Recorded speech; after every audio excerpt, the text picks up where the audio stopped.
culture, with how they kind of get behind their teams. You know, it's like for fans and stuff, your wins feel like their wins, your losses feel like their losses. Is it kind of a unique experience where like you really want to be in front of the crowd, but does it kind of add its own like unique pressure?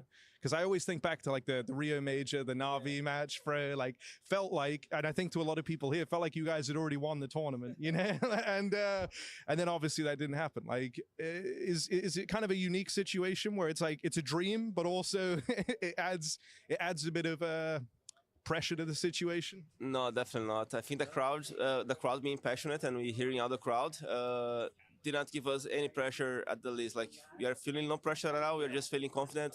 They're cheering on us. I think that feeling doesn't feel like pressure. It feels like they're motivating us. I think that's how you feel inside. That's a good framing. This is why I'm not a pro player. All right, yeah, dude. I love to hear it, and best of luck to you boys. Genuinely, yeah. I hope you pull through, and I hope your illness goes away, man, and you're feeling tip-top shape tomorrow. Like it's gonna get better. That was all. This was Legacy. We love him. Oh, thank you so much, dude. Hello, Ricardia. Hello. Hey, dude. Coming into this one, I'm sure your season has been rather intense, you know, but you guys have managed to get a very good spot at the major. That's got to be feeling good. Yeah, like I think we Tell went me. 5 different countries to secure stage 3. We worked hard, but at the end we did it, so we're happy. Yeah. 5 different countries. What was the list? First Serbia for gaming house, then Sweden, Denmark for Blast, Netherlands again, and then finally Romania. Damn. Okay, you've been busy, and now you're in Rio. Yeah. Okay. It was a long flight as well. Yeah. How was the travels? Is everyone cool? Everyone's here? Yes, it was long, but I think it was good. Like I think we were on road for Almost 24 hours or something road. like this. Okay. You got in yesterday. Yes. Okay. Yeah. So, food, media, rest, and gaming tomorrow. Who's your opening game against? Hoto. Two. Okay. Yeah. I mean, do you find it difficult when you Ah, go jest up against a Gushindel team you interview, haven't played yeah. against before? I don't think so. Opa, I think, Gilotsa, we have, Gilotsa, bro. We played them against Gilotsa, them Chaba, before. I think it's gonna be a good game, like for us. Oh, yeah. And I see the major stickers. You know, people are doing their autographs. Are you going to submit a new one? No, I think just Soulfly and Meyer will do a new one. The others will do the same. Wait, is Maja? Have you done your autograph? Yeah, maybe. Oh, maybe new Maja sticker. There's a little behind the scenes for you. He wouldn't show us. He wouldn't. Yeah, it's a secret. It's a secret. It's in development. Okay, that's exciting. But you're keeping the same old one. Not getting creative. Give it like a little. Everyone does a smiley. I tried to do like 20 times, but I can't find anything good, so I will just do the same. Stick as a sticker, man. It is cool to have your name in the game, though, right? Yes, just it's the only thing matters. Yeah. It means a lot to the players. It's super cool to see. Mr. Heavy God. So, Flashy, coming into this one, I've been looking down the run of events. You guys have been chasing those last few VRS points, securing the spot at the major. That was the big goal. Mission accomplished. What's the goals now? What happens? You know, does it feel like a loss of direction, but main goal achieved? What's the mindset coming into Rio? Orçoči treba na ti bazari, da? Intervju better, and we have been working hard since to improve for this Veski event rau and intari, also no mere for the ikrenuo next tamo ones. šacuć, hutse da And how is that workflow for you? I mean, this is still quite a new jersey for you. Spirit Falcon ebia mis mere the team kaitamash. and finding your way in which to kind of leave your mark. How is that development going? It's going good. We are trying to find our ground and also trying to create a culture together, including now Mario in the lineup, who we really like so far. And yeah, I think we are promising, and we will just be better and better by the time goes by. Nice. Yeah. Okay. So it is about time. Speaking of time, I've known this guy for a long time. I was about to call you an old timer. That was crazy. Yeah, you're still looking fresh faced, bright eyed, bushy tailed. How was Rotterdam? How was Draculan?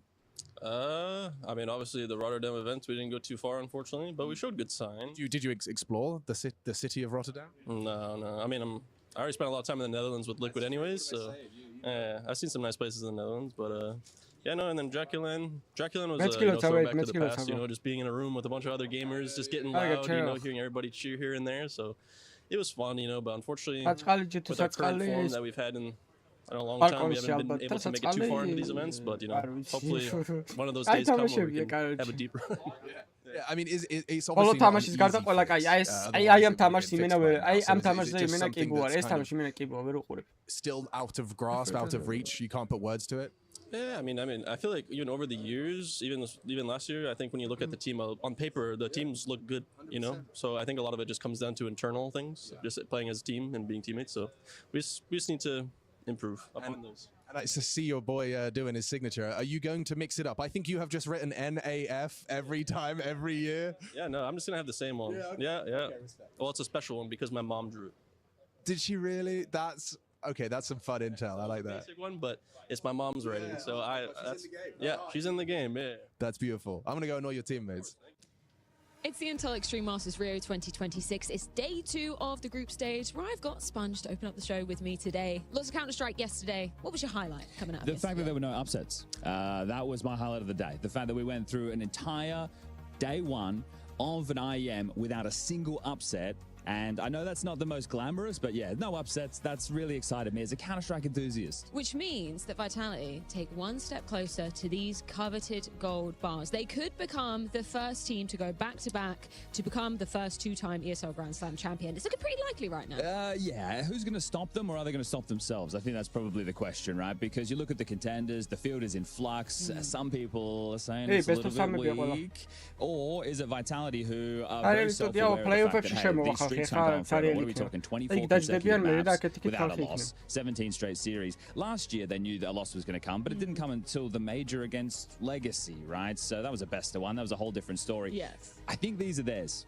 Yeah, I think you might be right in that suspicion. I posed that question to Flames. You say, okay, this time last year, you're on the precipice of doing it when you were on a streak. What's the difference between this time last year and right now? And he actually said that he feels like the competition is actually weaker. So they're feeling pretty confident right now. Yeah, that's tough, isn't it? Well, that's why it goes back to Vitality, right? They're their own biggest enemy at the moment, and so far, they're their best friend, right? They're always focused. They're always locked in. They're never getting in their way. This team is setting the precedent for how professional Counter-Strike should be played, just like Astralis did all those years ago, right? And that's why so many comparisons. They're going to be taking on G2 to be opening up the day on the A stream. We also have Spirit versus Falcons as our second game. Now, Spirit finally managing to bid farewell to the demons of not being able to take down that Nico and Munisi duo back at PGL. So I'm very excited to see what goes on in that I thought you were going to say use flashes, because that's what, if I had a second most impressed with thing yesterday, it was the utility usage and the fact that they look like a team. I really like what Spirit were getting up to yesterday. Because you've got Donk, right? This is the team that we're expecting to be running deep in tournaments and challenging a team like Vitality. Well, either way, let's get the show started. It's time to kick off the Intel Extreme Masters Rio 2026.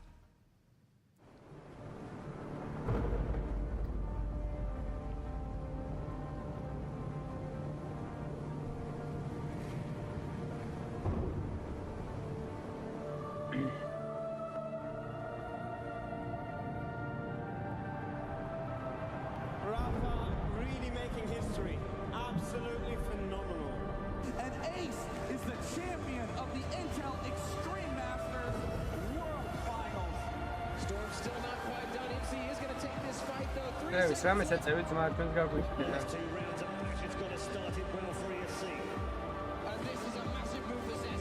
Vitality, bro, Vitality kada Astro.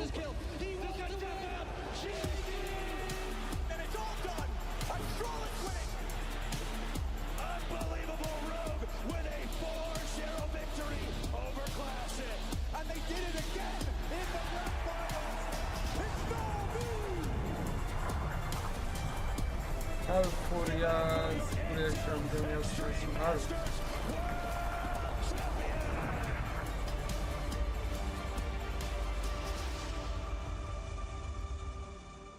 დავასრულე კარიერაც, დავასრულე.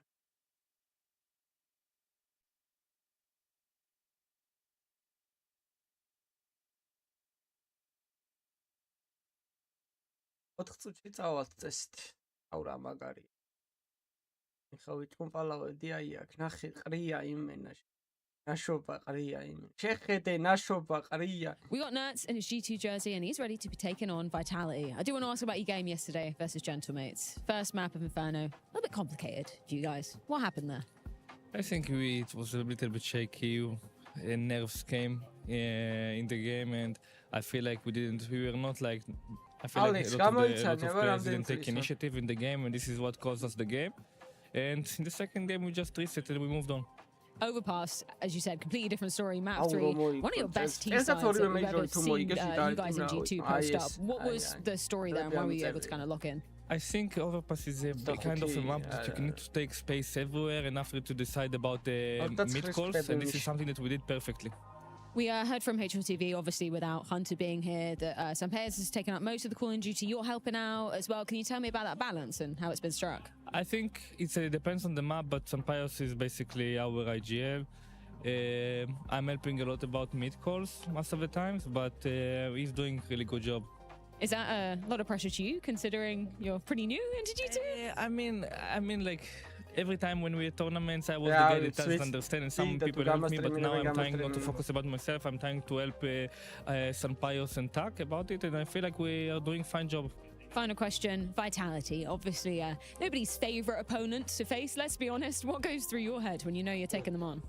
You'll be surprised, but Vitality is one of the teams that it feels like they're not doing something crazy. They're not playing like... They're playing simple CS, they're playing the best CS, they're the best team in the history, but for me, they're one of the teams that I feel comfortable the most to play against. Very looking forward to seeing it go down there. Thank you so much for your time. Good luck. I've got Vitality Series versus G2. Yesterday versus Reckoneds made sense that you won pretty handedly in that one, but something we always notice about Vitality is even when you're playing a team that's much below you in the rankings, the mentality still seems the same as when you're playing a Spirit, when you're playing a Falcons, when you're playing a Mouse. Is that something that you kind of work with the guys to make sure they're always treating every single game the same? I think we did in the past, but nowadays we know you can beat everyone. So even though we are the best team in the world, you have a bad day, you have a good day, you can lose. So we have exactly the same prep, the same opponent. We try to find new things against any opponents, basically. I think the running joke of this event is who's going to come second to Vitality, right? Who do you look at as the biggest contender, the biggest threat to you at the moment out of all the teams? I don't know. I don't want to say ourselves is too easy. Falcons can be dangerous with the situation, a bit less pressure. They are good usually. I don't know about Spirit. FURIA at home. FURIA can be good. Yeah, and of course Navi, because the teams are really good. Yes, either way, G2 today, obviously less than ideal situation with Hunter not being here. Does that affect your prep at all when you know that the guys are playing with a stand-in? Yeah, a little bit, because I think they can play a bit more relaxed. We watched the game yesterday and we saw a different crazy move. Not that much, but that's something, for example, if he got going out Palace on Mirage, he's not a player usually trying to do something like that. So yeah, we had to adapt, but at the same time, we can also think about our game, not overthinking, because yeah, if you start to say, okay, they can do whatever they want, you don't play your game. So I want to make sure today we respect our plan and what we want to do. Thank you so much for your insight. As always, XS. Good luck.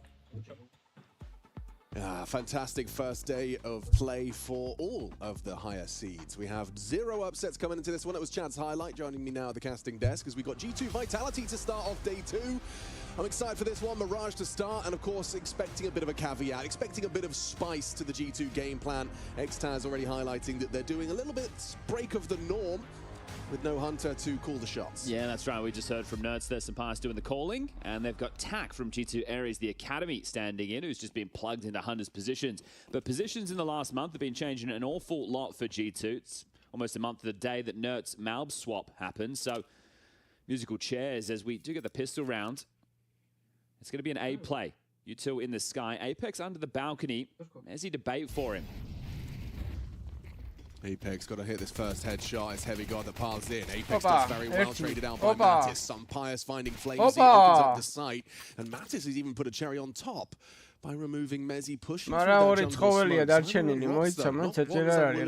Out immediately. However, with a deep CT smoke looming and so searching over the top of the smoke, things are not looking too comfortable. Rops will go down on the reload here. Natus just charges through the smoke, deals with him, and now it is just Zywoo. Might want to hold on to the Kevlar. Starting to back off, seeing if he can find anything but Natus. Oh, Natus am nachher rajsrolla. Grabs the pistol. Or G2, beautiful work. And again, it is very important to reinforce the less pressure conversation. Obviously, you're going up against the world number one. There's no doubt about that. But the fact that they're willing to look at that, you saw that smoke just kind of bounce off the head there. It's good work, just simple stuff. Executing at the side and some really good shots there from Natus. He's someone who's had to change his positions on this map since the Nerds edition, but back into things with a force spike. Heavy mid-fight. Yeah, very big. Look at this charge. There's going to be 4 players to receive it. It is all good in the G2 hood. Some pious catches, Apex swinging out of connector, and yeah, second round, we sometimes talk about the difficulties you can encounter. Vitality so proficient in the absence of a pistol, winning the second round force, but G2 handle it very comfortably. Yeah, some very quick rounds to kick off the campaign. And the fact this was the force and they get almost nothing done, this is very disappointing for Apex. So to be an eco coming to next, we are just on board with Rops, who's wandering over towards the B apartments while the bomb gets planted on A. So G2 sitting pretty to get this 3-0 start on the T side of their map choice. I think all the legacy building or record building that Vitality have been up to, and we're talking 24 consecutive maps, 17 series. When you look at their maps, I'll start at the top. D2, they've won the last 13 consecutively, overpassed the last 13. Anubis 9 straight, Inferno 6 straight, Nuke 6 straight, and then Mirage. This is their quote-unquote weakest map. It's only the last 3. So G2 looking to try and capitalize on that. As Robs, okay, gets something for his troubles. Will be staying alive if he doesn't poke up his head. And yes, okay, keeps the 5-7, gets himself a kill, carries it through to the next round of play. But all in all, the investments going into this one will have to be extremely limited from Vitality. Give us an opportunity to talk a bit about the Lithuanian tack. Backwards, it's Cat. It is Cat. Oh, yeah. With a K. Cat with a K. Cat with a K from Lithuania. And Tack with a T, who has, you know, kind of shaken off those initial nerves. His first map was a bit rough yesterday. Understandable, right? You're playing the big boy lands. The second map, a bit more of what you'd expect. The third, he was the top performer. Yeah, 10% round swing on overpass as well, so very impressive. And against Gentlemates, right? So a bit on the line, and that one is this eco mowdown will just continue. Sapias grabs the first 2, but Sapias is the key. Gentlemates as Norg would have loved to have won that game to get to take on Vitality again. We know that there's a, as far as the French Counter-Strike scene is concerned, it's a rivalry of some sort. A little bit of a kerfuffle, but all in all,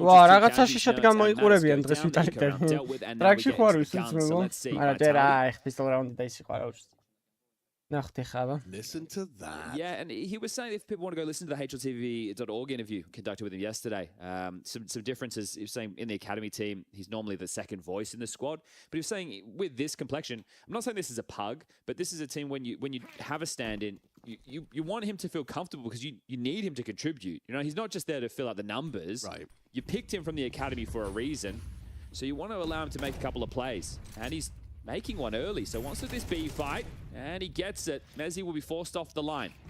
Ahead of the util, forces out the HE as well. So forcing the B player to dump his util is rather a barren belt for Mezzi. They do have the AWP on Zywoo. Oh, that's a big nade on Natus at the top mid boxes. Perfect timing. But realistically, that was just an opening move. All right, let's see if we can find the B pick. If not, we apply the pressure. As you mentioned, util comes out, and they were relatively just settled into a default. So rejigging on both sides of the server. Rops we saw in vent room. Apex towards the window. Flamesy starting close ramp and continues there. This will be sometimes an A split starting to come together. A good amount of utility for the finish right now for G2. Tack needs to clear out close ramp. Flamesy blocks. Oh, beautiful. Heavy God just catches the perfect timing. Walks out of Palace, but traded. Flamesy pays a heavy price. That is just dead. Over towards Tap. Just deleted. That was a quick burst from Robs. Nerds. Coming out through the underpass. Apex staying proactive on the CT side. Flamesy still managing to get value out of his low HP. Cowering on the back as Apex does peek on through. Tack backpedaling. It's clean.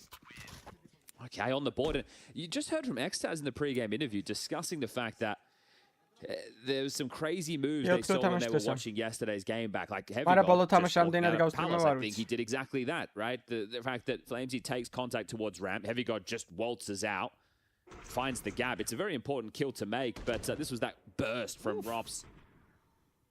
Well done from the A defense, and it'll be 3-1 the score as we are back out with the guns. This one's more direct, maybe more pace on this. Sampai's boosted up towards A to see if he can catch a player crossing con. Bomb down in T-spawn, so cancel the pace.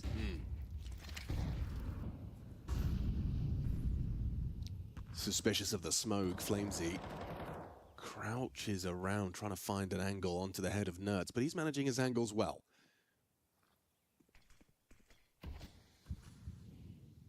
Apex coming to burrow in again.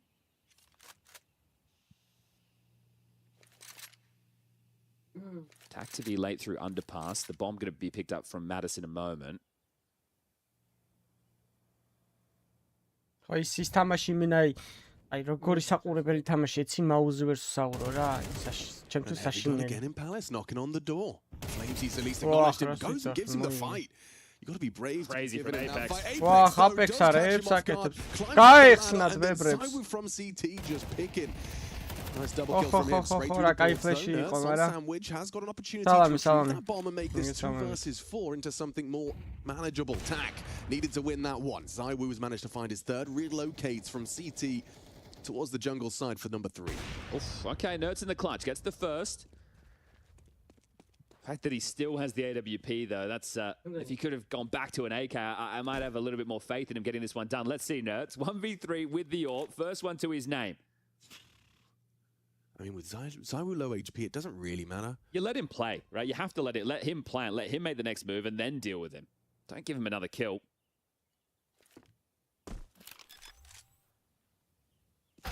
Oh, the timing. I love the restraint of Mezzy there, right? Doesn't swing immediately, aware of the fake possibility, knowing that ZywOo is going to investigate the reroute over towards B. Waits to go, okay, well, if he is committing, I'll catch him. If not, we'll get him midway through the fake. And because time was so low, the plan had to come through. But this is a crazy play from Apex, right? The fact that you know that there's a play in Palace and you've just come up the ladder in that regard is absolutely wild.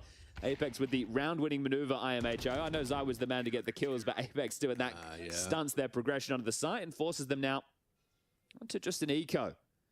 A deagle for Heavy God, everybody else with the Glocks is... Well, Vitality, sure, you lose the pistol, you lose the force. It's pretty flat, but you're back in it once the guns come out. So, regular scheduled programming, at least for now. Just banger games all day on the A stream. Again, returning to the point of having none of the favorites lose. I understand there's some stand-in factors or that Kixon is on the way out over there in the Falcons camp. You heard from Xtaz what that could do in terms of the mindset. From a positive perspective, obviously there's the negative too. But Spirit versus Falcons, that's a banger. Freya bringing up the fact that they have been able to get past them in at least the most recent outing that plagued Spirit for some time. I am going to lose my mind if they actually pull off this fake B plant A 4-1 against Vitality. There's no, like, you'd have to get a Deagle headshot or 2 in order to sell this. Yeah, with a team like Vitality, unless the players are a little bit sleepy, you're going to be calming numbers and bombs very important, right? One of the keys is to make sure that the communication is as clear as possible, but the other being the detail of the comms. But here they come. And Mezzy's not calling for backup. He might if another one happens. Heavy God's hit the Deagle shot, and Flamesy starting to maneuver back. He's so aware. I still get the plant, though. Don't know. I like that. Nice try, boys. Well, felt like they had a pretty good understanding of the situation either way. So some cheekiness coming out there as Nerds did his best to try and give them a little $600 cash injection across the board, but a tactical timeout called from Saw. So they will not have an AWP available for Sampai's. That means it is going to be rifle heavy. Now in their first gun round, Tack had a spawn and he wanted to use it. Right, so you're seeing that didn't necessarily come in with a hard game plan that they had to follow. They're being a bit more fluid in how they want to approach these rounds. But now with Saw taking to the mic, I'm sure he's going to establish something maybe a little bit more set. Here's the bomb almost going down. Flamesy just denying that, and that's always the same. Always the same. Is that a go-to strat then? I think it could be a Nerds classic, maybe. Either way. Here we go. Flames are target again, going for this pressure onto Mezzi early, and it does inflict significant damage. I like the confidence from him to look for these fights and make moves. That's what you want from a player. Ooh, go on, he's got Mezzi and Robs on notice. That's not bad at all, is it? 45 points of health between the two of the B defenders right now. So on notice for this one is mid control has been garnered and given. Mid control რაღაც ძალიან მარტივად მოგენ არა? On his lonesome, Apex floating around window just trying to ნახე რა ტაიმინგია. ვახ რაც აი მინა ერთი წამის თემაი. მეორე არ გაქვს კიდე მეთქი კიდე აქ ნეიდი და დაენძრევა თქო იმას ანდერში. Tiny gap for Zywoo, hoping to finish off the job. Oh, nice jiggle bait. He's passing all the tests. Apex trying to jumping A for him here. Without Hunter, I wonder how proficient they are with the window boosts. Right, the old master. Mezzi taking some B space. Yeah, informed by Zywoo spotting that underpass player. Ramze Marta Flames-a, City-ზე გადავიდა Zywoo. Აბა ნახოთ. Flames-ი looking the wrong way, gets sidelined by Heavy God. Missed shot from Zywoo for the attempted trade. A little bit of damage onto Nerds, but it's still not going to be easy. Bomb gets across. Mezzi, this flank is everything. Finding some bias perfectly timed, and another opportunity here onto that firebox player. Headshot from Nerds. Natus. In combination of shut things down. Flames-ას timing-ები იყო ცოტა ცუდი, თორე that's in a 1v3. Has the kid, has the ult, but he's probably wanting to back off. And how's he going to get out of there? You don't give Zywoo anything, so they're not going to be too crazy on the hunt. Natus will be making sure there's no way back for Zywoo. That'll be the 4th round for G2, so very well done. Zywoo should be getting away with this now. Natus with the halving. So started with all that damage over towards B that made them skittish, but Mezzi still ended up with the push, which informed them, but all in all, can't argue with the result. Apex just there saying, let's fight for mid. So not allowing them to have all this room. Right? If you're going to play extremes, you're going to play site focus, you're a little bit more worried about site executes or site leer outs. If you're going to fight for this mid control, you're not going to give them all this space. But if G2 also fight for mid control, the round can be decided in this skirmish. So not an immediate shove, not jumping out, running up, pushing through underpass. I'd allow G2 to establish the under window control, close con, then pop into action.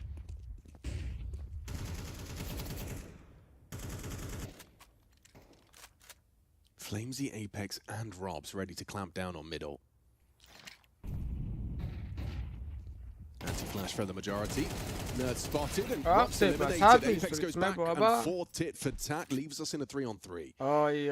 Smoke though, that's ambitious. Mezzi well positioned to receive onto Tack. It was a good reaction from Tack. I understand it looks silly with him coming through the grey screen, but the way that they fought mid just there, you would expect it to be 4 to 5 of the players pushing out into that space. So sure, he goes down for free, but it was an educated gamble that doesn't pay off. Sampaius and Heavy God now paired up towards A. They should be able to get in and get the bomb down. The kit's on Zywoo and Flames. Straight to CT. Never mind, no, sticks around jungle, even though the smokes is up.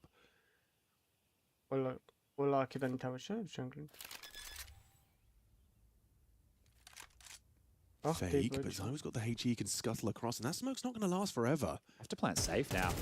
Oh dear, Sampaius is going to be able to try and go for the plant, but on his head, HE not dead, 2 HP, still goes wide though. Heavy got in that clutch with 20 seconds, the pressure on him to plant. Flash shouldn't get him across. Baits the shot, gets across, still needs to get that bomb down.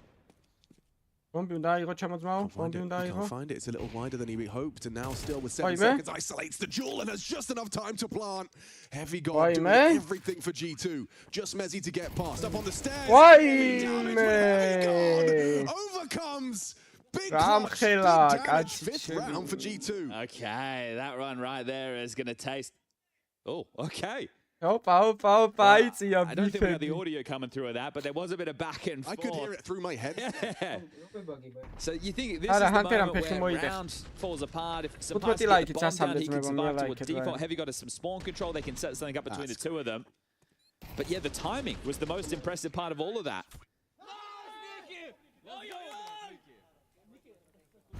Sampa's opener, we missed that one. It's just a partial investment for Vitality, but this is 6 rounds now for G2, all but confirmed. Flashes over, mid-fight, here it comes.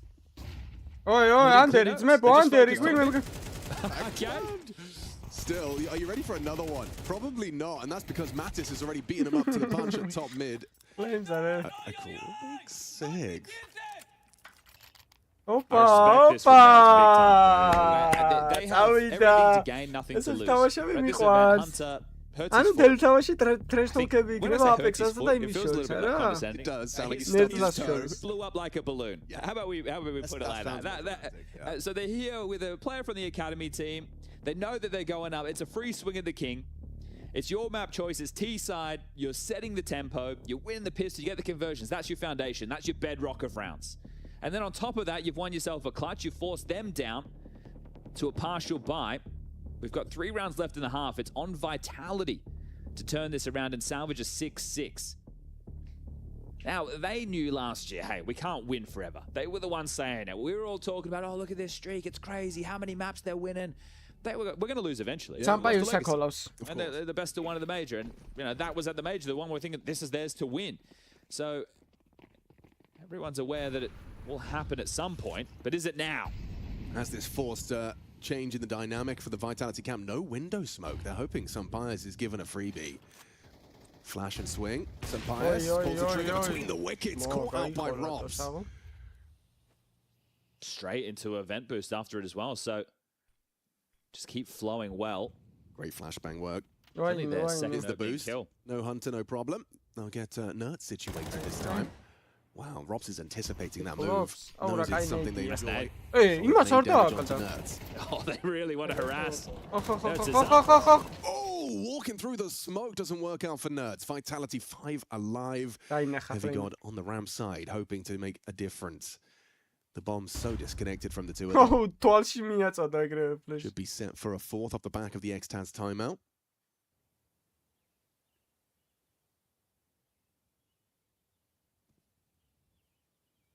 Solid positions here for Flamesy. Heavy got again able to worm his way out and get himself in a sandwich, but I don't think it's going to have the same potency as we've seen previously. This one's a whole different state of affairs. Oh, flash Epic. Yeah, now they know exactly where he is. Everyone should just come charging in to deal with him, and there you have it. Flames აბულინგებენ, არა? Გამომრჩის, რომელთვის იწყება ივნისში არის major. Okay, looking for the same type of play going into the next. I said their second opening kill, excuse me, that was their third. But still, winning out the lion's share of them so far is G2. It looks messy, but that's what G2 are kind of hoping for, right? To be able to take advantage of rotations, playing through smokes. Sampaio's მებო სტრიმი დავალაიქ 11 ლაიქი მივახეთ ბარემ და 100 ავიღე. Very quick towards the connector fight. My catch completely. Apex-a სეგუნდო და კიდე ისედაც აჭერილი არ მწყნელი. Heavy God hoping that was enough of a distraction. Makes a step though. Don't know if that was audible. I think they're too far away. Rops is in this Joker position we highlight a lot with teams on Mirage, right? As the short player, he's over towards A, but with Apex dead. That is clean. He's having a map. 14-7 right now from the Mad Dog. Robs the Joker, but doesn't matter if Sai was gone too. Yeah, sure, you get the jump onto one, dink onto Natus as well. You're just going to go B. Natus making incredible work from Natus.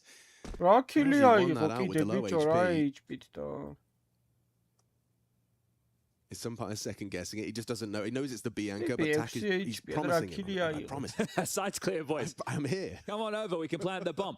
I'm thinking right now the best thing for Mezzi is to be able to save, but the fact is they're all over the map, so that's not the case. Is Natus. Nice little tap there in the back of the dome. Gets his 4th in the round and the 7th for G2. It's a taste of it. It's good. It's good.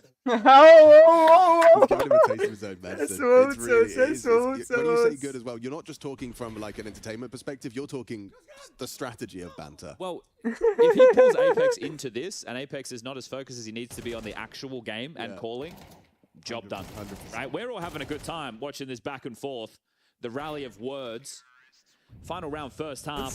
Vitality, you need to salvage this one. He's once again, he loves to take this spawn and apply pressure to Messi. This time hasn't taken any chip damage from the util barrage. A little bit, I say a little bit. Single point from the shrapnel of his HE. This is where if an 8-4, you start asking yourself, is this where the 24 consecutive map streak comes to a close? Again, acknowledging it's always going to happen, but when you're watching it unfold, the greatness of a team like Vitality, for somebody like me in this position, I want to see how deep the rabbit hole goes. If it comes to its close, sure, great play from G2. They've won some clutches, won the pistol, had some really nice moments. მე ზირო არის იმაში ვაიტალიტის. აი ამ ღილაკი დადის წინ, აი ამას აჭესო წინ წავიდეს. მარჯვენა ღილაკს მაუს. ანომალიები არიან. ქარიშხალია მასალოდნე. 6 ლაიქიც მე ასე ავიდეთ ბარა. Another A split. Natus tack through mid. It's a motherfucker. Ramp, Surprise, Gadron Heavy got in Palace. 40 seconds. Oh, he hit the headshot there. Zywoo tags him up. He backs away, doesn't go down to the nade.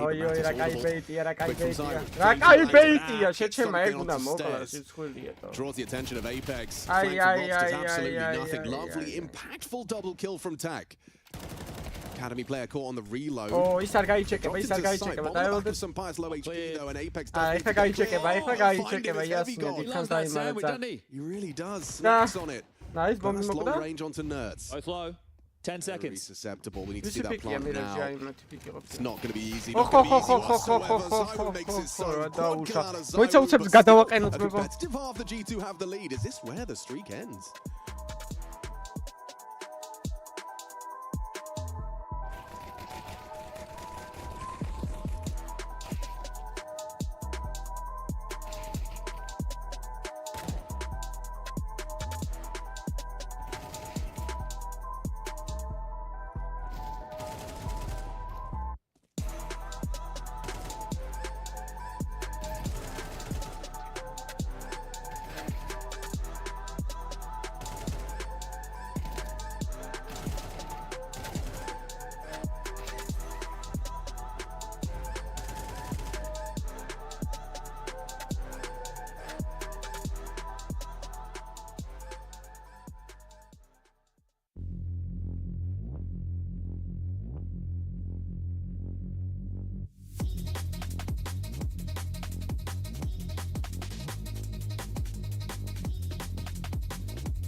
რა უნდა გადავაყენო?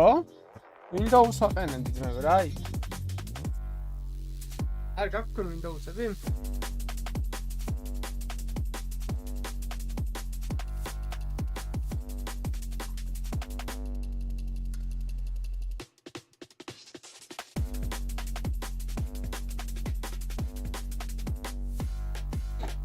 მე გორგასალზე ვთამაშობ და მან დარჭირდება არაფერი დრო, რავი, ეგრევე გიღებენ. ბევრად კაი სერვერი არის. დამირეკეს. მეზობელმა დამირეკა გადააყენეო, მანქანა მეყენა ცუდად ბლოკავდა სხვა მანქანებს. მივალაიქოთ სტრიმი და არხი გამოვიწეროთ. 80 კაცი გვაკლიათ 11000 გამომწერანი.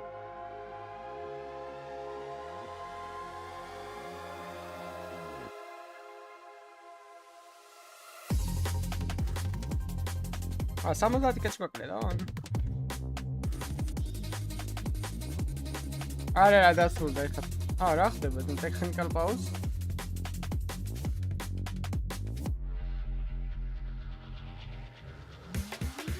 ის თავის ბალიში დადის.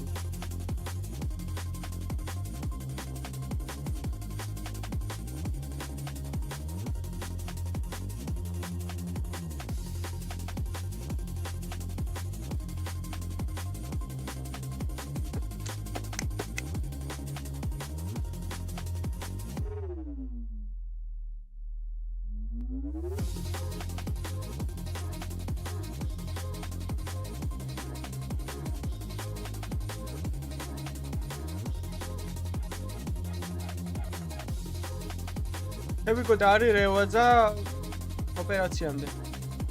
ცოტა დიდი.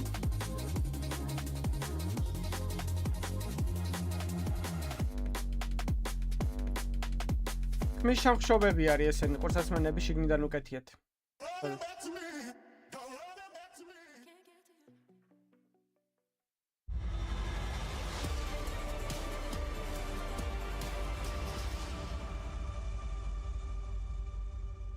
რევაზას აჩუქეს $13 სკამი თუ რაღაც რომელიღაც კომპანიამ და მეორე დღეს გაფუჭდა ან სკამი დაიშალა რა, ანუ ვერ გაუძლო ხარისხმა. აუ.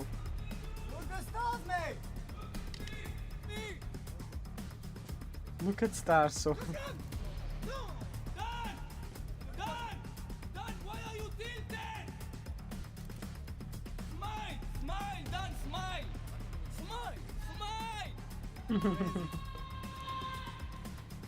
I was between both. An extra element to the playbook from G2. Nerds has been engaging the tilt attempt, trying to get under Dan Mattis-Clare's skin. Captain of Vitality. He wears his heart on his sleeve, and typically he's the one that's shouting at you, trying to get under your skin.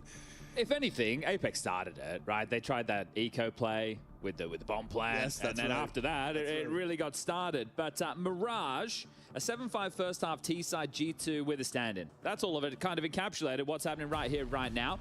But Vitality, it's all about the streaks. They're keeping their clothes on, but they might be losing one right here, right now. 24 consecutive map wins. The last time they lost a map was 58 days ago to the Mongols on Mirage. They won the series, don't you worry about that. And on Mirage as well, so perhaps this is somewhat of a weakness. It was the lowest on the streak list as far as the maps that the Vitality have been converting. G2 also just historically often going to be playing Vitality in their head-to-head, bringing it to Mirage, and a couple of 13-11s, like it's always been narrow losses. Vitality have managed to nip them in the bud, but also full rounds of regulation now with a stand-in, perhaps a little less pressure. You can see TAC on your screens. Not too much to say about his first half of play. No, look, he showed some confidence looking for fights towards B with Mezzy. He had an important double kill over towards Connector a little bit later on in the piece. But for him, he knows this is opportunity to put himself in the shop window. Right now, he's in the academy team.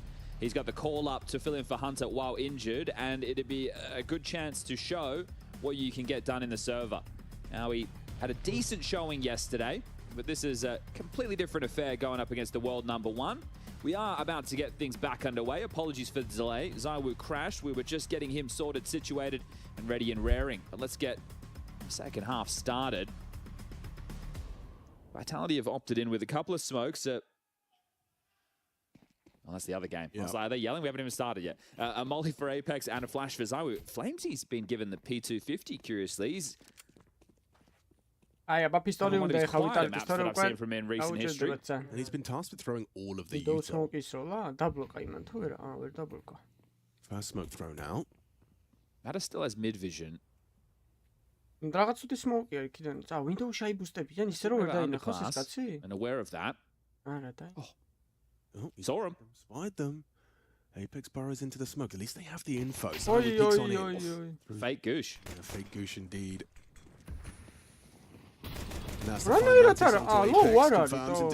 Maybe he was going body shots because he heard the goosh. You're absolutely right, but Mattis is having a rush to remember. Puts himself up onto 18. Rob's calm with his jewels, and Pius takes his head off, and Zywoo down as well. Wow, G2 not only picking themselves up 7-5. Okay, that was rough, right? Apex was definitely aiming for body shots in that situation, so the fake goosh really... Mattis is having a great map, 18 and 8. And now, Mezzy, the best he could hope for is the plant, but Nerd says no, that's denied. And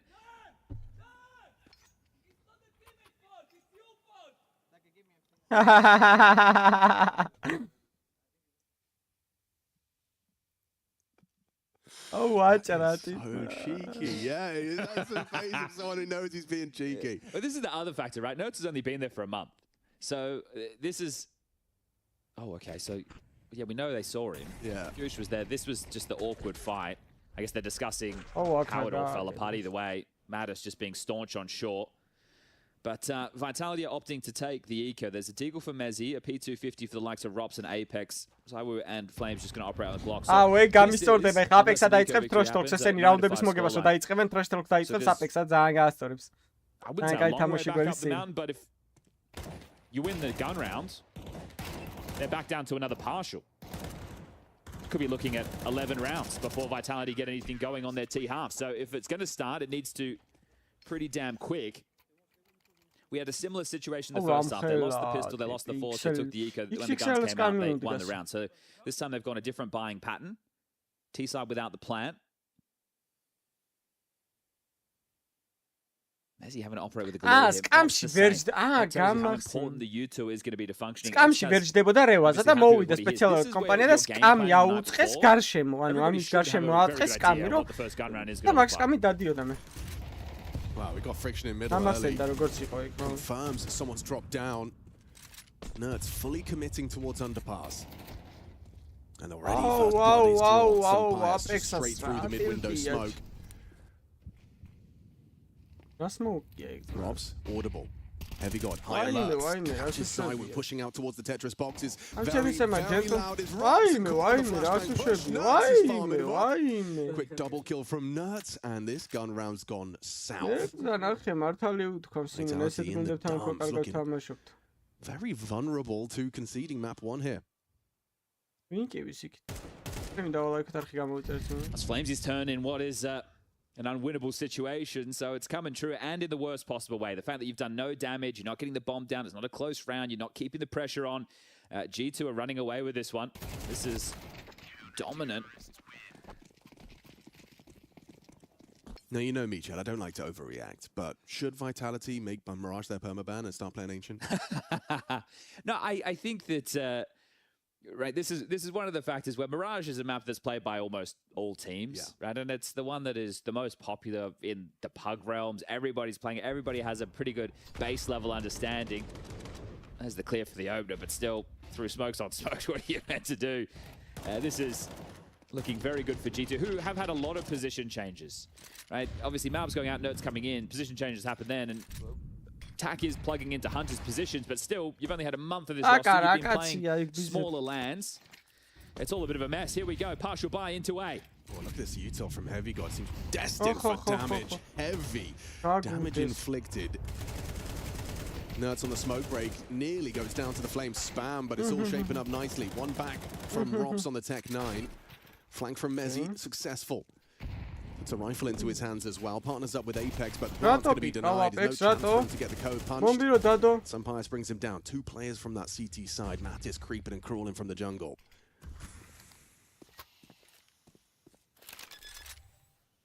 Hoping for an overextension from Natus, and he gets the info that he's off the bomb. Sunpius pushes forward. Love this restraint, this measured restraint we're seeing from G2. Yeah, they're playing aggressive in the beginning to put themselves in the pole position, and then playing together very nicely to close out these rounds. With 45 seconds left, Mezzi's going to give this one a good go. He's got the bomb. Rerouting now. I want to say they'd love to plant it. Isn't a huge level of importance right now with max loss bonus going into the next. Might just be a small victory. TAC trying to cut him off at the pass. Low on HP. This would feel good for TAC. Does Mezzi clear the whole site? Oof, doesn't matter. Mezzi dead. 3, 2, 1. And there you have it. TAC. Why are you not shouting? Only when you're winning. Well, it would be weird if he shouted when he's losing. Yeah, unless it was at his teammates. Yeah, okay. Oh, travele mappi moigos ვიტარით რა მაგარი თამაში წავა over 2 rounds time. მინდა რა მაგის ხურება მინდა. About a streak like this. Counter-Strike at the moment is measured by Vitality. Their 24 consecutive maps is the second longest map win streak of all time, only behind NIP. And if we're talking big events, theirs is 34. If we're talking overall, it's 87. No one's ever beating that. No, sir. The 34 felt like it could have been doable. They just won Rotterdam without dropping a single map. So the idea of them coming in here and doing the same wasn't out of the realms of possibility. We just saw them do it. This is a team that's legacy building. So can they pull themselves out of this? Apex already up through Con, might catch a timing. Yes, he does. Opening kill, finally. Head onto Sunpius, but Nerds is immediately there for the trade. Nerdzam რომ მოკლა Apex არასი გიჟია ბიჭო. Nerdzam just ain't crazy. Yeah, he wants. You know he wants. ბიჭო. Drops out of the window, smoke. ახვარი მოთამაშია. And these are the risks that they're talking about. And now you've got the benefit of all the rounds. Another push. Just keep it going. You can't account for all of this if you're Vitality. No way. No, you cannot. And Zywo caught looking down. Tag puts him down. Aha, ეს ეთქვის ახლა რამპიდან Bomb's gonna get წამოდიო. dropped here in a second. No foul, Flamesy. They're just booking them. So this is going to be one of those games in review where all the chances were taken by G2. 12 to 5.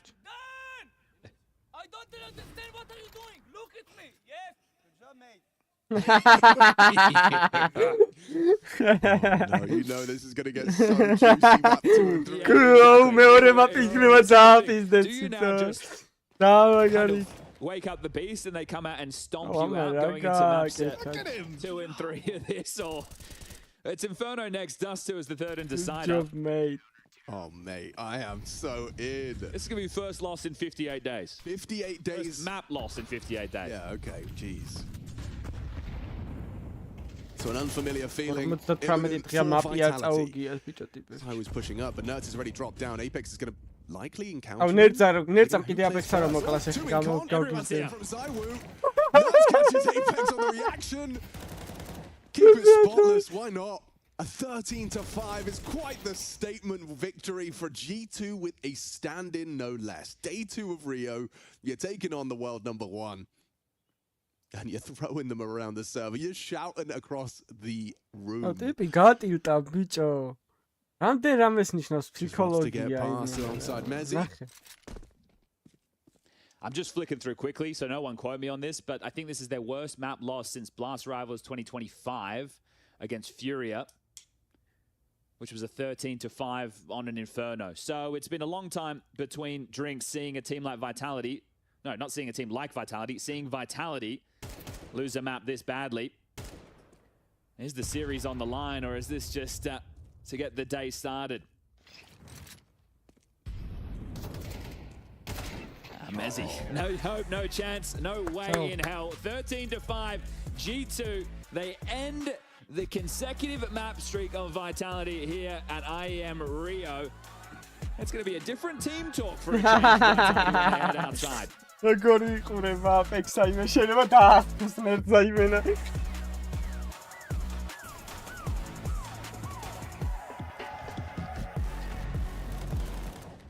აი მაპი გველის 10 წუთში. არ წავხვიდეთ 10 სტრიმი და ლაიქეთ არხი გამოიწერეთ ისაც არის რომ გაიქებულ და გამოიწერეთ. ოა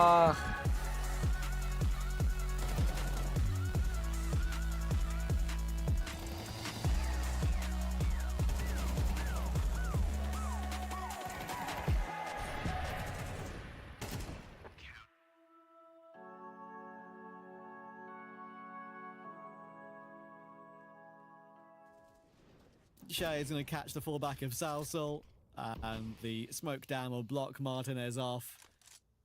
That is a very good hold from Red Cannon. It's a massive change-up, and look what it's going to do to their money as well, by the way.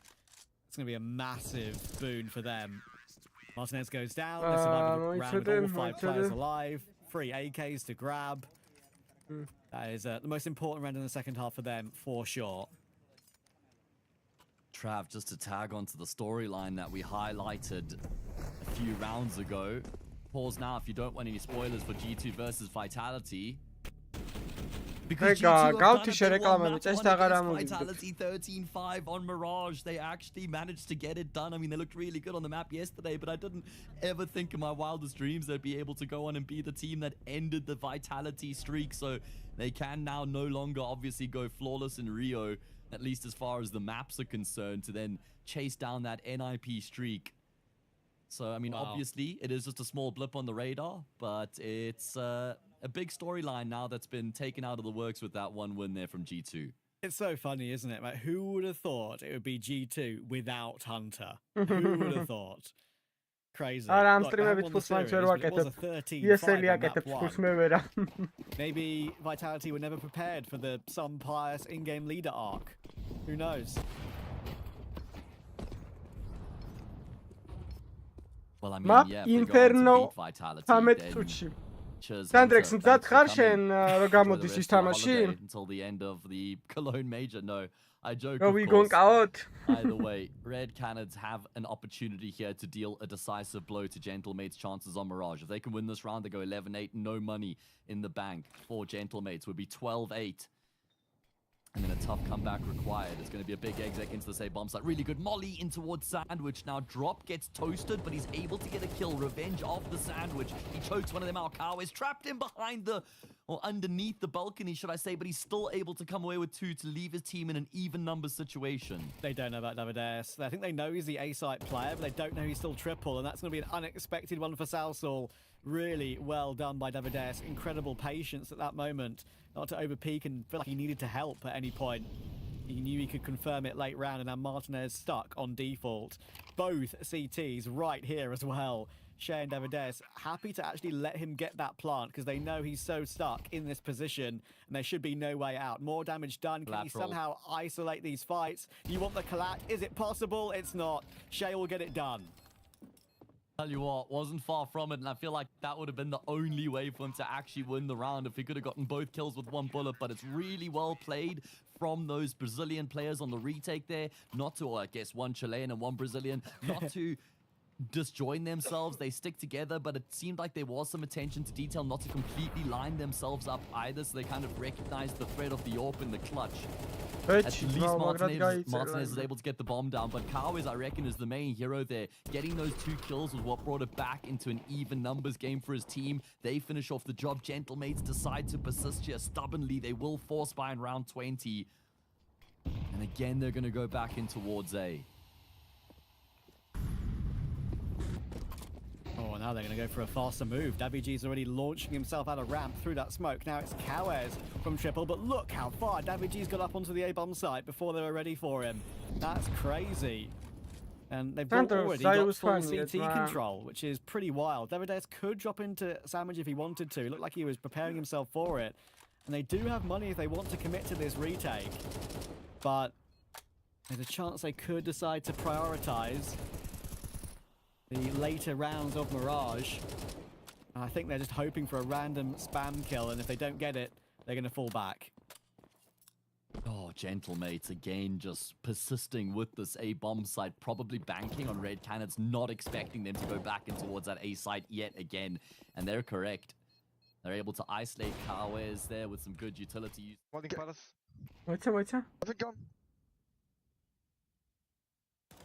One palace. One. Careful, let's double pick on. 3. Let's double pick on, Matthew. 3. Con. Wait, con. I'm leaving. Con. Left side.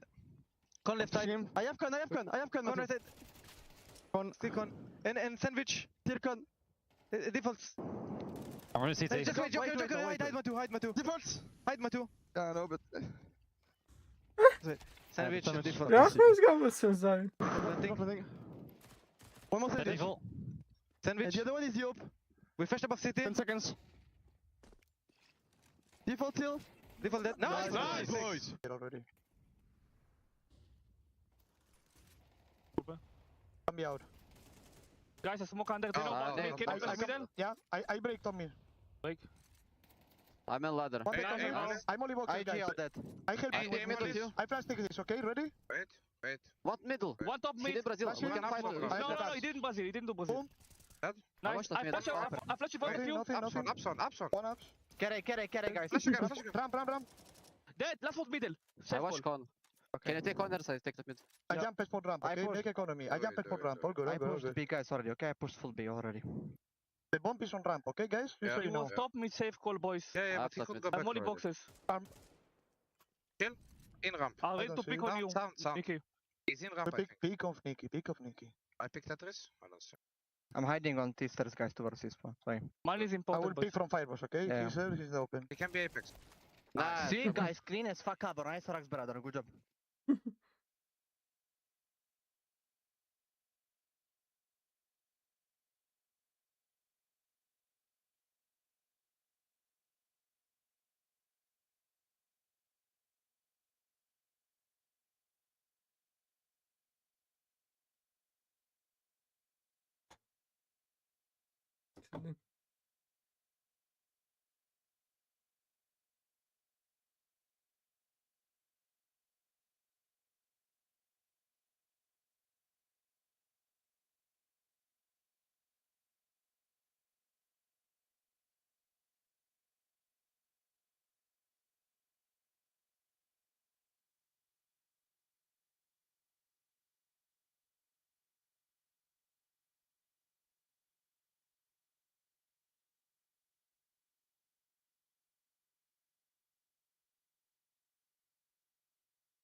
We got tacked in the G2 jersey for the time being. You had a really great interview yesterday with Note from HLTV, so I want to just dive into a couple of things from that. You said your individual prep process pretty much the same, but I'm curious to the differences in what happens in this team when you finished a game yesterday, you've only got 24 hours prep for Vitality, your opponents today. What was the process yesterday? I mean, first of all, we had some rest after the game. It was early game, so we got some rest, then we instantly moved to our practice room, and I mean, it was default preparation as we did with gentlemates, just our plan in the game, how we will execute that plan, and nothing special, just also focusing on my individual plays, so I feel comfortable doing them versus Vitality, and yeah. I know you mentioned, you know, the nerves creeping in, and that's totally understandable entering Tier 1 for the first time, but Overpass from you yesterday, that looked great. Tell me about finding your form in that map.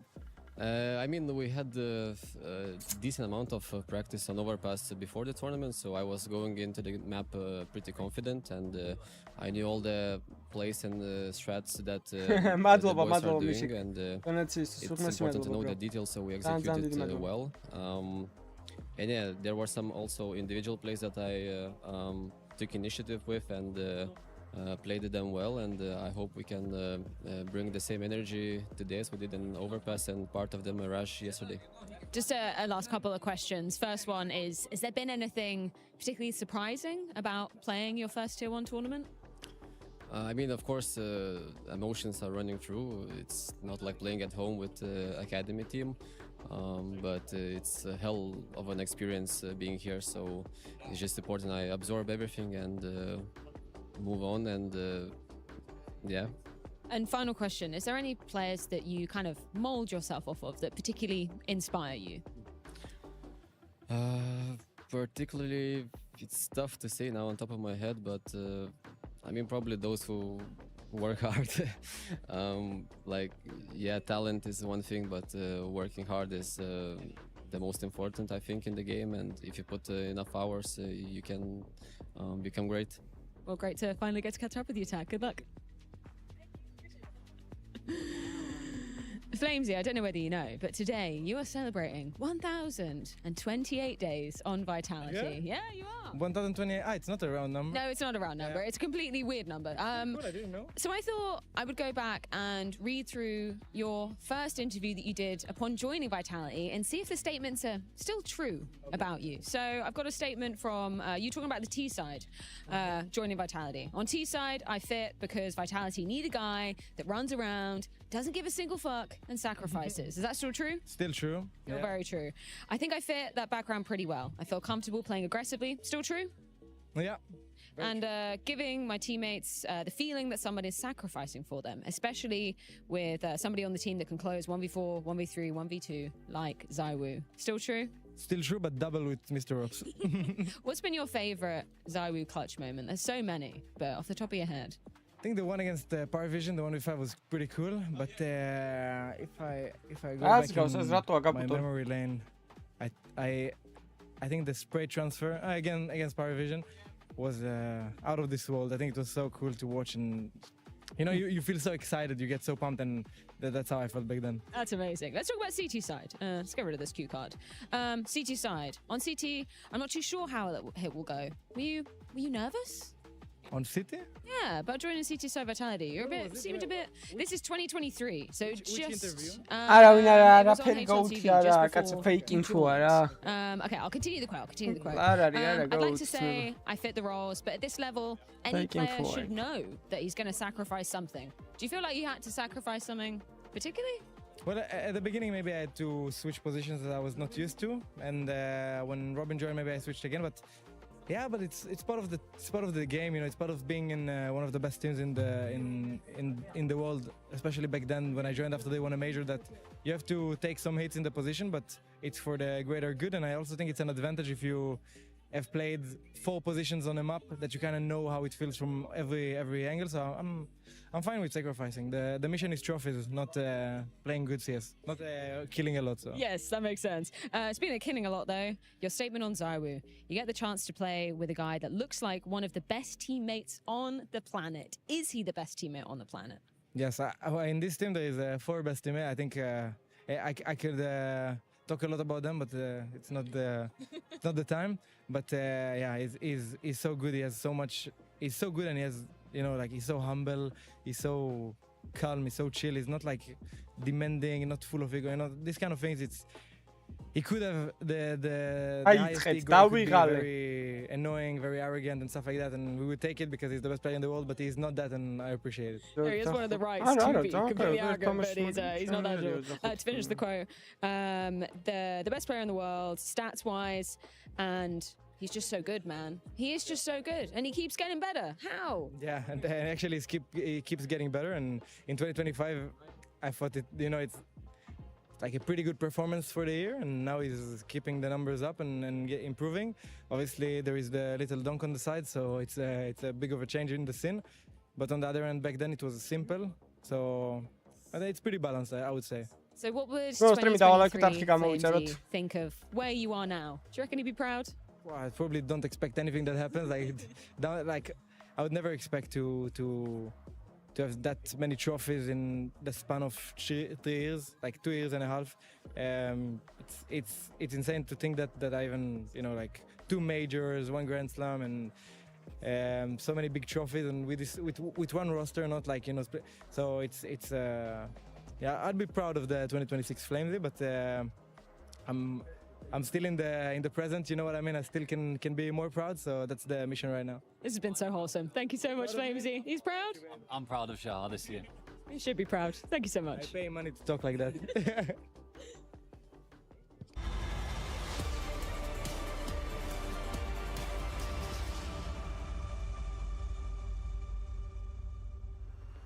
Well, a streak broken. G2 taking the first of the series. Not what we expected coming into today. Donkas rogau kontrakti, need randenzliani down and keep on winning. Keep building up that streak. G2 with a stand-in no less. Academy player Tak standing in for Hunter in absence. Now we've got ourselves Inferno. Yeah, the dynamic shifts right now. Before it was exactly like you're saying. It was pretty blasé, pretty casual. Everyone's like, yeah, Vitality just keep winning. We're not going to expect him to lose a map to G2 with the stand-in, as you've mentioned, but no, that's exactly what's unfolded. And it's not that they lost. It's not that the streak is gone. It's the way that they lost. They got owned. Yes. Absolutely blown out right there, 13-5. And then there's another streak. Sure, you can talk about the fact that 17 consecutive series that they could be defending. No, they have made it clear to the Counter-Strike world that Rio is all about the Grand Slam. Getting the double done ASAP. Not keeping that pressure for Atlanta. Definitely not keeping that pressure for the major that's right around the corner. And Apex, he just got yelled out, tasting his own medicine for that entire first map of play. I'm interested in the Vitality response. Yes. The G2 have the on-off day. Everybody has them. But this is Vitality, the team who we are measuring everybody else in Counter-Strike by. We go into Inferno. This was a map yesterday that G2 lost to Gentlemates, 13-8. კონტრაქტი თუ გაუვიდა რა, როგორ ხდება კონტრაქტი თუ გაზდის ტიპს. მე ფულს აღარ იხდიან ყიდვაში. მაინც იხდიან He's the third A player essentially. Heavy God's still anchoring over towards Pits, and Pius with the AWP will be assisting him in the majority of the rounds, and then you've got your Nerds, Natus, free agent ხარ კონტრაქტის მერე თუ მაინც უნდა გადაუხადონ Spirits full. Just making sure everyone is ready and raring to go. I think it's Apex who was just experiencing a little bit of a technical doohickey right there, so which could very well exacerbate the stress. The team talk outside. No, I don't know if they would have just let Apex vent, but if it was me, I'm not mad in terms of that we lost. Yeah.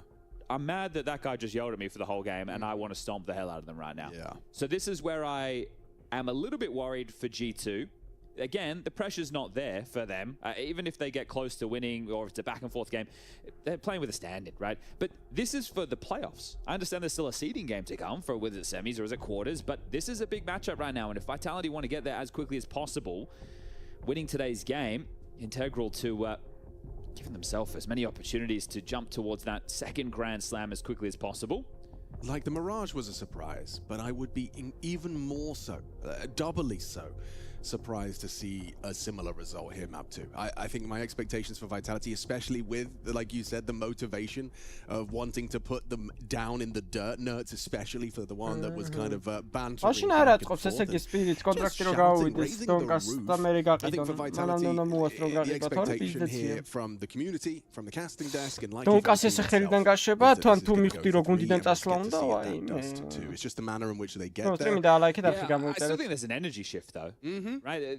Again, it's a taste, it's a feeling you haven't had in about 2 months. You're not used to having people, first of all, yell back in general. You're not used to the feeling of losing, especially not in that fashion. And this is where you talk to the teams, the players. Is it one of those off days, right? Are things just not clicking? They happen. They happen more often than not for most squads. With Vitality, that doesn't tend to go down that way. So there is, at least for me, a big atmosphere shift going into this one. I think it'll still be one of those situations where we have the rounds come to their conclusion. You and I might need to be quiet for the back and forth. But definitely an energy shift in terms of the level I'm expecting of intensity for Vitality to bring. Me too. Apex back in the server. Looks like we're going to be getting this one underway shortly. And the individual performances of Natus in particular, he had an incredible Mirage. Going to have to keep an eye on his individual form, see if he can match that into map 2. It started on the pistol, right? I think he had either 3 or 4 kills just from the pistol round, and then some really important rifle moments, multi-kills, impactful frags in the mid-round. The crazy moments that was discussed by Xtaz when mentioning teams with stand-ins or roster flux situations, Falcons being one, a bit of pressure alleviated for them, G2 being the other. I won't bring passion into that conversation, but you just saw crazy moves like jumping out of window smokes, maybe Heavy God making a play out of Palace that he wouldn't normally make to capitalize on a rotation. But either way, they've rattled Vitality. უშენოდ დავიწყეთ კი არა ძმა, ეხა ისეთი თამაში წავა, კაროჩე აპექსად თან ისეთი ატიტულია, ისეთი რომ შეიძლება აქ ყველას აგინოს ვაფშე ეხლა. ეხა იქნება პიზდეს თამაში. სტრიმი დავალაიქო 50 ლაიქი, 200 ზავდეთ, არხი გამოიწერეთ, ზარზგლაკი გააქტიურეთ და გამრავთ. გარედანაც უკეთიათ ხმას ახშობს ეგ და მიკროფონი აქვს მარტო და შიგნითაც უკეთიათ კაუნტერის ხმა ესმით მაგაში და ერთმანეთს. Lots of util for both sides going into this one. A couple of HEs. For the CT side, Nerds and Natus, the B defenders equipped with those. Heavy God with a smoke to block and triple flash from some Pius. So both those nades will head over towards B. See if they lob them into logs or broom. Just reactive for now. Oh, the retakes banana. Oh, the nades do significant damage. Masaiwu undeterred, still finds one onto Nerds. Swing out of some Pius, tracking not there. Headshot onto Flamesy, keeps us level. Tax pushing down mid. Oh, he is, yeah, going to try and lock the door. Clean headshot from the stand-in. They can reset now. This is a huge kill from Tack. It changes the whole dynamic of the round. Yeah, he's going to have a lot to deal with here, peeking back in and pays the ultimate price. Mezzi managing to claw that back will once again turn the tide of battle. Smoking a molly on Mezzi now. They could just finish over towards B. Right, he can smoke towards CT spawn. Molly could go backside or offensive if they just want to focus fire elsewhere. Oh, this will be well placed. Yeah, he's going to force both of them to move. Sound cute. Masaiwu. Onto a quick tap. Some Pius has cleaned house. Clean from the Spaniard. 3 on the USP. Okay, that's all 3 pistols so far for G2 and the smiles. That continues on the face of Nerds right there. Beautiful work. Wow. I think Tax Kill is the one that really threw the round into question. The fact that he overpicked steps back in, it shows that they didn't completely understand where everybody was. He was worried about somebody in second mid. Some really nice shooting from some Pius. Command will take over the in-game leading duties while Hunter, I'm sure he's watching from home right now. Alvarito. The bomb, unfortunately, didn't go down again for Vitality. They will be forcing in on the T side this time. No, the MP7 hits his signature SMG.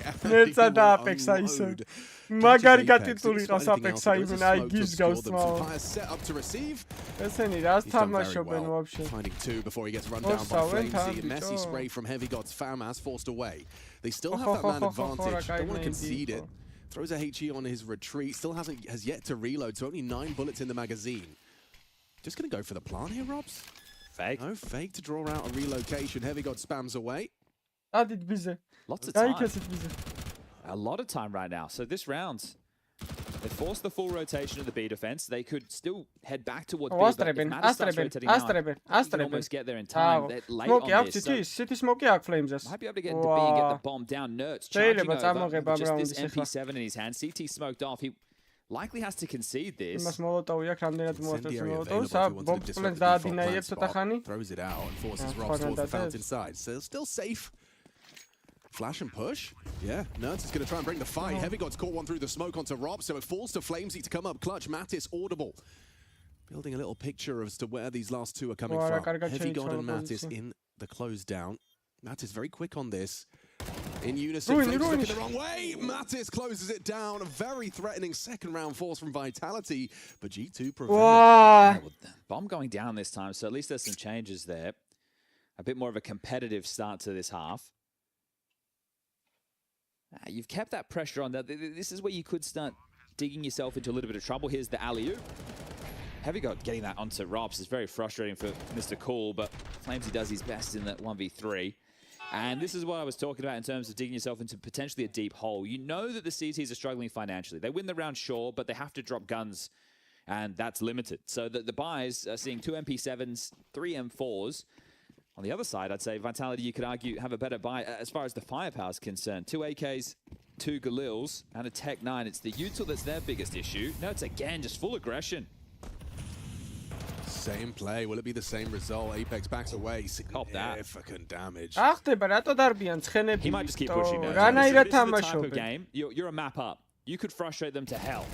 Takes a heavy leg for his tag, though. Very, very deep smoke. You could worm through that into T stairs. No, but ცოტა ხოლდი აბაზაი რაღაცა მესამე მაპი გვინდა რაღაც დაგვაინტერესს ცოტა წაგაინტრიგა გამოაჩინე. Considering that possibility, Nerds and Tack, the walking wounded, down just below half. They had brackets control, but now they're working on banana. Need to clear out logs. 158 ლაიქი ძმებო 200-ზე ავიდეთ რა ვარენ და არხიც გამოიწერეთ.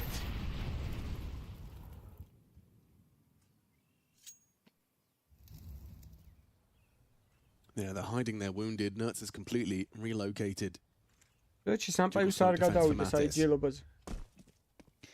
I wonder if they just play for the save. Considering the finances you were talking about. And the HP. Yeah. So doing a good job puffing up his chest is Natus, but he's playing towards CT side, so let's say he gets smoked off. They have to play through this, Alex. They have to go. Primed and ready. Takes one, takes the head off of Mezzi as they continue to advance. He is just on his own. I think you give it a go now. You have a man advantage. I understand you're low. Nuts! აუ იმათ რა ლოუერია ჩვენ. Through the smoke. მაგრამ crossfire თუ იმათ უთილტი არ აქვს crossfire და შესაძლებელია ბრაუნის მოგება. Now Flamesy. 2 kits and just this flash to get them in. How good is it, Tack? He's waiting for the call. Flash out.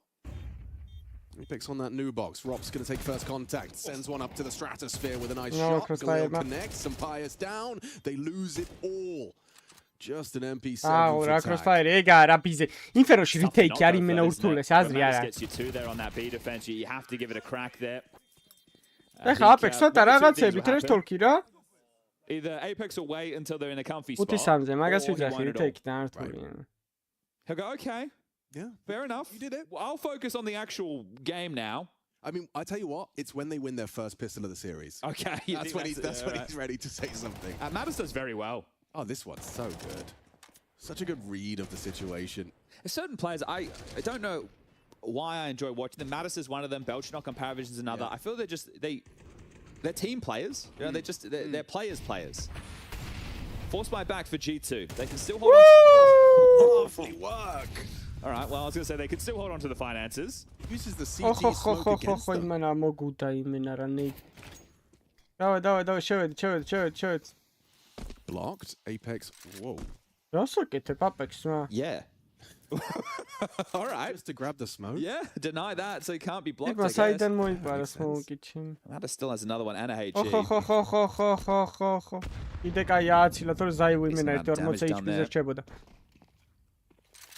Bomb still needs to be picked up T-stairs, so is that Rob's responsibility, or is he just going to be left on the lurk? It looks like Flamesy will be scooping that up to join Apex, Zywoo, Mezzi and Banana. Remember, just Natus on B, and last round he had an M4. This round, he only has a 5.7. May as well respect the half-life of this. And Natus, I think he knows he would love to stick around, but having these upgrades into the next is better than being full eco. And we know, we can say with certainty, if he had an M4, he's good for 2. I still don't see the bomb. As part of his pack, so just making sure they're not walking into a stack. Vitality,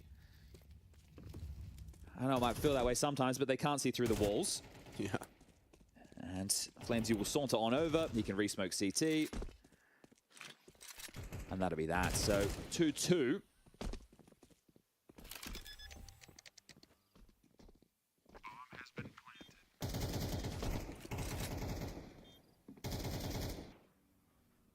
With all the favourites winning their matches yesterday, top tier Counter-Strike. Spirit versus Falcons coming up next year on the A stream. Later today, FURIA versus Navi. Now Navi have risen to power taken that second run spot away from FURIA last year. Going into the major, I think FURIA were considered one of the biggest contenders for Vitality, but they've had a mixed bag of results. It feels like they're either treading water or you could even argue on a bit of a downward slide. And then the fact that we get to see FURIA versus Navi as our third series of the day, and then Aurora versus Mouse, more quality Counter-Strike to round it out. I mean, just all day. I understand that does mean the lower bracket looks a little messier, but look, we'll take the trade-offs. Only 6 teams can make it to the playoffs here at IEM Rio. 3 per group. And by winning this match, you guarantee either a semi or a quarterfinal spot. You play a seeding match. In this case, it'll be against Spirit or Falcons for Vitality or G2. First tactical timeout, Saw gets on the microphone. The big boss, they call him. A lot to say. Nobody else speaking whatsoever. Whereas Vitality, they're just starting to get things flowing as they hope to go forward. Dust 2 is the third map of this series. They are 41-4 historically on Dust 2. That's a crazy number. Yeah, this is the thing. I'm looking at their numbers all the time because this is the team that is setting the bar. So I'm just always flicking through these figures. I also said Inferno, they're on a bit of a run, weren't they? Just 6 straight. Oh, just a casual. Yeah, but still early stages. 2-2, all tied up. 4 saves. Natus will just take the eco.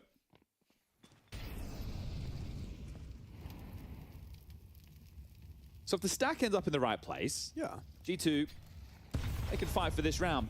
But that means that Vitality need to walk into a trap. So more of the same. 3-man pack in Banana just to wait for any responses. Also flush them out sandbags, push them out of the mouth of Banana, and set themselves up for what could be a very tiny B execute. Big damage. Now it's brought down to 19. Ouch. I think the second one missed.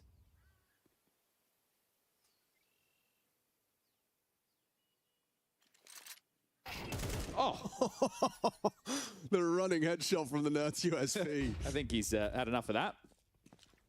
Okay, cancel that. And big rotation. Look at this. Tax and Pius both leaving Heavy God on his own. Mattis goes looking for answers, and a little shoulder betraying Mattis further away from the wall was Mezzy. If they had a flash or something, I might get a little bit more excited.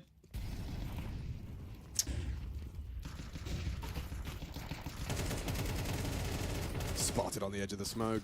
I always wonder what it must feel like to be a player like Rops. Because you're playing your own little mini game. Right. Everyone else is doing the thing.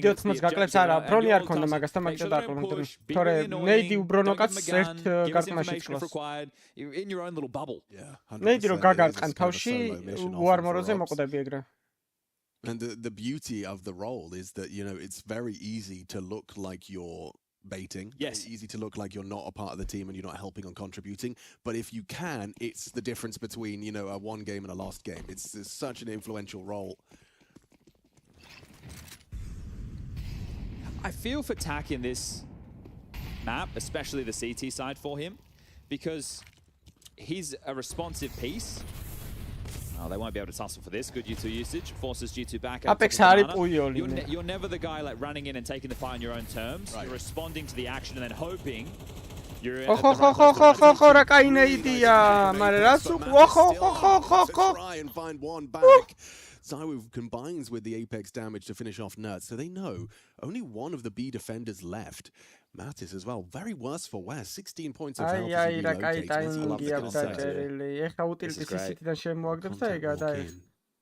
Peek at your own peril, and that's round. It's nice because it's likely that Natus will play like a smoke molly defense at that point.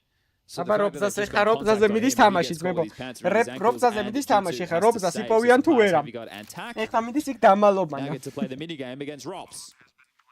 Does Mr. Cool want to head for the search? Does Apex want to call more bodies into this? I mean, we're looking at their finances, it would be beneficial.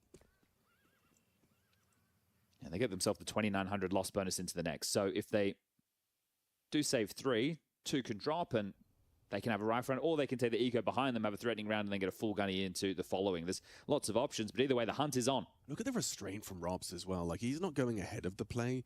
He's bought time, gets some info for them. Zywoo now arrives and taps the head of attack. Still found Flamesy, though. But only 2 guns. Only 2 I thought he had that. Yeah, same. Whoa, baited in by the shoulder of Heavy God and some Pious Prophets. Wow, so they'll bring 2 rifles through. Does that change the dynamic of the investment with one less? I understand you need the utility, but you could have justified another rifle round. You could have also gone for that eco behind the rifle option too. But now this almost forces your hand into the partial investment behind the M4's full buy into what will be round number 8. That's confirms the round right there. Yeah. Can't be too frustrated about that. Look at this aggression. Heavy God down behind the mid smoke. Okay. Apex responsible for tending to this one. Oh! To spam and Heavy God pushes through. Third available. Zywoo just hanging on by a thread. Get out of there now. Throwing aggression into the mix. What a perfect remedy. A bomb to your economy woes. No worries, boys. I know our rifles are there's few and far between. I'll even nearly have 3. Zywoo down to 7 HP. It's up to Flamesy and Rops really. Zywoo had that ace yesterday on Nuke, where 4 of his 5 kills to close down that map were on 17 points of health. Good point, well made. It was 3 aces yesterday. 1 for Zywoo, 1 for Lucky, and 1 for Moladoy to close down that series. But here we go, there's a mid clamp coming in. Tack and Natus could swing at any moment. The site is relatively unfortified, so if they get in without a casualty, look at all the util apply like Rops has. There's 3 smokes. They could keep motor block the entire time. Tack and Natus activate. Yeah. They might get the timing. Oh, maybe not anymore. Have to plant safe, can't plant open. So we're going to consider this timing though. Drops into pit. They push on in. Catches Robs off guard. Tack Profits as well. Flames. Couldn't catch it.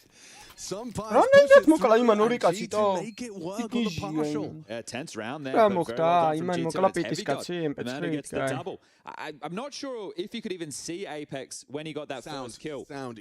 Apex starts to spam and immediately Heavy God starts to return the favor. Which is, it's crazy that he's giving up that position, right? Because he wasn't actually taking any bullets from the spam.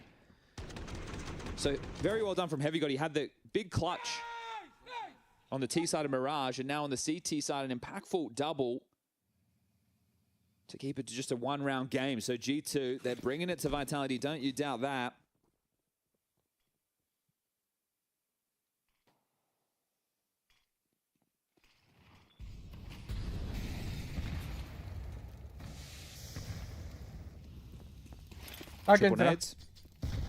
What? Well, Natus მეთქი სენდბექს ანეიდებდნენ და იმას უოჭარი დანძრეული ქონდა. მაგრამ ეს როგორ გადარჩატო? Yeah, so there's early info that there's nothing crazy half wall, which they might have been hoping and counting on. I think the other problem is it's unconfirmed damage. You have no idea. Sage კედელი ამოაჩენება. აუ, Sage დრამატივი იქნებოდა ბანანზე თამაში. ამოუშენე კედელი ერთიოს დააწამდა და ესროლონ რამდენიც. Be a double pit setup, hide in sight. Somewhere where a nade won't be the difference maker. Yeah, smart. Speaking of nades, one thrown back. Flamesy brought down. Oh, he gets away with that. Opa. Is going to cop a heavy nade damage himself. God, there's a lot of HEs going on. All being YouTube damage. ხდება ბიზე იმენა The bullets will eventually. ძმებს კაცი არ დაუნახავ და ერთი არის 42-9 40 seconds for the finish. Vitality are ერთი რაიქი ძმებო მივარტყათ, მაგრამ ნავიდეთ. I say gamble, just 3. The majority of the defense here. Tak has cheated over as that rotator as well.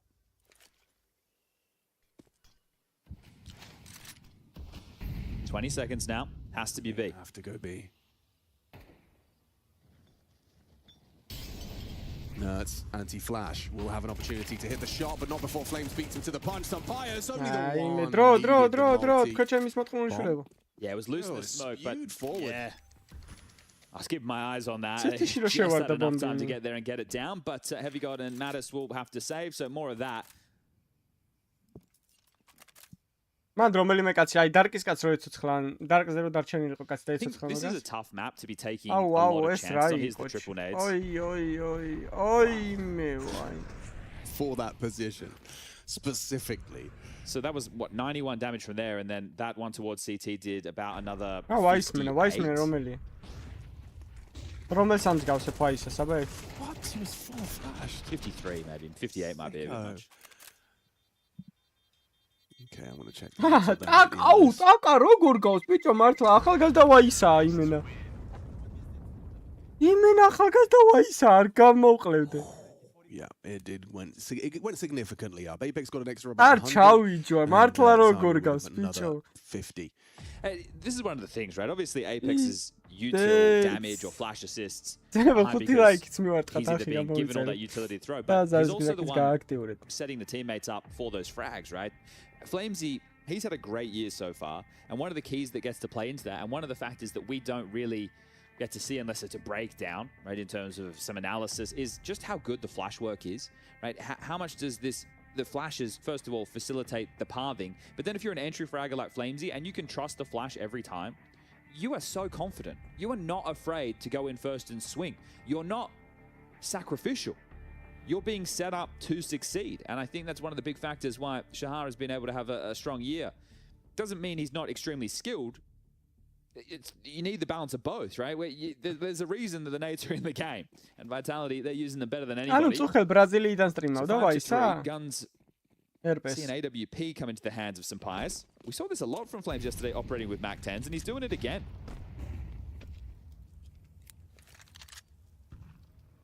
Three sets of head armor, though, so we'll only be able to strip Sampires and Nerds.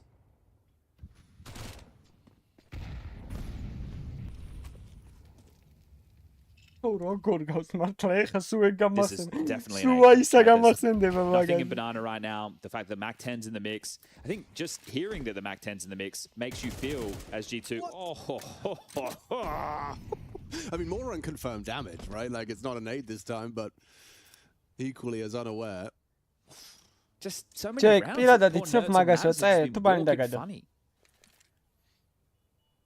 What I thought. I thought it was going to be A. I guess not. We'll see. They have to force this AWP off the line, and that's what that flash from Apex is destined for. Peek. Frag. Cracks the skull of Zywoo. Peeking back in his green. He's shutting them down. Vitality escorted to spawn by the Spanish sniper. Flamesy one back. It's all on to Rob's walking out apartments, and you don't have to really guess too hard if Robs is alive where he might be. That's really well done from Sampires. He's another member in this G2 jersey who's been under a lot of criticism. Right? He's like, oh, we missed another shot. Yeah, of course he did. It's Sampires. But right there, locking down Banana single-handedly. And the confidence, right? He dodges the flashes, peeks back in. Yeah. That's very lucky to be alive, isn't he? And this is great, right? So confident. Satkar, madloba donatsiis, kuidas madloba? Satkar, bro. He's going to bring his AWP out. Aggression barrel spotted. Sampires still able to dip away. რაჭით კამანდას იქ ბიზე ნახე შეხედო. Again, Banana. 5 HP-ით იწყებენ იმენ. But the score is only a 1-round difference. So G2, they're holding on. Maybe more than holding on. Natus could drop a big nade in here. მინიმუმ წელი იცნობ. Au, კიდე აუ, რა ხდება ბიჭო.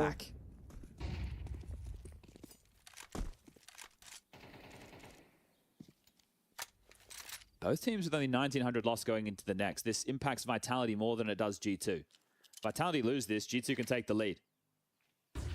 Reaggress. Half-wall smoke and an AWP frag. They evade the nade.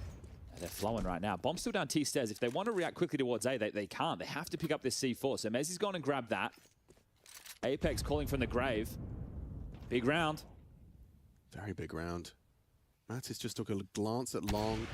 Zywoo picking off onto Heavy God. Just a little jiggle on the pit, not enough. Still finds lethal. Natus making his push through. Knows he's got to stay active here. FlameZ, wow, catching a nice one onto Sampires on the library rotation. Still cowering at the back of sight is Tack. He's done well, but not well enough. Zywoo quick on the trades. His AWP comes out, and Vitality find a 6th. I like that from Tack, right? Immediate into the pre-fire. On the other angle, seeing if he could get himself a double. So they avoid disaster there, Vitality. Going to get themselves up to 6. There is money for G2. Just take a look at the bottom right-hand side of your screen. With the 1,900 coming in, everybody's going to be able to buy. Don't you worry about that. Nerds would have been the only one in question, and he's the man saving. So all good to go again. Only got 2 rounds left in the half after this one. But this is a competitive series. I think after we saw what happened on Mirage, just gives G2, they're more emboldened to take more risks, take more chances, play with more confidence. But it's not just like, some of the moves that they're making are quite nice. Good team play. Let's go, boys. Let's go forward. And Apex, again, haven't heard a peep out of it. Not a peep. No, I think going to be drawn into that game again. Third tactical timeout in the first half. Yeah, cool, I guess. He was even like deliberately positioning himself far away from the box to be like harder to wallbang. Oh, mate. So he's got his T-side AWP out. He liked the way Sampires' AWP looked. He figured, I'll do that too. I want one of those. And that actually matches the output as well. Triple kill from T-side AWP on Inferno. Guiani იქნება, ხო? კი, და ძალიან ადრეა, ხო? As well as Zywoo. Tendeba ეხლა რა. G2 managed 7 CT side rounds against the Gentle Mates. Wasn't enough to get them across the line in the Messi გავწუროთ ისე. Ronaldo წინააღმდეგ. პორტუგალია ისო გაიჩიტოს არგენტინა. They could still level at the half 6-6 and they're in with a shot, right? They're so far 3 from 3 on pistols. But for G2 to have a chance to take this 2-0, I think they need to tie up the half. Oh, especially when you remember the potency of Vitality's CT side. You talk about their nades, you wait till they get to the CT side, they have got some incredible combinations. Wow. Lovely damage inflicted. He's sticking around as well. This is the confidence you are hoping to see more of. Mankanaziad vegait. Oh, Tupac Shakuri გაუკეთეს ტიპს იმდენიეს რო. და 1 HP არ დააკლა, წარმოიდგინე, ტყვები ესე გადმა. ნეუ გაიჩნდა. Quick reaction. გასიძახი. რა კაი ტაიმინგი დაიჭირა და მაინც როგორ არ იყო. Yep. Maybe it looked more impressive from Rops's, I'm not sure. No, I think that was pure. He got caught off guard there. That looked nuts. Oh, it's just quick flick. Heavy God's pushing apps. They have to go big. This game, Channeled into nerds. I suppose საკმარის მოდერატორები არიან და თუ რამე თან მე სხვა ქვარ. I love this. Heavy God has completely cut them off at the pass. If you come back, this is a really tough line. And everyone else has been able to rotate. Sampires with the alley-oop, the flash. ეს რობზა იმენა გამორთული. Damage. გაუჭირდებათ ესე. მაგრამ იმეთი არა ვიცით და რაღაცა შესთავაზებენ. ახლა ამ რაუნდს მოგება ძალიან რთული იქნება, აი ძალიან. Important Molotov, going to limit Natus and Tack, force them wide. Spots his shoulder, FlameZ and Zywoo tagging him through the concrete, finishes it off, but Natus can be overlooked. Yeah, jumps up, double kill on the defensive B. Looking set to succeed. And the money wasn't great. The loss bonus obviously went down 1. So this final round, there might be 2 AKs, maybe 3 if they want to forego a little bit of utility. So Mezzi just slightly ahead of that smoke that they've lobbed forward there. Gets caught by a Nerds before the util. Yeah, okay. Reasonable. Yeah. Okay, Mac 10, 2 Tech 9s, 2 AKs. Can Vitality take the lead at the half, or if G2 put in a shift to tie things up?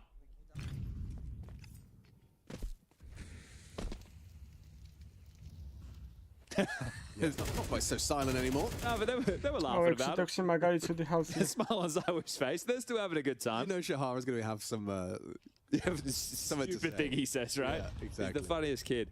He is. Fantastic. Okay. Apex is in a lot of trouble. Oh, wow. Natus will take him down with a HE to combine with Nertz's bullets. აპექსა გაიგდო დღეს კაროჩე მერძა რა. Looks like it's going to be an abs test for Heavy God and Tack. Be one hell of a flashbang. Heavy God does get spotted out. The trajectory's there, but so's Tack. Activates and covers. A one magazine double headshot spray. I've done enough. Beautiful, yeah. 6-6 on the half, all tied up. ჯორავი ალბათ უფრო სითი მაპია რა. Can't argue with that. Very competitive. G2 looking to do one better than just a map win. Is the series really available? მერცა რატო აღარ უყვირეს? აპექსაც რაც მორია და ცოტა უყვიროს.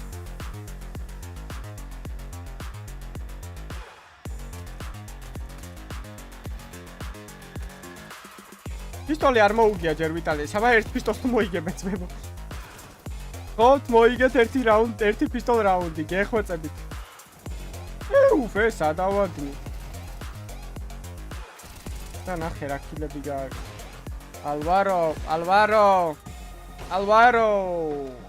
ურაები გაუკეთებ.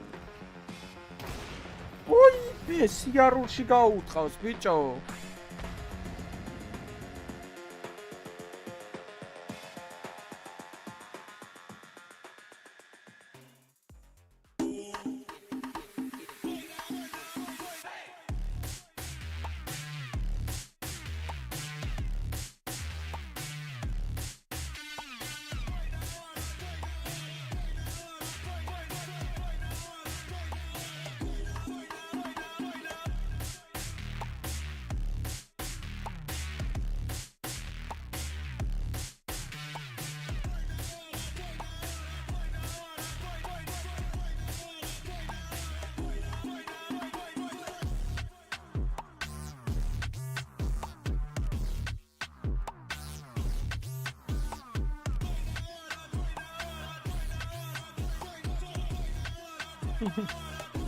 აკრატელი უკიდე თუნდაც მე მოსტრიმი დავალაიქეთ არქი გამოიწერეთ მანამდე.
გააჩნია რა გუნდს რა. ვიტალიტის შემთხვევაში სითი მაპია.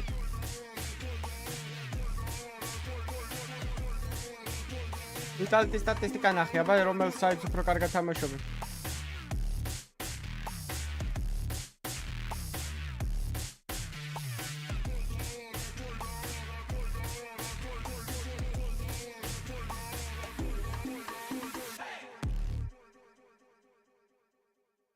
ამის მერე Falcon-ის პირიცია კი. მაგრამ დასტორი გვინდა აქ არა? მესამე მაპი ხო გვინდა თო? და მეც გვინდა. პისტოლი მოიგოს ვიტალიტი. რა გაატრაკეთ თო ზაკუნი.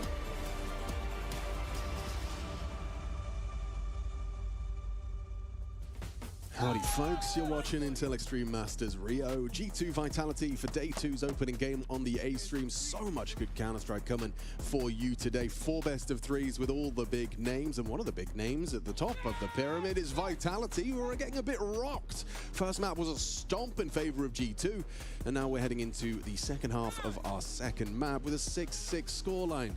Chad has his doubts about whether the G2 can put it together on the T side, and understandably so, given their performance versus the Gentle Mates, netting them just one T side round yesterday. Well, not if they go 4 from 4 in pistols. Yes. So there is a big way in for G2. This is the 22nd series for Vitality this year. They've only lost one. That was to Falcons, and that was with a stand-in. If their second loss all year is to another team with a stand-in, I think everyone knows what the new recipe is. Yeah, the new meta. But this is for the playoffs. There is a lot on the line right now, not just the records, not just the streaks.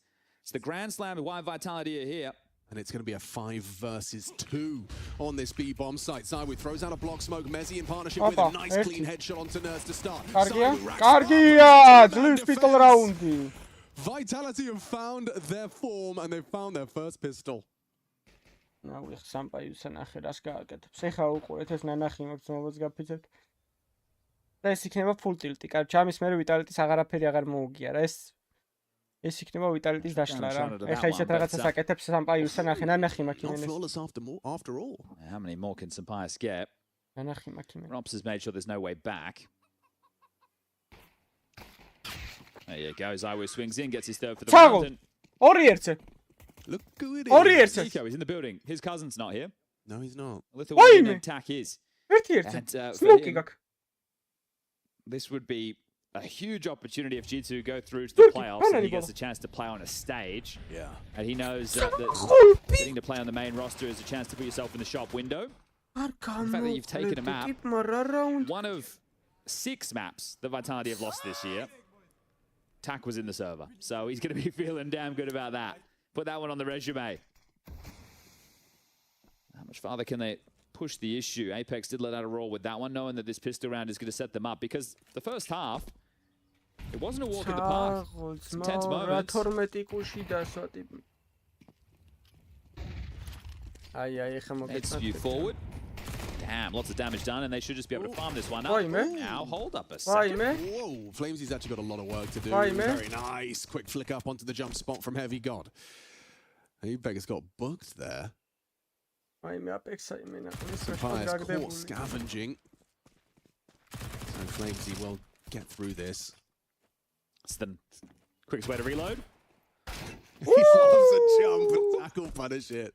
All right, well, they do have to die. How much more damage can they get done? It's just Zywoo on A right now. Rops has joined Mezzi over towards B to support this, but nobody's home. Just kill Zywoo with a Glock, and you get a bomb plant. That's all you have to do. Okay, sounds simple. Yeah. He's not going to give you the fight. In fact, he's going to peek out just as you're clearing sight. Oh, no bomb was spotted there. Unlikely to see Zywoo get sidelined here. And Header's been spotted. He even bides his time for a second. Decent dink there from Tak. But there you go. 8-6, 2-round gap. But the guns come out now for G2.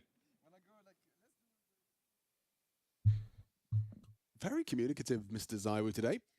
Yeah, I think he's... He's always smiling. They're having a great time. Hey, you can't get down in the dumps when you get your first taste of defeat. You know, Rops isn't feeling great. He's 2-8. Yeah. He's having a tough game. His T side was not fun. Apex is 4-11. He had to try and lure caps versus Heavy God.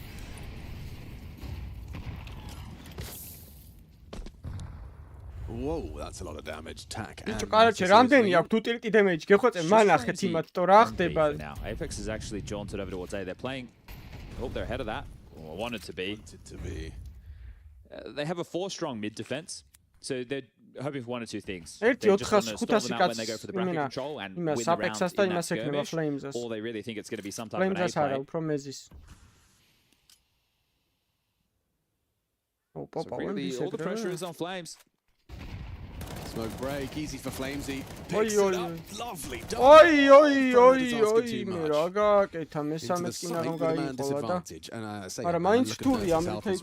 so easily go down on these spams. So much useful for the retake too. Robson, Zywoo with full belts, so that being cashed right now.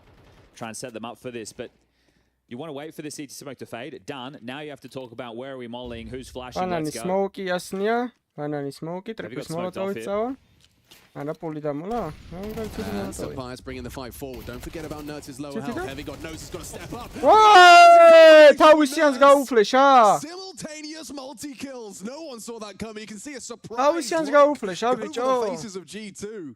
They strike perfectly. Damn. Okay, well, there's the firepower output working as intended. That is beautiful. How's Natus got 2 on the low HP? He's done very well there. Good.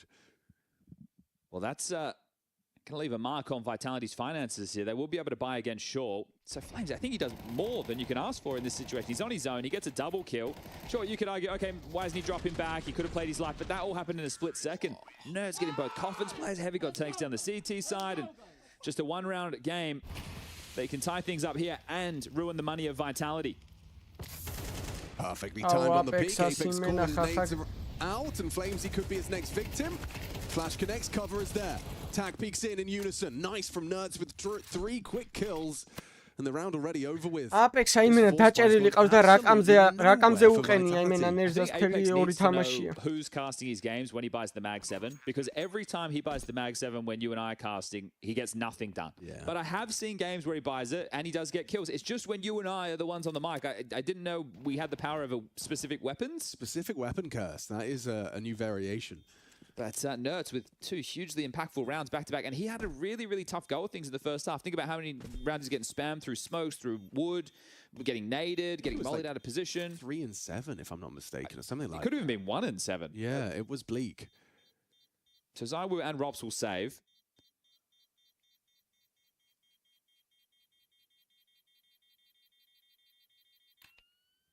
And this one is essentially worth 2.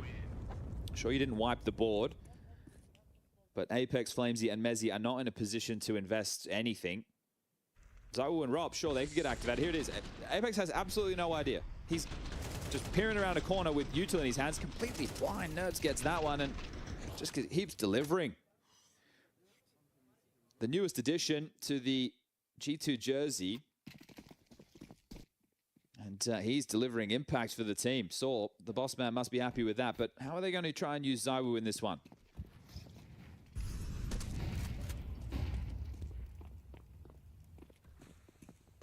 Again, this is direct call.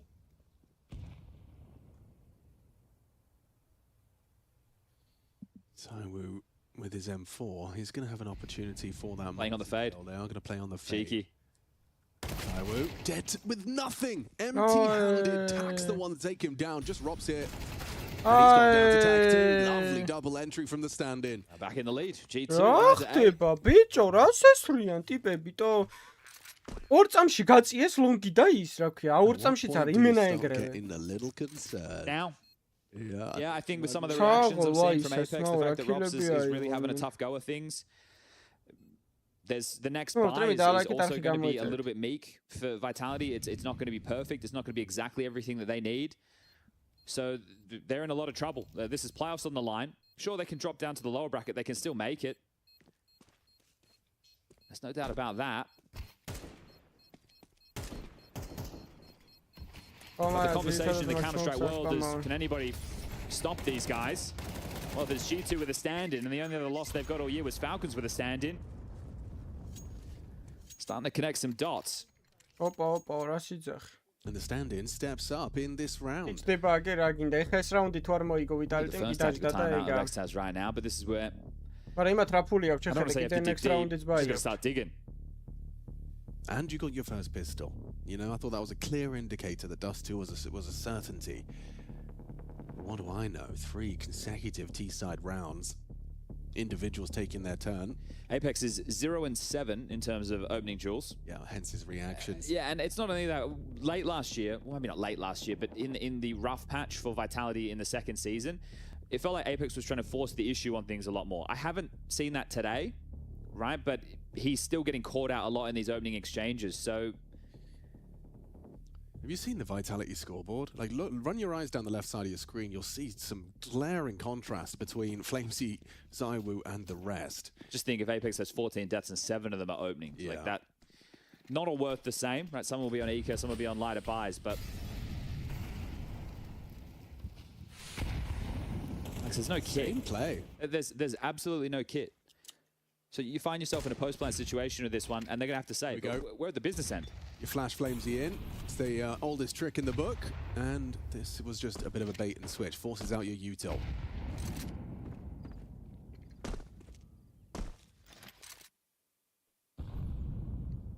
Minor damage. Robs has been boosted up, hoping that this duo at various elevations is going to work out for the mid shutdown. They got Mezzy parked in pit. This setup, it's the longest rotation possible with this setup for B. So if G2 just group, which they're starting to, towards Banana, they're not being harassed at half wall, they're not being native back, the util's not there, right? Vitality don't have everything they need to be as liberal as they would normally be. Okay, so Sampais is having a full 3-smoke fake dropped for him. I think he's going to be throwing full A smokes from that corner. Ale fejki, ragazzi, fejki. Au, bizde echa, bizde tsiet. Prikahol. It's all on this B defense. Just Flamesy and Apex. Heavy Gods keeping their boots planted. Zawi's trying to cheat away. He will get away. What's the timing again? And nice from Apex. Apex stepping up. Can't find the third. Natus just about prevails. Good clear, good awareness from Robs. He was ready for the lurk. Not looking like it's going to find its mark. Just in time. They haven't got the time for the plants. And Pius disconnected. And the HE from Zaiwu enough to win the round. Wow, Vitality, that was a threat. That was a big threat. The whole squad, 5 players committing in towards the B bomb site. And you still come out on top. Yeah, good job there from Good awareness there from Zaiwu, right? He's lining up the HE to throw it towards the default plant spot, but here's that it's not being planted. That beep, right? Triangulating his position, got his sonar on, and denies the bomb going down because this still... Hey, he's lucky he was low as hell. Another death slam there from Natus, but they've still got the money. Not out of the woods just yet, Vitality. Another one of those required to get on top of the finances, force G2 down to a partial.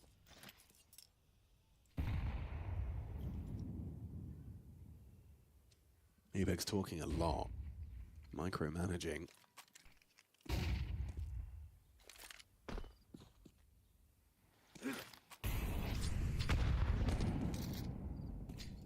G2 have done a good job avoiding the majority of Vitality's HE damage. Flamesy's in their blind spot, catches them off with 1, make it 2. Quick adjustment into attack, swing on the half wall. Ნიშნულოვანი რაუნდია ეს ორივე გუნდისთვის გადამწყვეტი რაუნდია ჩათვალე. Robs ეხა Robs ტროლობს. ერთი სამეორიც. იდიან თამაშს იდიან. Robs თამაშს იდის მე ნუ ეხა რასაც უყურებ. They do have a kit, sure, but this is going to be a very, very tough retake. Number disadvantage. Weird smoke. Oh, throw one of his own. Might be a little bit deep. Have you got on this pixel? Mezzy, how aware are you? Just going to walk his head straight into the line of fire. Natus finds the final frag, and G2 on its head. That's massive. Right now, the money is in the mud for Vitality. There's only 2 players who, maybe 3 players who could justify rifles. So much trouble. This could be it. A lower bracket calling Vitality's name. Since when? Yeah, look. When? Stand-ins, the counter. Every roster in Counter-Strike going to start fielding Vitality. They've gone a Hero M4 into this one, and a Mag 7. A couple of Tech 9s, P250. What is that? A flying Mag 10 from Sampais, but at least a trade. He pulls the crosshair. Keeps Flamesy humble. It's just a 5-7. No, it's not even that. Sorry, a P250 and a Mag 7. No, it's coming in. Into the from Apex as well, making that shotgun sing. Natus on the retreat. To try and find a way back in. These are the type of rounds Vitality win to dig themselves out of holes. So these 2 in the clutch. I don't mind it. I've seen these individuals pull off some wild moments before, so why not now? Natus keeping up the performance from map 1, 18 and 9. As he's going to... Wins მაგას ეხლა არიზავს, დაგაკლდევოთ 5 სანტიმეტრი ჭუჭუებზე. Apex starting to cheat over. There's a acknowledgement. ვის გაწყობდა, ვის არა ეხლა გადაწყვეტა. Head over towards A. Rops is coming over as well. They're still trying to piece this one together. 40 seconds, but it will be the B finish. If they do contact in, Apex's angle is designed to deal with this. Mezzi remains hidden. Apex just going to be trying to ward them off. And he's heard him, spotted him, wishes he had his gun out now, but Natus should go down. Up and over for Heavy God. Flying in, gets the frag and 45 HP. Peeking into Apex, has him low. This is scary. This is threatening. Heavy God, a little fake on the plant. Confirms ZywOo's rotated through, and now that's bought time for Apex. Knife out to walk in and deny on the plant. 10 to 10, they dig themselves out of trouble. Apex with high impact. You were talking about his opening deaths. Well, how about a 3K shutdown with the Mag 7? Fix the jinx, hasn't he? The Mag 7 is working in his hands, and that's an awful lot of cash right there off the back of this. So the Mag 7 denies the entry in towards B, and this was an M4 in the mix. This was a Mag 7 and some pistol upgrades. So there you have it. Apex getting himself up to double digits now. It's going to be a shove from G2. Is Linus Savage. Am I tripping? It looks like it. Wow.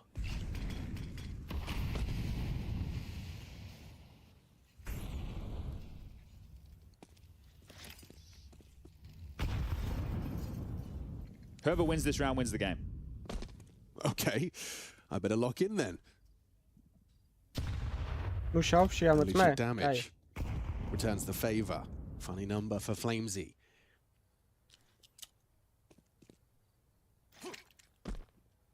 Winner წაგება არავის თავში. აბა რობს მებო. რობს და საკფული გადებული წაგებაზე. Flamesy still has banana control. მეძიც აღარ ჩანს. მეძი შედარებით ჩანს, მაგრამ აი რობზას ესეთ ცუდი პერფორმანსი რა ვიცი. 3/4 smoke on long causes questions for this A defense. და ნიშვიათად რომ ესეთ ცუდად ითამაშეს. Have bracket control. Very limited util for the finish, hoping for an info play, a reaggress, a walk into this. დავიძაბეთ ცაკ. ZywOo sees nothing. არა, არ ვდებ მე თამაშებს ფულს. Fully არ დამიდია. Another BXQ, they've run an awful lot of them, but it's actually going to be on Rops. And Rops, he's had a tough game. Only 3 kills to his name.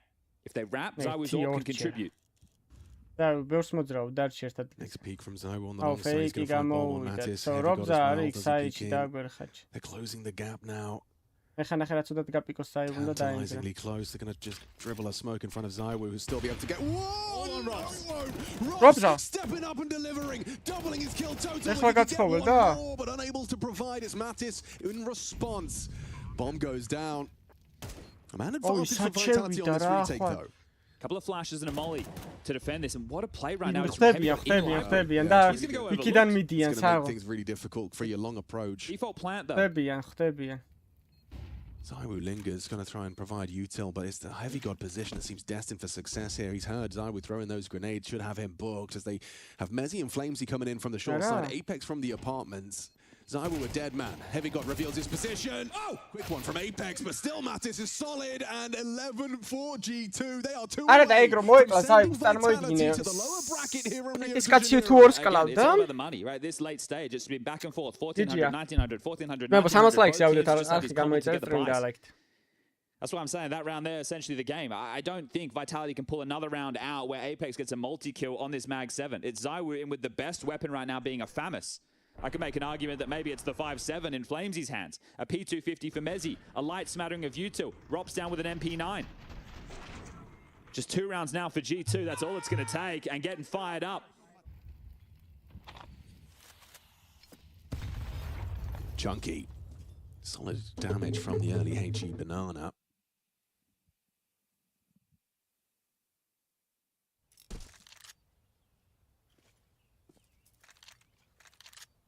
რავი, ეხლა არც ერთი თიმი არ მევასება ესე რა. просто უყურებ.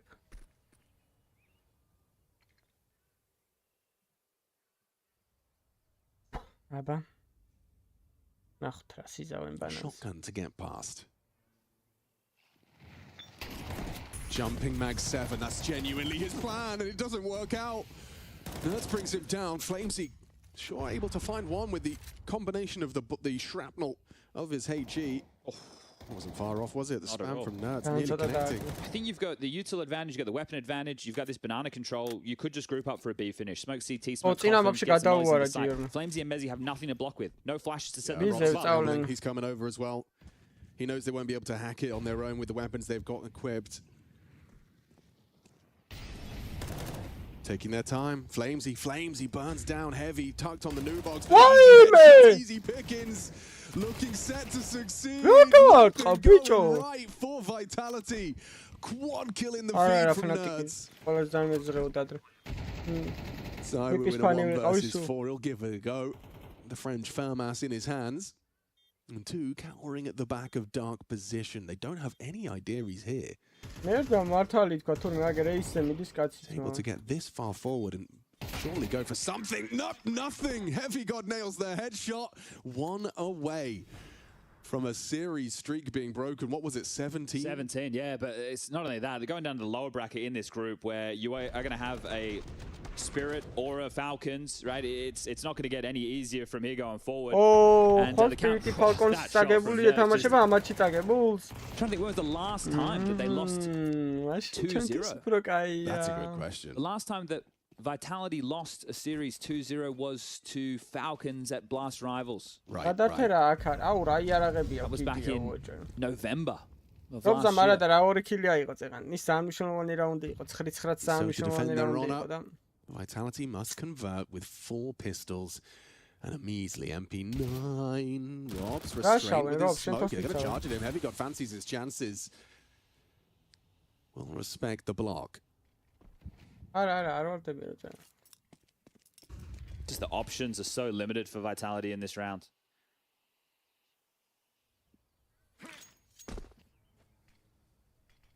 მე მგონი კარგად კითხულობენ რაღაც პოჩ, მაგრამ გააჩნია რა აბსურდული.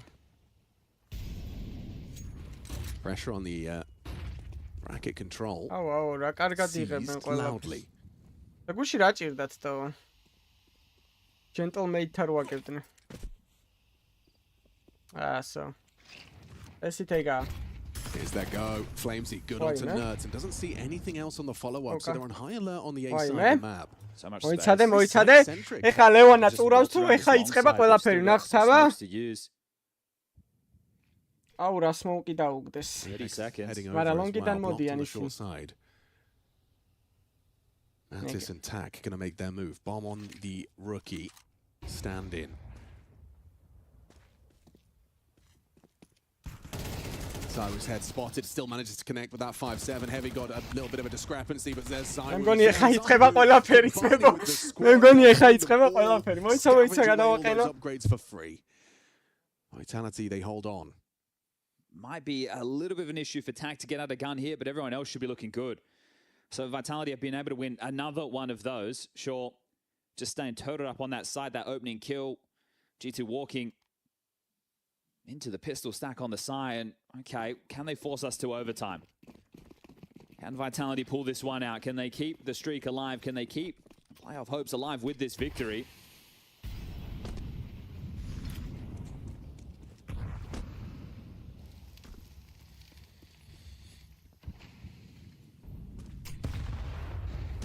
Oh, Flamesy, they want him. Closer than he thinks. Yeah, I think so too. Tucked on Broom, they're on top of each other. Solid nade connection. That's on 59. Is this Flash? Yeah. On Flamesy's call. It's 4 in banana. Staring at his screen, throws it out. Flamesy has a look, dips away. Just around the corner in time. Holy. Yeah, such a cat and mouse game. Nerds versus the likes of Apex and Flamesy. Messi's cheated over to make this a 3-strong defense. I won the long side with the AWP. Rob's not playing balcony, not playing pit. More site-centric from him.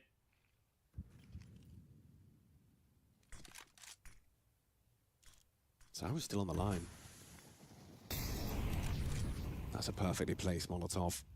მე რობზას იმედზე ჩემი მტერი იყოს ეხა ისე დღეშია რობზა ვაიმე. რა კარგად კითხულობენ, სამი კაცი გადმოვიდა ეგრევე. 35 seconds for G2 to try and find this finish. Heavy got to arrive through the apartments. Natus forging a path at the long side. Splitty არ არის, ვერ იქნება. Smoke Moto and go. Zywoo bides his time, ensures the kill. Natus down. An opening kill for Vitality, trying to ensure overtime. Looking good now. Mezzi, Cyrus. Go, Kylie, go! On the right place at the right go, time. Kylie, go! Okay, that's impressive. To bring them back with that situation, considering the type of buys. Again, I understand this isn't a map for G2, not only that they have a stand-in, but we're living in the match right now.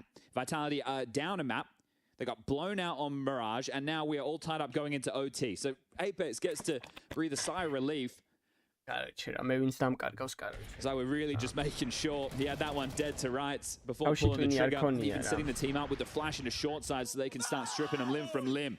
But finding that energy, that attitude required, can they push us to dust too? You're going to start running out of ideas, G2. The fact that you were so close, you should have put him away. The broken buys in back-to-back rounds, and here you are. Reset.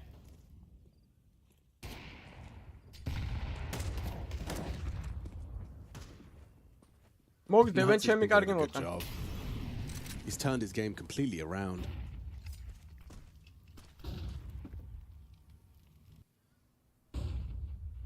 Large smoke thrown by Nerds in the front of B site.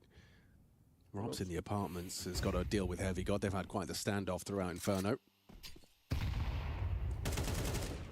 Wow, he hit Zywu through the coffins. Yeah. 35. And I think he's trying to aim at Flames. He was heard fumbling around there in that front lurk smoke. So unconfirmed damage done. Heavy God and Robs, perhaps. What's that like? Obviously, there is a apartments gap. Apex is there to consider that. Oh. And now Robs can play forward and say that's it. So that's going to liberate a rotation. Messi's on the way. Yeah, already. He gets the kill and just dips. They have to go. Here they come. Zywu, supported by Flamesy, holding them at the door, forced away by the flashbangs. They will push through, re-emerging to his demise. Now Zywu at the back of sight. Flamesy trying to draw their attention, just going for the plant. I expect Zywu here. Matt is going to try and chase him down. They're going to need a no-scope, going to need a Flamesy from the ruin side. Catches Natus with his M4A4, and now Nerds unable to get the clutch started. It was like the fadeaway, like he started to kind of leave and had a stray bullet find the headshot. And the crazy part about it is as soon as that kill comes out, oh, okay, it's the lurker. We know it's not going to be here, right? So immediately pivoting over towards B, it's all the information they need. And then Zywu, he could have tried to contribute there during that skirmish when Mezzi comes out, says, nah, I'm going to play to deny this plant, secure the round, and very well done.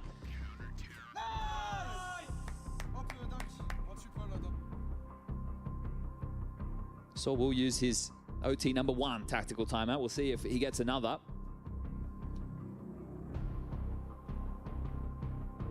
We're discussing this as a free swing at the king, right? You can play out of the box Counter-Strike. But I feel like that's what you're seeing out of Nerds in Banana, right? He feels like he has nothing to lose. That's why he's so confident in all of his decision making, happy to take some of those risks. And it was It was 1-7 at a certain point, right? The fact he is sitting at the top of the tables alongside of Natus, it's Zywu and Flamesy for Vitality. You want to talk about Flamesy as well. His opening duel stats 6 and 0. He's making up for Apex. Yeah. Last round of regulation, he got that opening that kind of changed the tide of battle. Up the tempo, at least on the pressure. Okay, spotted on towards the barrel's position. A re-swing from Zywu. This vicious. He still manages to best Nerds. Tak doing the flashbang down. But now fades to black. It's Matis getting active. Mezzi ready to receive this off angle. Getting set to collect. Consecutive rounds now on the CT side of overtime. This time it's Apex as the Joker, so even if Heavy God finds Rops, he might not be ready for the player in back pit. And I can understand why you would start making these moves if you're Vitality. Right, Rops has been having a tough go at things, but not this time. Jumps up, 2, and well, the wings. He's returned himself. Double digits there as one more, and they'll have the clean sweep in the first half of OT. Flying AK headshot, of course. Everyone's favorite. I'm really kind of bemused by Zywu's sticking around there. I thought, you know, when you get spotted by the boards, that's an insta-death, but he stuck around. I think a part of it is G2 are kind of doing the same thing. Then this isn't a blanket case, but there's a disrespect of certain protocols or responses. Oh, here's disrespect. Sprayed down by Matis. They tried to go for a pace change and now აი ხა მე 4 კაც არ ელოდებიან 4 კაც არ ელოდებიან ეს ზურგში 2 კაც მოკლავს ესეთ Flamesy the Joker მაგას ვიძახი და რობზამ ვერ მოკლა ვერავინ თო რას თხრილავ შეჩემისა შენა whipped into that third right insane all right well რობზა რა კუტუ მიცინია თო შეყოლილიყო იმას the amount of nades left over between these three to hold them at bay tackle punched in უნდა ჩავწერო არავითარ ვიდეოები რა a nade and a volley for his Vincere აქეთ ცხოვრებაში ყველა რატო გამოსირდეთო He's softened up but Robs he's got to get across this surely he doesn't clear this and it's Robs of course he does he's looking in the right direction at least does go down to Nerds in that powerful angle and so G2 will find something before the swap of the sides. Well, it's mainly been the pistols that have helped out G2 in the start of all these halves besides the one we just witnessed, right? Vitality got their first there. So now that both teams getting to start fully fledged with the rifles, we'll see how G2 fare. It looks very clunky there, doesn't it, coming out of the smoke? Natus does a great job to find that double opening and help secure this round.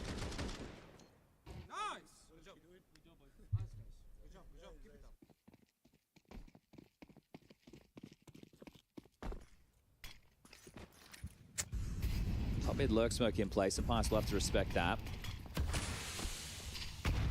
If you missed the first half. Oh, Nuts, half wall booked. Mezzi full flash gets it. Yeah, I was going to say that there was so much nade damage done to the likes of... Oh, the timing. The timing. Tantalizing for Robs. He hears tack. Yes, he does. Nails it as well on the rotation. So Pius has to stay towards A now. But he also knows Robs is in Arch, and so doesn't really want to try and clear him with an AWP. So much pressure onto Heavy God, who's just had his whereabouts revealed by throwing out that smoke grenade. Call that 15. You can understand what he was going for there. A little too deep, though. They I cannot believe, considering the financial situation so late in the game, that Vitality have been able to bring this back. Yeah. Mag 7, 5-7. It was just a full pistol round. Full pistol round. Maybe there was an MP9 in there. Yeah, I think one. I think you're right. It was 4 pistols and an SMG. But all in all, it's having your economy broken that late, and it was back and forth between both the teams. That's why when I think it was 10-10 or 10-11, something like that, I'm saying this is for the game. I thought that G2 would have enough. Again, I'm just basing this off of what's happening right now. I'm not taking into the context the stand-in, all these factors. I just thought, hey, they've done enough to defeat Vitality 2-0, but just one more now for the world number ones to push this to map number 3.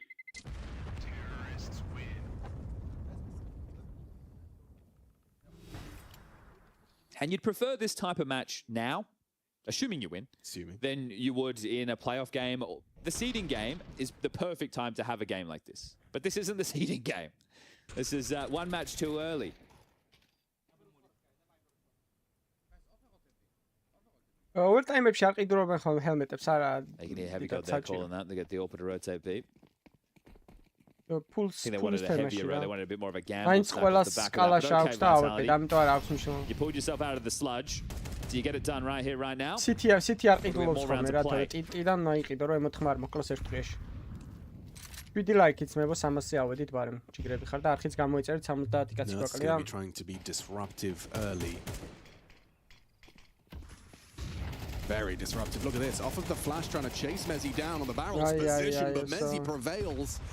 Heavy nade damage inflicted. 80 from the single $300 grenade. Natus picks up another one where that came from. Oh, perfect. Ooh, from Apex, but not able to pull the trigger in time. Natus just far too quick. So that's a clawback. An important one when you find yourself staring down map point. Into the AWP here. Yeah, Pius been calling the shots and he's been hitting them too. Oof, and he'll hit it again. Nails it onto Robs. Flamesy finds him, exposed on the pillar. You know Heavy God has to be here somewhere. Yeah, right. Right. There has to be the A anchor. And Tack, forced to be the rotator. It's such a high-pressure role for someone standing in. And he's probably been told all this stuff, right? He's like, oh, yeah, no, rotate here, do this, do that. Whereas he'd love to just play with his intuition, but you got to respect the elders in this one. Looking for the A finish, 27 seconds on the clock. Flamesy is going to come in through apartments. Zywoo and Mezzi to come up the short side. Now, Zywoo has the molly, can use that pit. At least that clears that. Smoke's been used long. Heavy God could win this still. Oh, Not anymore. He's going to force him out. Yep. Beautiful Molotov. Completely seals the deal, and that should secure it. Third map required. That's Tori, boys. That's Tori. Seeing action between G2 and Vitality. Kay round, Kay comeback, 5-7. You've discussed. Kay do ვიღაცა შავტრაკას. We're getting to see the pedigree of Vitality here. Yeah, you blew them out on map number 1 short. You had them right where you wanted them here on Zai map number 2, but you're going to გავწურეთ. Dust 2, their home turf, unless Natus can clutch out the 1v3. The first has been found. So, baba, bombs თუ მოახსნევინებთ, აბა. Stab. And a clean tap back of the skull. We will need. რა, 5 ლაიქიც მივარტყა სანამ ზაი ყველას გადაკოცვის. მალე 5 ლაიქი სანამ ზაი ყველას გადაკოცვის. It looked like the lower bracket was calling their name, G2. They'll consider that a bit of a fumble. Close but no cigar for the 2-0. It will be decided on the third and deciding map, Dust 2. ახლა მე ტყლე დაუწეროთ, ყლე ვიგოდეს.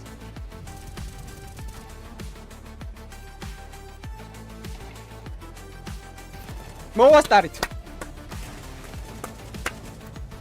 Bravo.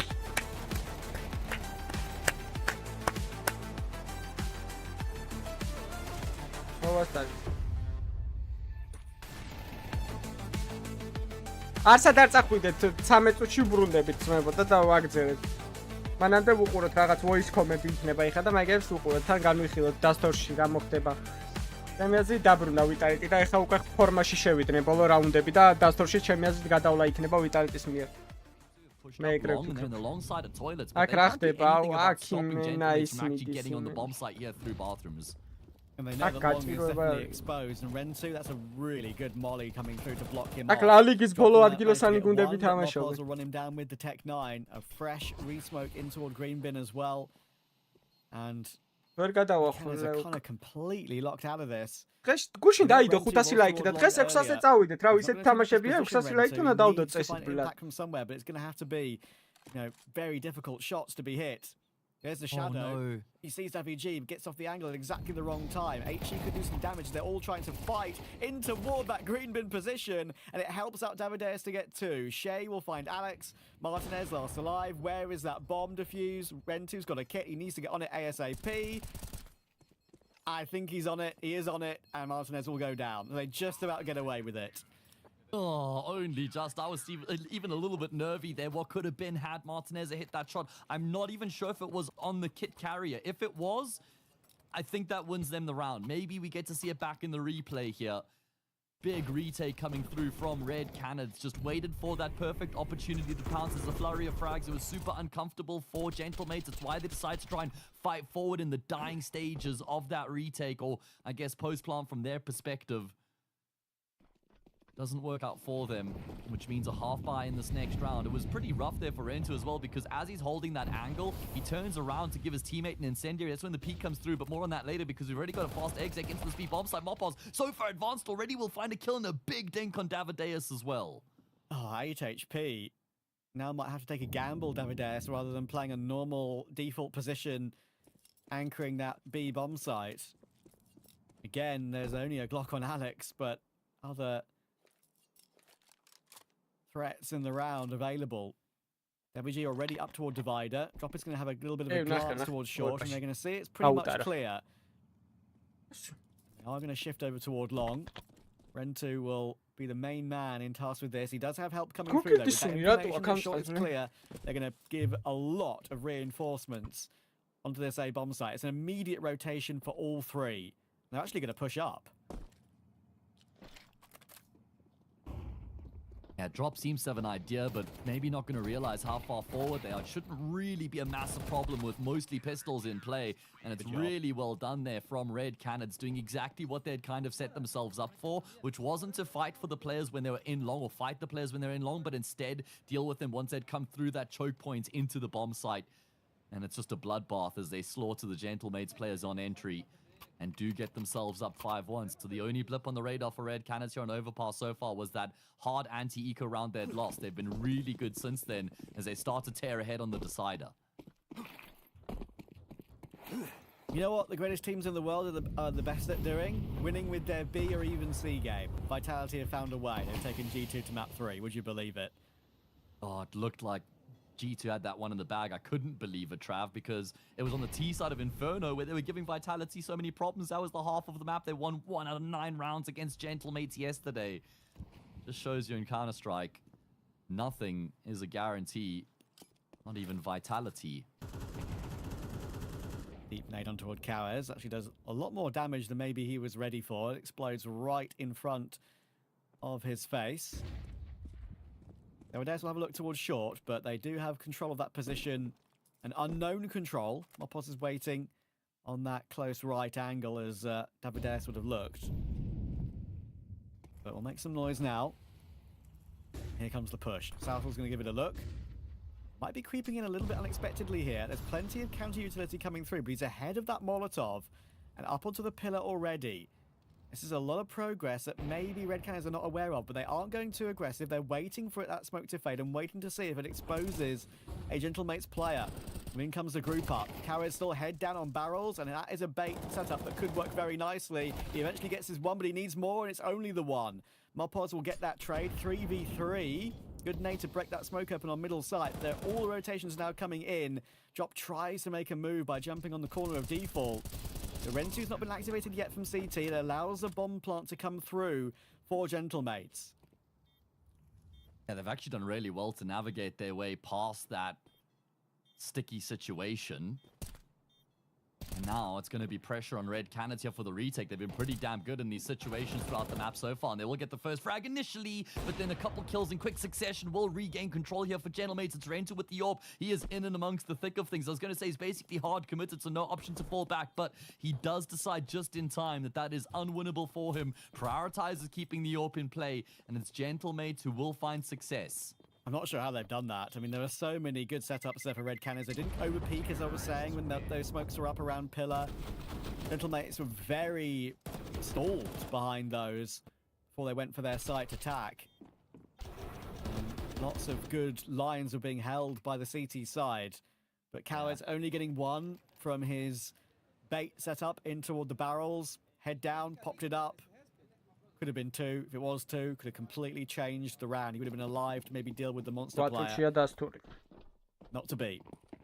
Feels like that was the power position that had to yield some big results for Red Cannons if there's going to be any chance like you highlight. And I really like from Gentlemates that they don't start to panic in that situation where they kind of had to pause when they were in a pretty uncomfortable position, but they hold their nerve. They all kind of cross-cover one another really nicely. Mopos able to adjust there for Davides. I thought he would have been caught off for sure there from the Chilean, looking to make a spicy push in the early stage of the round, but not going to work out for him.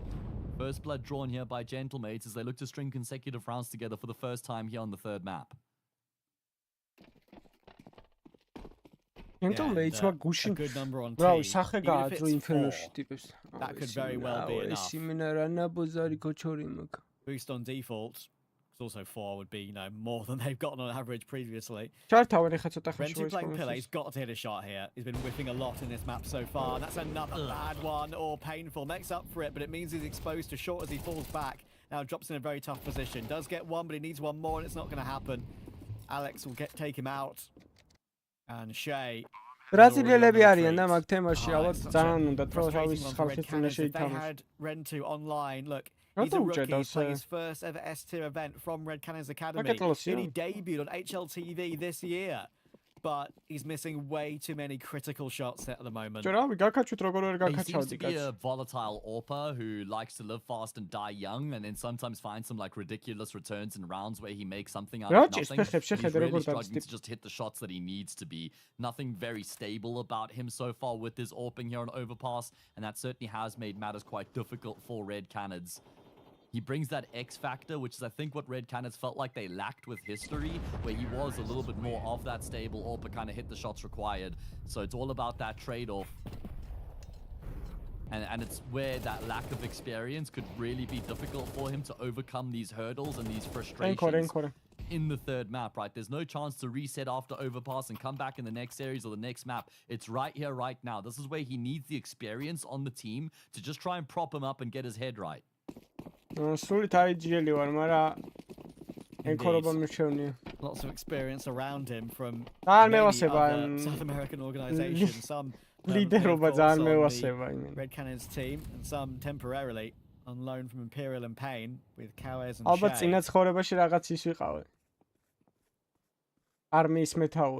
Gotta try and find a way to win a round like this, you'd think, at this point. Otherwise, Gentlemates will be right with them at 5-4. 5-7 close range, long bar them. They are clearing it properly, but very close range. Always so possible to die in one click to that pistol. Double flank through Con. Rentu will try and bait for Shay. Shay has been seen, but Salsol goes down. So they have wrestled the man advantage. But they now know there's at least one on the flank, and that M4 that had been saved is in that position. It's a really awkwardly poised round here right now, almost for both teams. This big double flank. That's got some control over towards long with 2 players. It's tough for Mopos to join up with them though, because the door here is closed. So you then have to give up the audio queue if he was going to try and connect the dots and join with his team. მაგაზე დიდი სიამონება არაფერი არა. Counter-ში რა არ გამიკეთებია, მაგრამ რო გაქოლავ რაუნდს და იმენა 100%-ით რო ისე ხდება, როგორც შენ სტრინში არის, მაგაზე დიდი სიამონება არაფერი არა. Himself and Shay in position, and that will enable the trade. Yeah. Ay bicho გააჩვენეთ ის კომები რა პონჩი არ გვაჩვენე.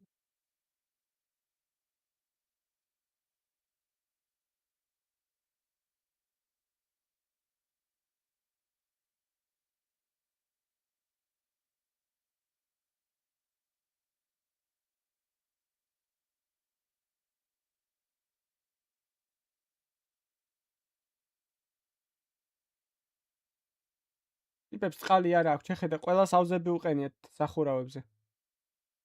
რა ბედნიერები ვართ, ბიჭო, ჩვენ ამათან შედარებით, ჩემი მინა. უბრალოდ ესენი არიან კიდე უფრო ბედნიერები, შემეშალა. რა ისა აქვს, ტიპს აფხელა ოკეანი აქვს და ტიპს წყალი აქვს იმაზე, რა, წყალი არ აქვს. ჩვენი მინა ამათან შედარებით, რავი, წყალს იმენა, რავი, საპირფარეშოში პროსტო გვაქვს ჩაშვებული იმენა. ხელი დღე. Or amagari adgil.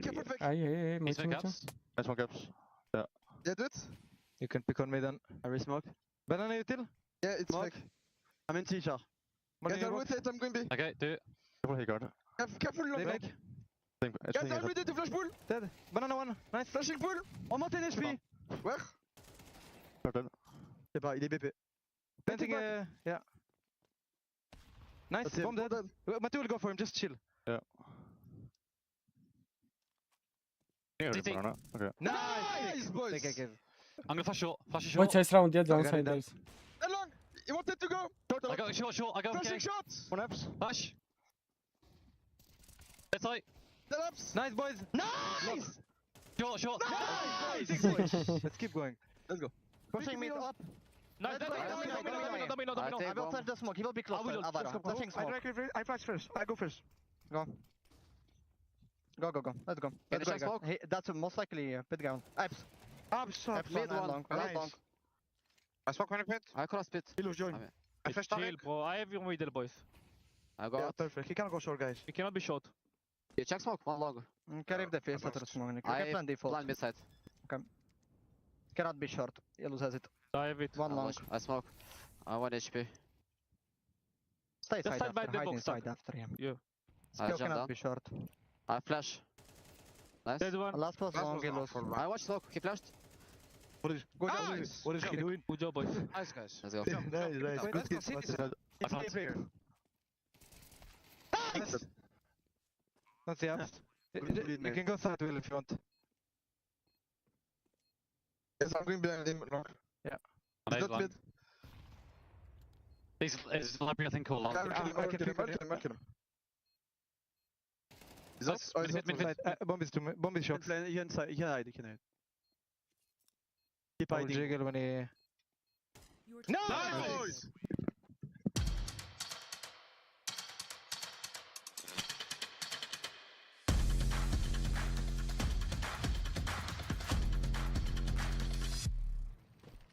Hey Future Pros! Taking B side on Dust 2 can be brutal.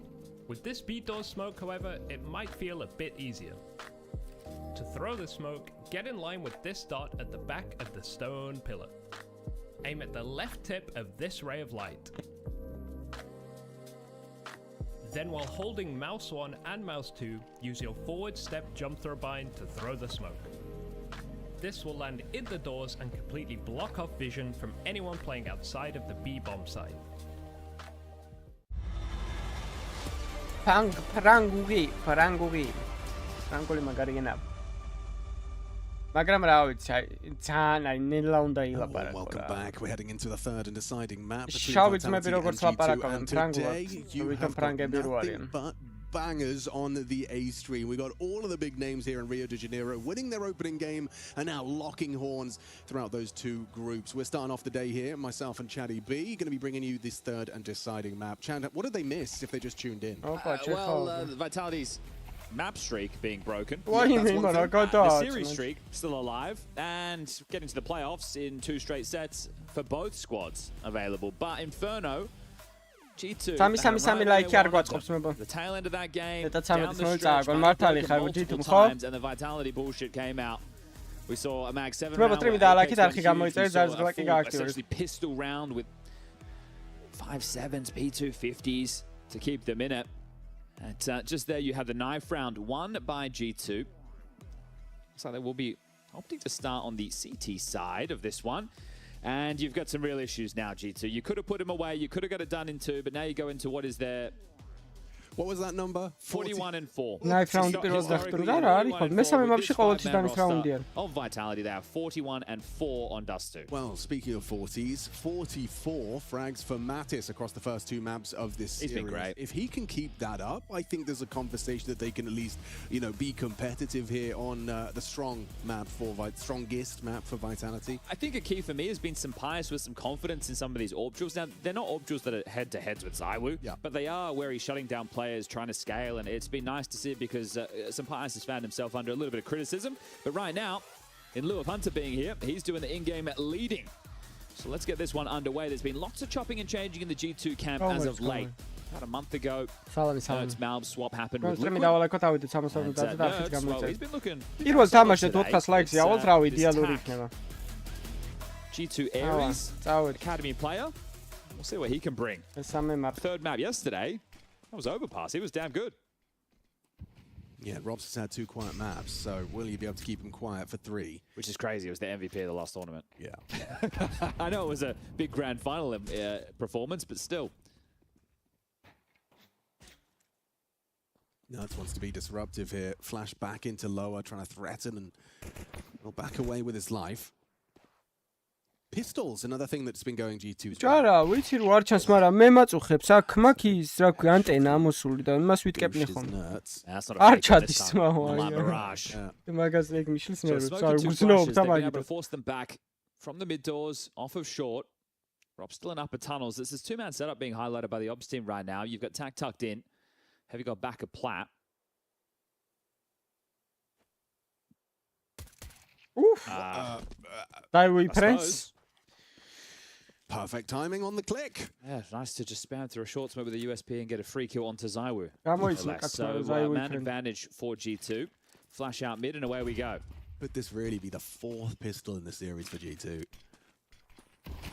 CT, split this to 2-man setup. Eyes on Apex Flash. Oh, tack tested. Heavy got unable to click either. Tack down, and the B side collapses. Well done. Very nice entry. He spots all 3. Apex gets the info on the remaining CTs. No kit for this. Trying to breach the site. Mezzi will be that first contact point, and then you'll have the tunnels player activate. Robs can react, and it's actually already Apex and Robs combining to deter the retake attempt. Okay, nice round. Even after that casualty, Zywoo goes down for free, but they still convert the 4v5, so that's the 2nd pistol for Vitality in the series so far. And now it might just be an eco out of G2. I say that as the investments start to take shape. There's a scout in the mix. Or at least there was. Things are being juggled around at the moment, but yeah, Apex just lingers there on the mid to B. He's got the flash to set his players up for the split. Wasn't really the key point of that. It was the CT setup having to move. But as he's trying to bring the energy. There you go. There's a Hey Future Pros that is from this century. The last one, if you caught it before we go back in, a jump throw bind. Those are they're a thing of the past, everybody. Yes, sir.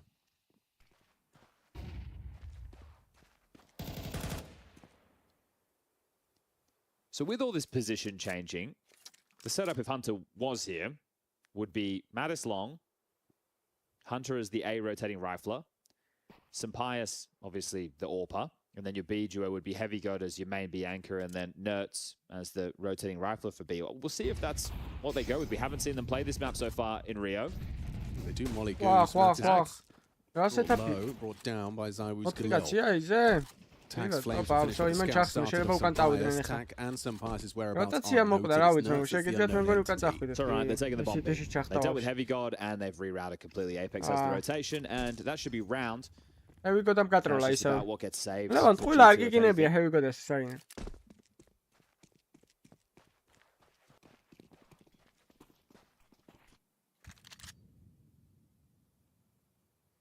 You see them still looking for Nertz, making sure that nobody else resides on the site, but now that's been completely cleared. It is just to look for damage on the way out the door. So 2-0 start for Vitality. This is their best start to a map yet in the series. Right. I think that their comeback and clawback of Inferno probably filled them with a lot of confidence. I think it's one of those keys with Vitality throughout last year, and let's almost go back exactly a year. Think about Melbourne and the type of rounds that they would be winning in a tournament like that. This is what we had come to expect with Vitality, but it's just been so dominant recently that they haven't needed to dig that deep to pull out those type of rounds to get them the map victories. So to see it happen, it's not unusual. It's just unusual in the last stretch of dominance that's been on display. It felt like nobody's been able to touch these guys as everyone's in flux, playing musical chairs, trying to find the secret source. Heavy Bochka. So they have saves from the Force carried through, as well as a Mac 10 in the mix. So still going to give themselves a decent chance in this one, G2. Let's see if they want to be a little bit more aggressive, right? If they want to try and force the issue. They want to push into lower tunnels, maybe try a clamp down on upper B. Tack playing close doors. Flamesy will be out long. Oh, phew. Natus, he's going to get early answers there by pathing through the smoke. And he's clearing blue bin. So he knows Flamesy pieced out. Fight for Tack incoming. Forward position, he's done very well. Removes Robs. Removes an AK-47. And Sampaias surveying the top of middle, escorting Nertz's 5-7 for an aggressive push of his own. Heavy God's B-side, though. It's been, a test for him, and he's handled it well. Tack another one. Pushes forward. He's taken Robs and Zywoo down. Started with just a Mac 10. Left wanting. Tack for number 3. Caught by Apex through the smoke. Nertz is on the same flank again. They're actually going to play back to Nertz. Oh, and he hears them coming. Spotted on a jump by Flamesy. Messy for the 5-7. Really uncomfortable fight for Nertz. That's a man who plays a lot of Dust 2 Deathmatch. Yes. Yeah, it's just habitual right there. I'm sure that jump spot is just for that spawn. Everyone knows what I'm talking about. They got 30 seconds. So that's going to pull Sampaias off. Gives Flamesy the chance to try and catch this timing on the flank. Apex has to let Flamesy go first. Yeah, but look at the time. It's a bad smoke. Oh, and he's going to lose the bomb. Going to lose the round. That's got to be the round. Unless. Quick one. Turns around and nails it. Okay, well done to Tack. Yeah, fair play. That's the most impactful round we've seen from him in the series. Bring the fight to Vitality, and Apex is unloading. Yeah, well, it is surprising that there hasn't been any again now after a round like this, because it was pretty successful on map number 1, because Apex was goaded into it, and understandably so. You should have the confidence. Let's fucking refrag it this round. That's why we fucking struggle right now. We make a call, we're not fucking together, guys. So let's fucking step up. Normally when he gives those type of the players are accountable, and it doesn't feel like they're just being berated. Yeah, okay, it might not sit very well with them, but the team usually responds very well. They know who their captain is, and they know how he expresses himself. And I just think a lot of the time what he's pointing out is the facts. The fact that they were even in that scenario, they really shouldn't be happening, not playing off of one another. Maybe a little bit too much individual confidence with some of those duels.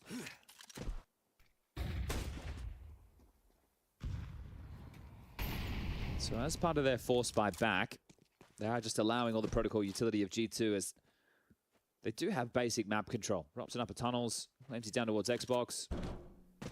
This is looking likely to be one of these B splits again. Wow, he's held onto his smoke for the longest time. Fair play. That's the first block smoke of the B duo. Natus has a full belt as well, so it's even scarier to get through right now. They do need to shut this down, though. Look at the rotation. It's still very centric towards A. Tac cheating towards CT spawn now. Tac has a HE to break this, but a little bit too early. Pushing through would be a death sentence. Or not. Back's turned, back's away. Flamesy advancing, pressure applied to the Heavy God Nurse duo. Heavy God in the corner. Mantle over. Back's turned. The trade is quick and swift from Flamesy. High impact on his Galil. Robs does get the bomb across, and that should signify the third round for Vitality. So a quick response. G2 getting themselves on the board. არა, კოლებს ვაკეთებთო, მაგრამ ერთად არ ვართო რომ გავატრეიდოთ ერთმანეთი მაგაზე გავუჭერე. Drop something into the next. Heavy got to be able to buy himself. Or Sapias could upgrade into an AWP, and maybe they can make some type of drops happen. Heavy God could operate with an MP7 or an MP9 on B. I think one of the details there, and I might be off. I wasn't looking at the PGM. I don't know what everyone else saw, so maybe you can help me here. I was looking only at the CSTV. But Sapias threw what I think was a second HE for the break, and I don't know. It definitely missed. It bounced all the way back, so it's hit something, but that could have been a difference maker to deal with the split. Sapias normally very good with the utility. Especially when it's Flamesy that was the one going through the split, and he found a double entry. We'll see it again in the replay. Here he comes through the window. Perfectly catches Nerds, distracted. Two players not looking at you. Thank you very much. The Counter-Strike player's dream. Yeah. And he goes from that into a Mac 10. Is that because he's got a spawn? He's going B.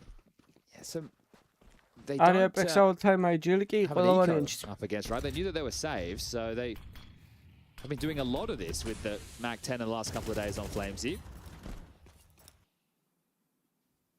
One control guarded. Natus will get that control, supported by his team. Flames and Robs have had no issues getting lower tunnels access, so mid-door smoke lined up. Should see them now mantle up and play for short space next. The only man without head armor on the other side is Nerds. Still has the run and gun potential, right? Can draw the crosshair. Mid-door smoke replenished. That will allow Nerds to traverse over towards the A side if you'd like. Gonna hang around the mid doors to try and keep them boxed in for now.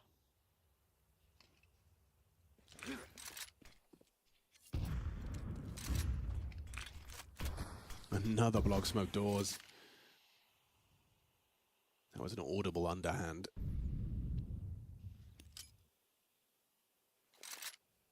Considered going for the clear, but called it off. Just the round change. At least from Apex, it's 35 seconds to find a finish. This is tense. Lurk smoke from Robs lined up. Pressure mid. The whole squad are out here, so it looks like it is going to be once again this mid split. Hanging around the lurk smoke. Is he going to be exposed here? Strafing on in for space. Flamesy not even considering. Heavy God.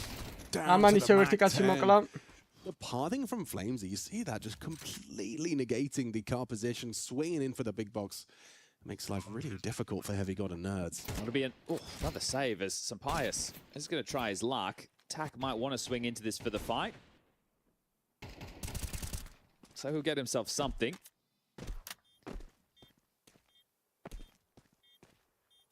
We've seen them go mid to B. At least 3 rounds. At least 3.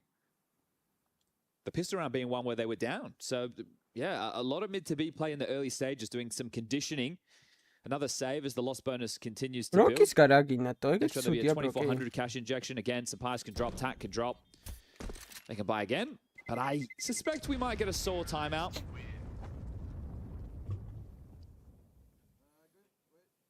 და რეალის ფანები ეგრე არ არიან, ვარსას წინააღმდეგის თამაშობს, იმას არ ბალეშიკობენ, როგორ იყლება ძალიან.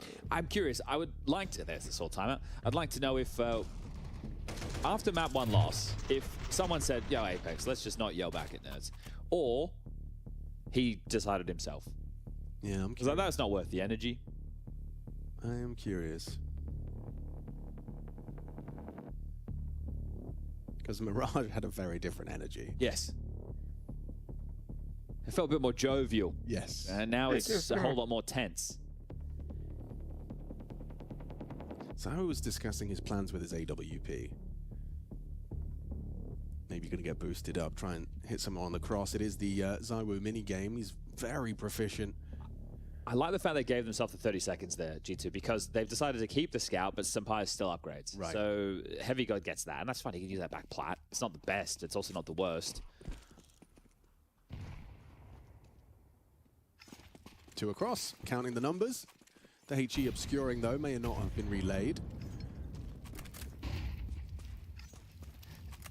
Safe long take there as well from G2. They waited for a second time. He waited on the corner, allowed the smoke to plume, then went with the flash. So they have the basic map control on the CT side. But because you've lost to so many mid to Bs, you either want to play ahead to unravel the default, right? You want to be jarring, get a pick or two so they can't execute that mid to B, or you need to start doing those gambles we see, right, where there's 3 players over that side of the map to try and contend. Apex is so lucky to be alive. Ooh, damn, yeah, but Zawu finds the lethality that Senpai could with his AWP. Nearly caught Nerds completely through the smoke. Senpai's dead means AWP down means, hey, let's turn this into an A split. Yeah, right. You know, there's not going to be any of that car AWP angle to be concerned about. Oh, maybe there is. Nerds has been able to pick that up and find himself on the side. So an educated guess could see you walking into the Nerds AWP. Still think it's the right call. Just look at the util left side of your screen. Right? You can do all the smokes, the fly. Like they're in a really strong position for a tidy execute. Natus long push. Yeah, he's going for it. See your Apex. Booked. Now Natus can turn immediately to worry about this A take. There's the Nerd Sorp. You weren't expecting that. Picks it up off Senpai. His course applies his trade very well. Heavy God's rotated off. Oh, no. At least got an M4. Okay, head to head. You have to win this. Rato. Catches Zawu. Head of the smoke on the peak. Now the HEs are put to good use. Still though exposed. They go down to 1. Rob's spamming the smoke looking for number 2. Rob's lives. The bomb can get planted at least. Rob's has got to play this here. But he knows they can the smoke, so he's got to play this really careful. Nerds nails it. He's put that on to such good use. And a 1 versus 3 for Mezzi that does seem 24 impossible. Good luck. They'd have to really mess this one up. Flashbang likely, or just using numbers. Mezzi down immediately. What an impact round from Nerds that one is. Yeah, he's had a couple of those. Maybe not in this map, but in the series so far. So a triple from him. And right there, as soon as Apex goes down, his call is play, oh, we have to go, right? And also, if you're thinking about it from the perspective of an A execute, if the long play is not there, it makes sense. But because there's the emergency feeling of, oh, we have to go, you're a bit more rushed, right? The flashes aren't really there. It's not as connected as it should be. And I think Xtaz's response shows exactly how the team's probably feeling. AWP can be dropped for Zawu. He can get it back out. It's going to be a glil again for Rops and AKs for the rest. Those money broke and G2 could tie things up. Zawu using the long Oh, peaks to perfection. So does Senpai over the flames. Very well to find the headshot. I like the confidence. Running up the guts of mid and put an Apex in the dirt. You have to retake long. And you will attempt to. Tack hears this. He knows there's multiple bodies. Molly Blue bin on the second flash. Goes swinging and Mezzi forced to extinguish just to preserve his life. Flamesy trying to bail out Mr. Merriman. Head-to-head duel for Tack. He doesn't have to commit to this fight. Forces them wide. Senpai's good for it. G2 looking to make this just a 1-round game with this 1-man advantage. Heavy God's sight very vulnerable. Hasn't got any help anywhere nearby, and that's why Robs is starting to search. Flames is just throwing out mid to B as well. God, they got their work cut out for them if Heavy God goes down, but he's in a power position. You'd expect him to be able to get one here. Flames is here for the trade. Or does he go first? No, Flames go first. Flames to გაიყოლებს, მე უკვე კაი შანსი ექნება. Your back is turned and a double from Heavy God. Round done. I think you should be saving this one, Zawu. Look, if it was in the thick of things, it was already in the side, and the trade comes in, no chance in that one. But right now, backing off towards spawn, and on screen, Tack is actually taking away a lot of space. Absolute worst case scenario right now is Zawu goes down after time and loses everything. They will have to take eco into the next round. Only 1900 coming through. I like this from Tag. Oh, gets spotted. That does kind of put a dampener on it. And they haven't all started just sprinting towards ZywOo, so I think they're just going to allow him to keep this AWP. I think if he didn't get jump spotted there, he's just going to keep walking. He'd hear him and could very well have killed him after time. So nice attempt, but not overcooking. Okay, so it is just the AWP. You have about 2.5k on everybody else, and a really nice round two from Sampaius. I love the decision tree of U2. That's a great example of like all the thought process there along. The first flash comes in, they hear the steps. Okay, let's have a second flash. We'll molly Bluebin. Get a second flash to come through. Mezzi on the extinguish. You know, you see the aggression. Look at this. ეხლა აპექსა თუ მისცემს ენტრის. ეხლა უყურეთ. ეხლა აპექსა თუ ენტრის მისცემს, ესე იგი ეგ არის. ანუ მატრიცა მუშაობს. They actually did invest a little bit here, right? So obviously loss bonus very slim, but they didn't want the AWP just to come in on its own, so they're decent amount of util to work with. There is a plan, and that's nice. But now there's an opening kill. This becomes even more threatening. არის დაიწყეს არმორი ვისაა? არმორი არავის არა აქვს. საიუს კარტა არა. დაჟე იყო არის ერთი ავეპეთი შეიძლება. აი ხა ამან აქ აი ესეთი არაფერი. Natus and Tag. აი ნახოთ. It's Nerds on the AWP. It's worked for him once. He's the only one on A. Yeah, it's Flamesy going to try and go through that smoke. It looks like they will off the flashes. Nerds fires off the shot. Informs Vitality's side. A couple of missed opportunities now that sets up Rops. He'll counter-attack on the clear. Wow. Considering what they came into this round with, the fact that the bomb's down with the man advantage this already is impressive. It's going to force their post plan to make it a bit more awkward with the incendiary down. Free smoke, sure. I think that secures the round. You have to save now.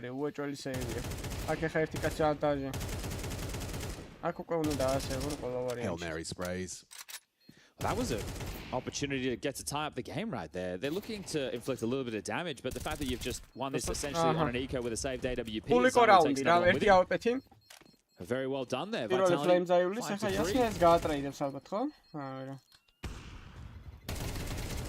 Alright, well you make it as costly as possible in victory right there. They will be able to rebuy. Rops can drop an AWP for ZywOo. მე სტრიმი დავალაიქოთ არხი გამოვიწერეთ ხომ იქნება 60 კაცი გვაკლია 11 დას გამოვიწერეთ. I have a pretty good idea of what this is all about. Oh, okay, they're not actually running the ZywOo AWP.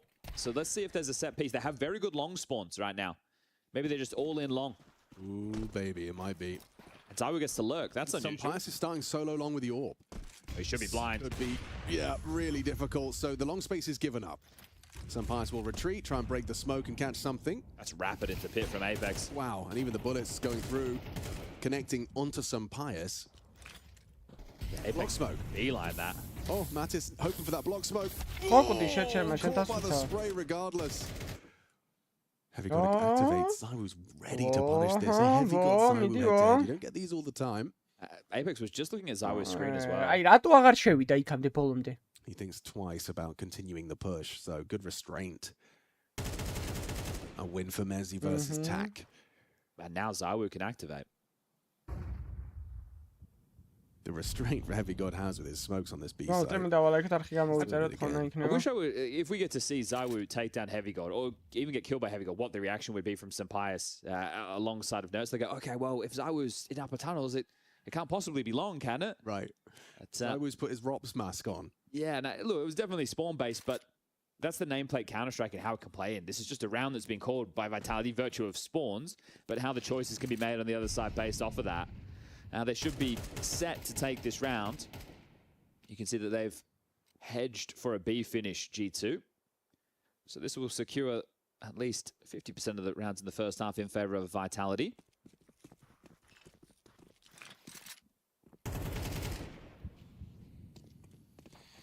Worry about how much ZywOo is going to take away on this lurk. It's only 1900 loss for G2 going into the next round of play. And running out of chances very quickly. So this is another one of those situations where you hope Vitality are kind. It's not looking that way with the dots on the radar starting to gravitate towards them. But Nerds is going to be the beacon. He's the canary in the coal mine. And the canary's got hands. Gets two. Watch out, Nerds. Denies the hunt. He burrowed into that position long ago. And it seems to have done enough. Rato. Way too soon. I actually think... Well, some pass will keep the orb. I actually think in that situation, someone's probably gone, not that good. We can't lose everything here. And they've gone, well, but if we run back, we need to get away from the bomb. So they were in somewhat of a limbo period right there because sure, they're going to be able to buy, but their finances, it's not like they're all sitting there with extra 6K. We're talking just enough. Yeah, unlike G2, who will be going to be able to juggle it out around as well.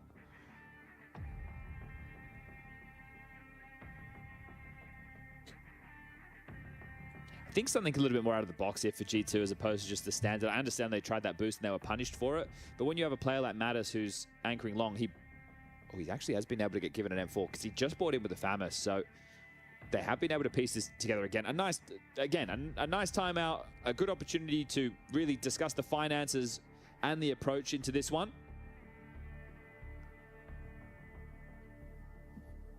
Flamesy pulls out a mag. And Zaiwu has the AWP, but he has the absolute worst spawn to go for a long pick or even mid in that regard, so he won't even try his luck. Starting 4 strong A, G2. 2 short, 2 long, AWP floating around middle. So if there was a B pomp or B play that was early, that would be catastrophic for the defense, but they are gambling. Sadari robzaba, robza მაგარი ცუდ ფორმაშია დღეს. მაგის სტატისტიკა უნდა ვნახოთ თამაში რომ მორჩება ერთი.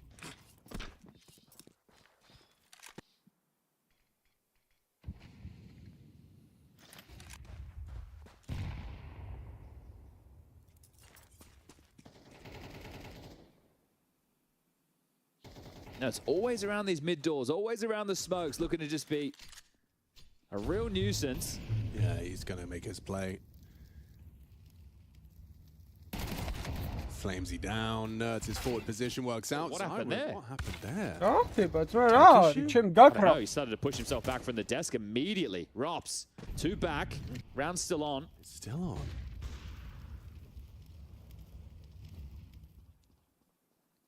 Rops with a good amount of info coming off the back of this. Oh, he made it sound cute. Didn't want to do that. Heavy God.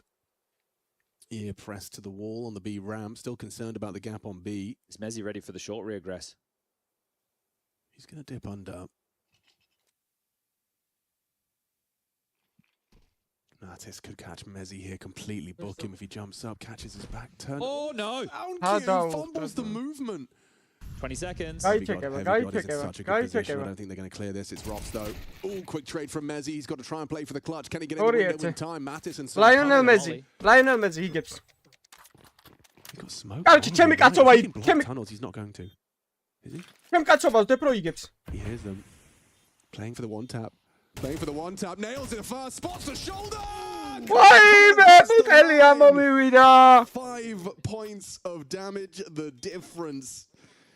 They made that incredibly competitive considering they had -1 player. Yeah, that was tough, right? We could see from Zaiwu's perspective, as soon as the short push came in, something went wrong. He pushed himself back from the desk. This was the opener. There was nothing that could be done about that for the trade. But the fact to get a claw back, you think Zaiwu should be getting that. So he's just floating off into space there. As Wow. Yeah, that's good restraint, didn't? I mean, yeah. Wasn't spewing. That's the kind of moment where you do let your emotions to get the better of you. Composed.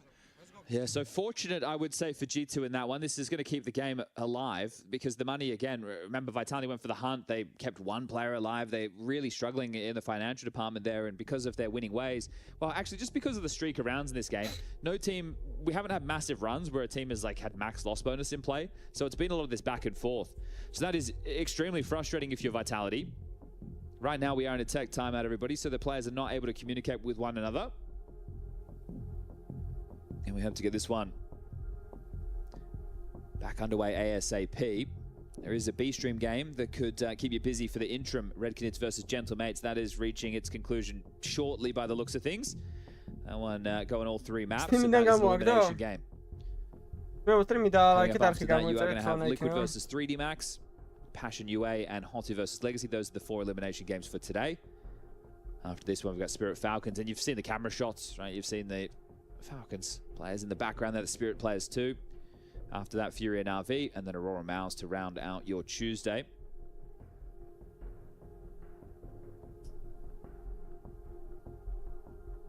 But the top 8 that I've just mentioned there, or at least the 8 who are playing in the upper bracket semi-finals today, that could be a playoff bracket.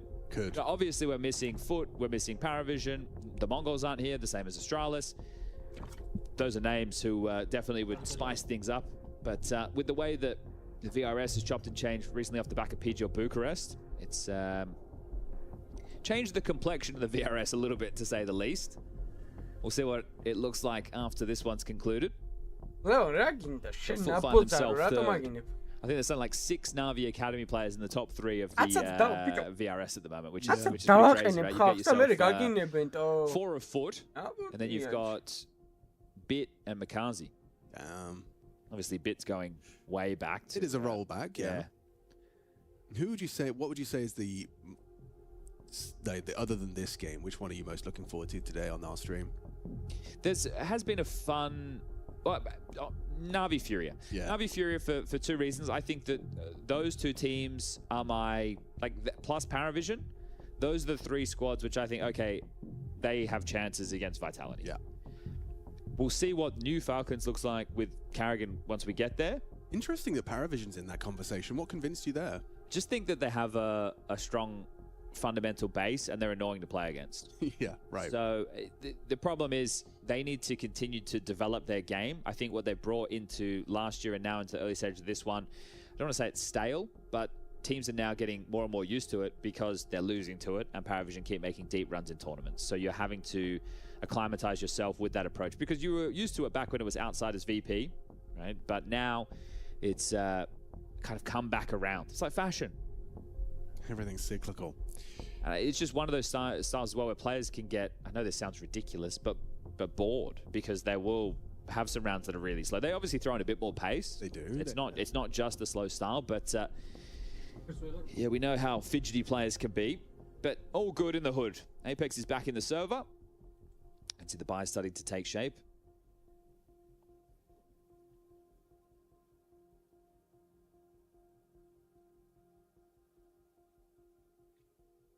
Bit of a gift for G2 in a 3rd and deciding map with such high stakes as well. I mean, you talked about it during Inferno that lower bracket will have the loser of Spirit Falcons. Yeah, it's not going to be easy. Obviously for G2, you've got Vitality on, let's say, an off day, at least in recent history. I'm not saying you're not playing good CS, you are. You're playing great. I'm loving the moves that have been going on with this team, but you've taken advantage of that, and understandably so. Seriously, Vitality have gone for the force in this. Ooh, it's not pretty. Yeah, quite a collection of weapons between both sides. Look at this upper push early, flashed in. Nerds wins out the fight. Opener onto Rops. His woes continue. That's really naughty. You haven't done that all game. They go for a force buy, and he's actually just gone for an early push. Heavy damage onto Mr. God. Yeah, nice time to pull it in as well, coming off the back of that tech. So when everything's iced out, you kind of set the tone. Get an early kill. But Vitality at a disadvantage, well, as a further disadvantage.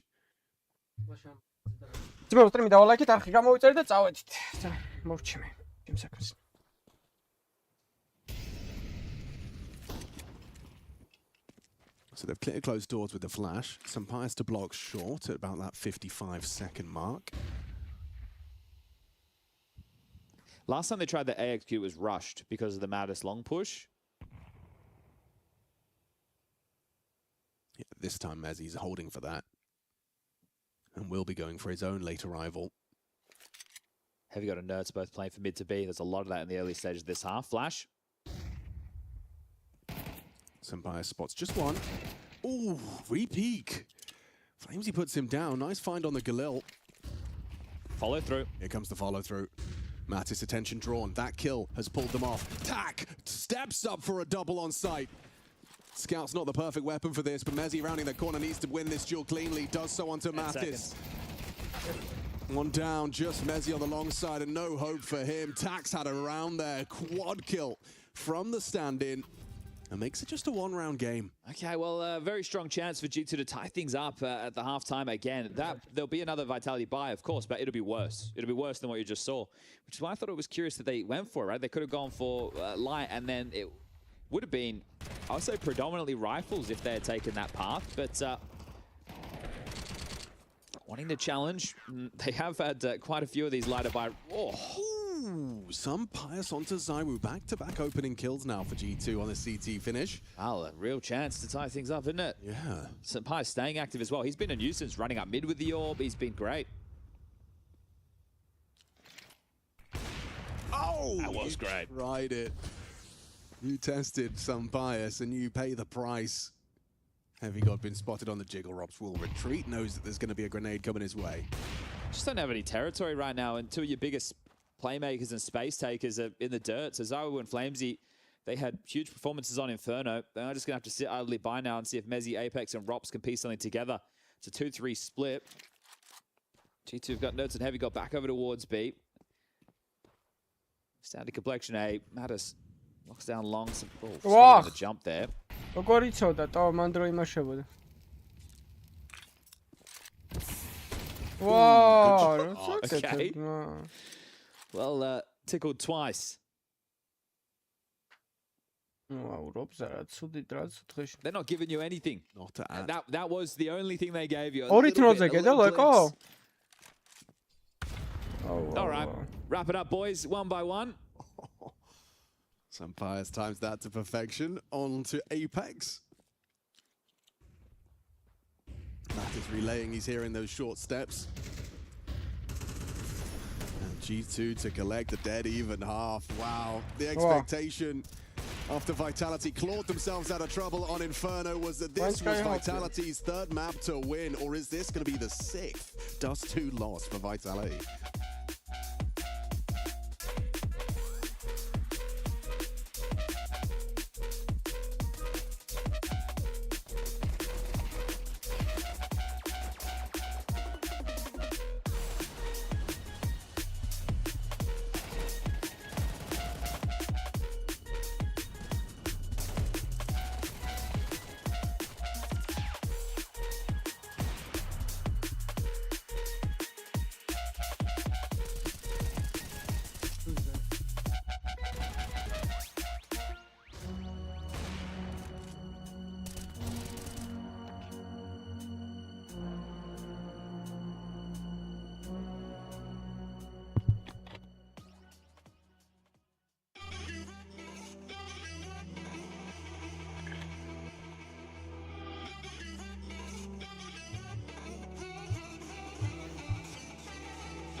რომელზეა დღეს თამაში ლევან?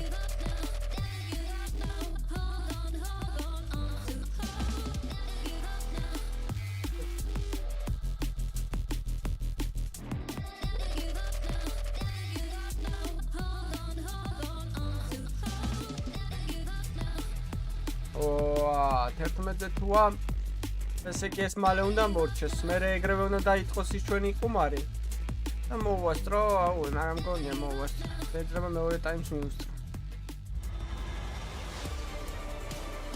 მოუტრიმი დავალაგოთ არხი გამოვიწევთ 28 ლაიქი თამაში დამთავრება და 400-ზე ავიდეთ იდეალური იქნება გუშინ მთელ სტრიმზე ვერ ავედი Still completely up for debate in this Vitality G2 matchup. I said it would be their 6th, but no, it would be their 5th loss as a team on Dust2 if G2 can send them down to the lower bracket. 41-4 as it currently stands. Not stepping up in the same way he did on Inferno. In fact, the entirety of G2 have managed to keep their form going. Tack with a solid quad kill in that first half. But now they swap to the T side. And Pistols have definitely been going the majority in the favor of G2. Can they split them here? Ooh, looking to start strong. Zywoo down to the P250. Apex hiding out on car. He's going to be able to tap the first. Oh, quick onto the second as well. Clotheslines Natus. Beautiful shooting there from Apex. Round back on. Boosting. Okay, this was all part of their plan. Tack's not going to be ready for this. They do get a drop on him, but they don't get the shots. Now Nerds can pincer in. Lovely finish onto Flames. He changes his elevation, finds a nice close on that initial headshot. Some passes P250, finds a second, and Tack leaves with a double kill too. Okay, 4-2 in the pistol department in this series. Put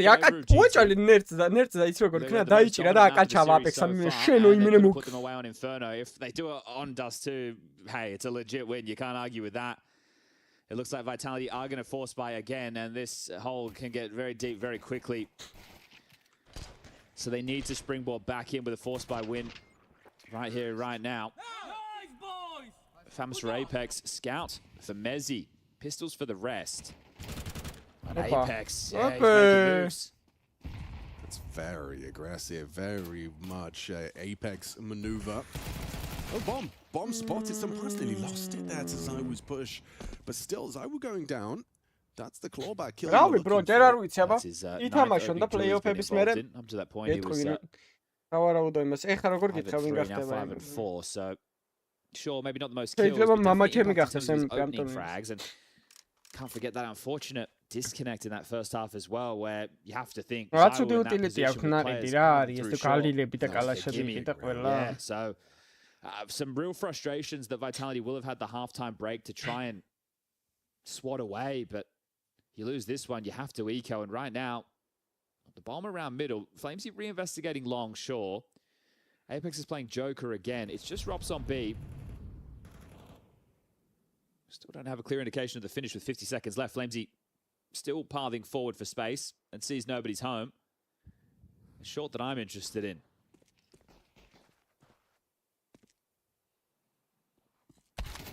Oh wow! They misread the situation completely. Because Rops was solo on B, they've gone, okay, we need to help the weak part of the map, but you didn't even have all the info. Immediate trade from Natus. So they've made a really poor assumption there, right? He has the info, but it means they could have been lower, they could have been upper. Clearly they're up short, right? So.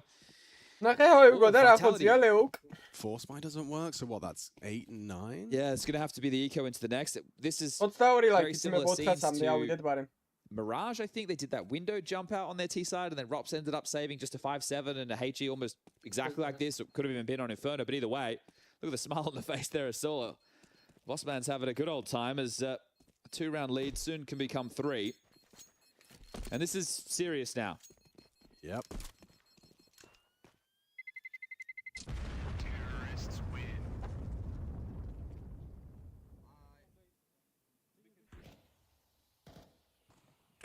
Just right. If Zywoo was a split second earlier, you feel like that's his kill. That's bombed down. Long heart got himself a Galil.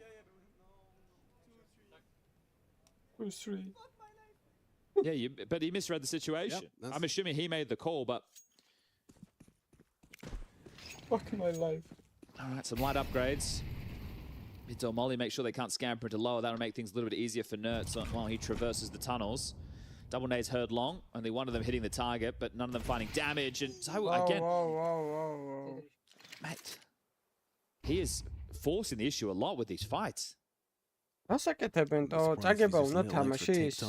ასაკებად ხომარობენ? მოუძგაფიცებთ.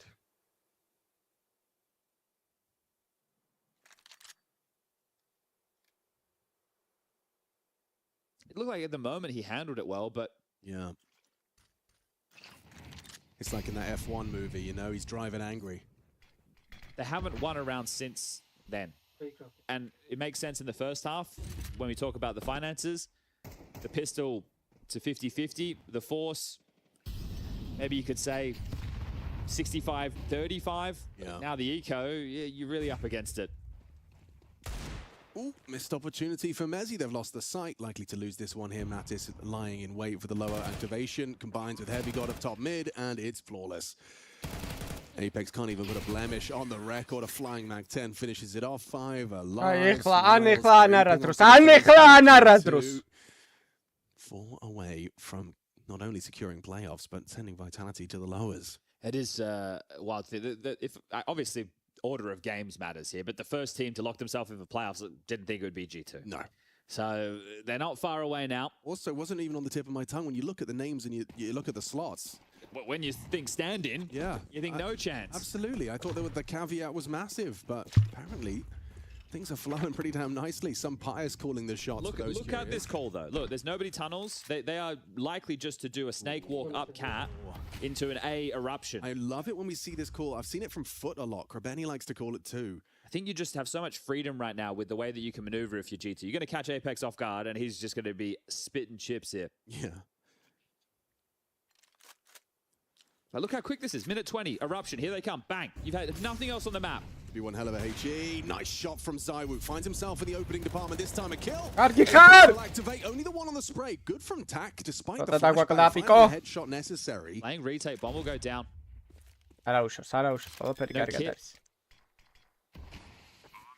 Oh, that is a big problem. 10 seconds. You've got to be making moves here. Another CT smoke. It hasn't channeled them to short. They're still going to play through CT spawn. Yeah, and Sampaius only has a Mag 10 to work his magic. Messi's going to use that second smoke from Robs to maneuver forward. Sampaius, though, cleared. Nice merge from the smoke on Messi. Robs hits his shot. No kit, no problem. 18 ლაიქი ძმებოდა ყველას. ან 18 კაცი ხა ვინც დაალაიქებს, ბონუსი მაქვს მარტო, მაგ 18 კაცზე. 7 სანტიმეტრი მხოლოდ დღეს. 7 სანტიმეტრი გემატება. Okay, well Zywoo as well this time he gets. აი ამ 18 კაცს მარტო, ვინც 400 ლაიქამდე ამიყვანს. I'm saying I think he's going to get caught off guard by timing. He's კარგად აფიქრდი, სანამ დაალაიქ. So this is the kill that makes that retake. So impressed. Very well done from Mezzi. Beautiful frag. And the whole team, as you mentioned, piece it together to make it possible. But that was a bit of a bonus. Still a 2-round gap to close down. გაჭირვება გვაქვს საქართველოში, ძალიან პატარა ყვერები გვაქვს. Boosted suicide. სამწუხაროა. სამწუხაროა. აუ, რამდენის უნდოდა თურმე, ბიჭო, გადაო. აუ, რა დანდრეული გვაქვს, ბიჭო. ვერ გავმრავლდებით, ჩემ. Last of the molly. Such a piece. Hey, Pizza, help! Be help! Nice, bro. Quick headshot from Mr. Cool. A second. Drawing a rotation. To Nerds. They know where Mezzi is. Drew a big rotation. 2 players started cheating over. They thought it was full B commit. Out of position right now, but they'll get back in time. Yeah, the bomb's in tons. Back of Tack.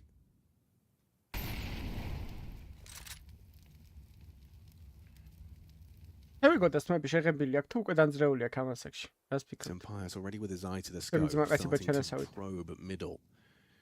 At least a mid to B gives you a 3v2 in theory. That's if Apex doesn't get anything on his smoke spams. Yeah, and he has a HE to break. Yeah, do you have double smoke? You do. You wouldn't invest it, though. You'd like one for the post plant. Okay. Here comes that HE break. Oh no, first an incendiary. So Heavy God's going to be completely isolated from the bunch. He's pushing forward though.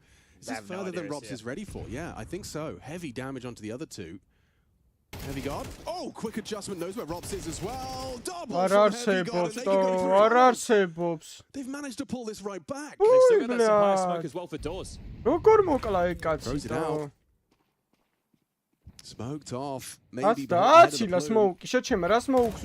own that enables progression. Sampaius in the tunnels. Playing forward. Tack's got to get that bomb down. He's got to win this fight first. Apex, disruptive force, charges forward towards the bricks position. And a nice elevated angle from Flames. Barrel can spot Heavy God over the top. კაი, რა ხარ ესეთი დიდი მოთხოვნა იყო ზომის გაზრდაზე 3 სანტიმეტრი 450 ლაიქამდე ყველას 21 კაცს რა ვიცი, მე მეტის გაკეთება არ შემიძლია, ეხლა გადარეკილია და ეს ყველაფერი შემოთავაზებული არის. ვისაც გინდათ აიღეთ. რახან ესე დიდი მოთხოვნა იყო 5-ზე? 3-ზე მეც ვერ გავაკეთებ მეც რა. მარტო ამ 450-ამდე. всё. მორჩა დღეს მორჩება, მეტი შეთავაზება აღარ იქნება. So if you're wondering where half his HP went, that's it. But it's going to be a Deagle, Galil, the Scout, and another one of the Deagles, as mentioned. It's just going to be Heavy God down to a Glock. So still a chance to try and make something happen here. Another one of these quick short plays, perhaps. Sampaio's going to be clearing with that Scout. Confirms nothing. This is the problem with going short and the way you have it right now. This is, I don't want to call it a hopeless round for G2, but this is an extremely tough round. You have one smoke, maybe you have to try and utilize a run boost alongside of this smoke to make this happen. You're relying on Zywoo missing. This is the smoke that plumes downwards as well, so, you know, opens up the vulnerability for a drop, currently being acknowledged by Apex. Or a boost over the top is a little avant-garde. I like the idea. Apex will have heard the Scout. Find him comfortably.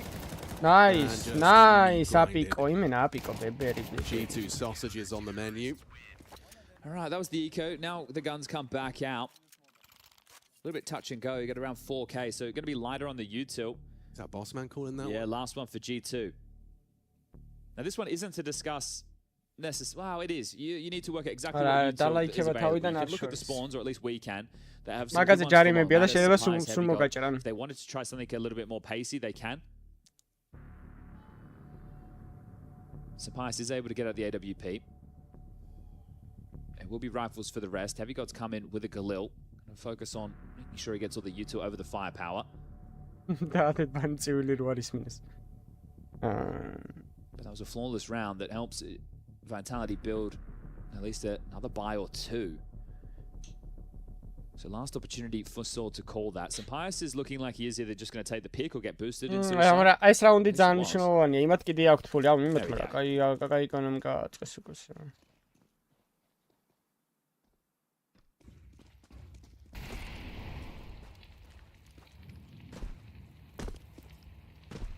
He's making no secret of this presence either. Just very will have been heard there.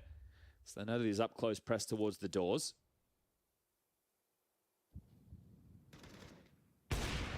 Are you kidding me? What did he see? That tiny flash of pixels. He's enough to track Nerds on the jump across. It's just how far he was across. Yeah. Wow.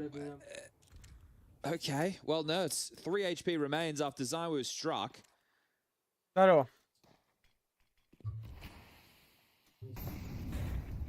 Ooh, Tack spotted him. ეს რაუნდი ძალიან მნიშვნელოვანია Diorისთვის. Eurames გადაწყვეტს. Avoids the smoke break and dips back to short. მითობიზე რა კაი სეტაპი აქვს. Yeah, Mezzi's going to be in a crossfire with Apex that they ეგრევე დაუშვებს ეს. Natus spotted. Mezzi swings in. მე როგორ გაიყოლა. He's able to trade. აი რობზაძია ბევრი რამე ეხა დამოკიდებული. Towards the window and Nerds on that low HP from Zywoo's orb. Apex just goes running. Another misread from Madisclair. Drops onto the low HP Nerds. A nice angle from Flamesy, but not enough. Tack has got the awareness to clear it. Hoping and praying he can hit this shot on the cross. Now Smoked reveals his whereabouts. Heavy God already securing the round. Just by being able to be pushed out of that window ensures it's not going his way. All right, so we're hoping to save, and maybe that came very, very quickly. Did. Give it a look now. There's an AK in the floor as well. Jump again, I dare ya. Holding onto the Molotov as long as he can.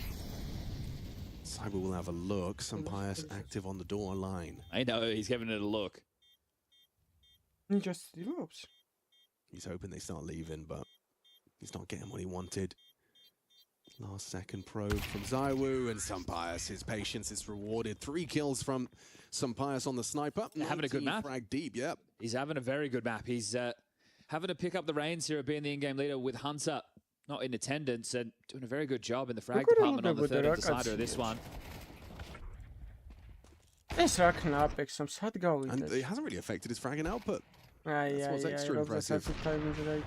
That one is going to feel tough, right? We saw Zywoo get that tag, and that just, yeah. Okay, well, one round gap short. ეს უკვე ძალიან პიზდეცი რაუნდია. It just feels like it's not the same on Vitality in terms of having their finger on the pulse and the read of the situation all the time. That's what made them so dominant recently. They never were getting caught off guard. And that's where this game is them having to dig deep again and having to pull out some of these more individual heroics. So late long pop flashes lined up. Claims he's anti. No. Ooh. Raz vision. Still can't find anything. Natus with 2. Oh, Zayus, that's what the position. God, that He'd have to do something crazy. Pops up to the US. He's got so many players looking at him. Okay, now he's dead. No way he can pull the trigger. Rifle რო ქონოდა მან რა ხდებოდა? ოპო. Why? 11 locked in. მან რო rifle ქონოდა ბიჭო. Vitality because of their winning ways, right? So 6 ლაიქი ავიდა 450-ზე. I know we were here on Inferno, but we're here again on Dust 2. The fact it's been a blowout in the favor of G2 and now 2 maps that are back-to-back and they're damn close. -3 როგორი იყო, იცი მან რო rifle ქონოდა? He's going to have to do his very best to hold on to this. 3 CT rounds, all they have to boast. But again, it returns to that point I was just making. They're not ahead of the play. They were making a move. They had an idea of what the situation was. Apex was coming over, but they get caught off guard. Oh, now Robs has been noted. They know exactly where he's off to. There's no chance he can get that defuse in now as he darts away. Why has got this აკრვაწერია ნახე? Yeah. Oh, spam the doors. Why not? Oh, he's not. Tugs into the safety of the nook. Okay, I think you have to take a timeout if you're X-Test here. You have to take a timeout right now. I don't think there's any other option. So this is it. You come out long. Great work from Natus. Another one of these multis. And this is it. They're just behind the timing. That's 2 rounds where they, the players are in the right places, but not perfect to be able to stunt them before they're coming out the doors. So X-Test calls this. As mentioned, it was 1900 coming into this. It's 2400 going into the next. So your choice was take the eco behind the saved M4, give them 12, play for overtime. They don't want to play for overtime. They want to get this done in regulation. So 2 MP9s, 1 for Flamesy, 1 for Mezzy. M4's on the other 3. Playoffs on the line. Forget about the streak, forget about the consecutive maps, forget about all of that.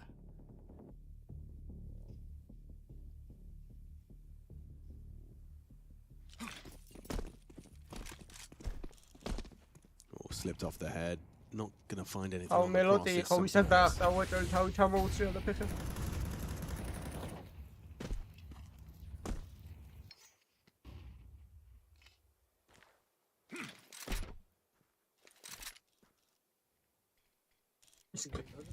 the CT side to block you at all.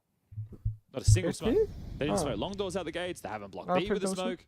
The strain right now on the U2 is crazy, but because it's quite pack heavy, want to try and constrict them as much as you can here in the early stages. He's going to be hearing all of this close mid doors. Leaves a lot of pressure on Rops over towards B, the man who saved in the previous. Exchange of smokes over towards short. Mid to B lands 2.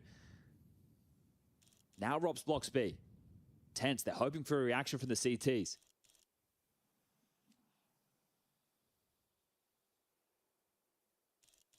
Doesn't get what he was looking for. Apex shows restraint. 48 for the finish. Natus. So Apex blocks mid, Zawu blocks short simultaneously. They have to go through one of these. And now they're pivoting back towards B, which is the only super low, like far away.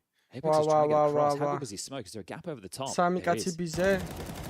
Rato spamo, prosto გადაქროცე და სო ეგაა ბიზე. 20 seconds. As he baited nicely by Apex's spray, tack overlooked the აი რობს ამნა მიიღოს რა. Still pressure on. არა, ძალიან იმალებით Apex in the right place. Perfect headshot provided. Robs does well. Apex revealed. Still got a lot of work to do. არა, bravo, Apiko, bravo. მეთქი რატო სპამავდა უცები მივხვდი ახლა რა გააკეთა დაუბეიტა იმას ვერ დავინახე იქ რა კაცი იყო კუთხეში. Bravo.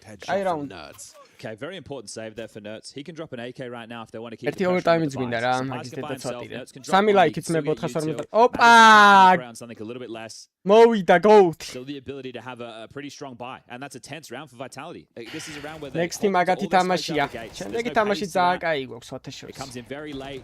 This time Apex does get the read. He is in the right place.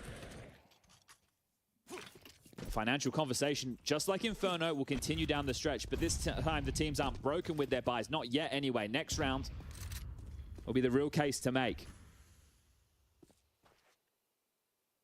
They really have been forcing Vitality to dig deep in this.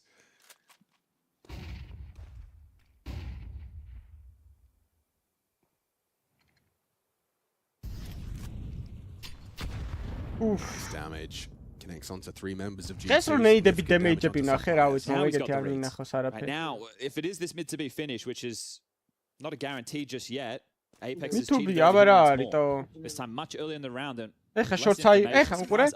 ეხა შორტს აიღებენ, დააფეიკებენ შორტს, smoke-ში აგდებენ და მე ისევ ჩავლენ მითუბის smoke-ზე და ისევ მითუბის გააკეთებენ. ორი კაცი ტუნელიდან წავა 3 შუიდან, არა?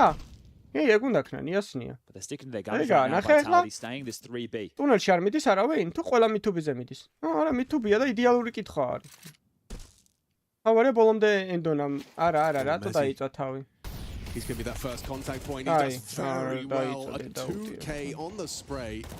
არა, ტუნელიდან როგორ არავინ არ წავიდა, მაგრამ განაო მე მოდი თქვენი იმენა დედავატირე. ის დაუკითხავია, შანსი არა მესამე კაცს რო კითხულობენ იქ. Gambling that third man. Heavy God. He's still checking for the potential Joker. Plans behind the back. Hang on. რატო არ მოკვდე, არ გამომასირო ეხა Apex. დაეხმარე სამჩემისად გაჭირვებაშია. ვაიმე რა რა. იდევ კაი ღმერთო შენ დამიფარე. God, what a beast. Oh, mate. Even considered the Joker. Planted safe from the Joker and then found the kill. Look, he's done a lot of damage there. He's definitely stressed Apex the hell out. This was great from Mezzy Shaw. But that financial conversation now goes the other way. I think you play for overtime. All right, G2, they're as stubborn as Vitality. Woof. Heavy God with the plant and the kills, giving himself enough to get out an AK. The rest of them down to Tech9 to Deagle for Tack. Heavy God's looking over having a conversation. Statue and Spawn right now, I guess they were still just working out the details. This remember, G2 didn't have any other timeouts to take. Vitality aren't giving them one either. ამ სტრიმზე რა ამ თამაშზე. ამ საჭი 500 ლაიქი finally found his finger on the pulse of the calling patterns. I think you could do it again. Try and he's doing it again too. Okay, I was going to say, if I'm G2, I think there's no way. There's absolutely no way. კიდე კითხულობენ ბიჭო და კიდე მის სამი კაცი არის ვიზე? Flamesy and Zywoo await. Completely disconnected from the 3-on-B. რაღაც ისეთ პოზიციებზე არიან შეიძლება იგივე ქნა. ან ისეთი შახტვა მithknan მითუბი. უეჭველი მაგას აპირებენ bიჭო. Look like a really limp fake to bait out you. უეჭველი მაგას აკეთებენ. ნახე ხა. Flamesy still got smoke, molly. ერთი დააფეიკებს და ისე მითუბიზე წავლენ. სამს შეიძლება სიტიში შახტეს. სიტიში ხდება ის უეჭველი, ნახე. ბამ, სიტიში ჩახტომა და მითუბი. Okay, you're right. Yeah, Nerds breaks his leg. Readies himself for battle. Apex's gamble looking to be rewarded. Mezzy needs something though. Tech9's running in. Robson, Mezzy and engaged. Lovely spray. 3 in the feed from Merriman. And 12 found first by Vitality. And 2400 into the final round of regulation for G2. Crazy. I can't quite believe it's still looking like a Vitality finish. I mean, seriously. This is the closest it's been to Vitality for some time. They again, the buy is only going to be with a 2400. The bomb doesn't go down here. They've gone mid to be again. And it's no surprise that when you are using some Pies to be your in-game leader, you've got no timeouts left. You've got to stand in from the academy team, that your strat book starts to look a little bit thin. Yeah. Against the world #1, of course. But the fact you have put them through their paces right here, right now, you've taken away the 24 consecutive maps. I don't think you're taking away what is about to become 18 consecutive series. This is to secure Vitality in the playoff in pursuit of the gold bars. Did it in Melbourne almost a year ago. Looking to do it in Rio to become the first to ever do the double. Conversation being who's going to stop them, who's going to get in their way. G2 was not one towards the top of that list. They put up a very strong show, and it's going to be a B-pop for the finish, and Apex has gambled here again. He's just hands on. He doesn't have to do anything, mate. Yep, just hanging out, checking his teammates here. Here they come.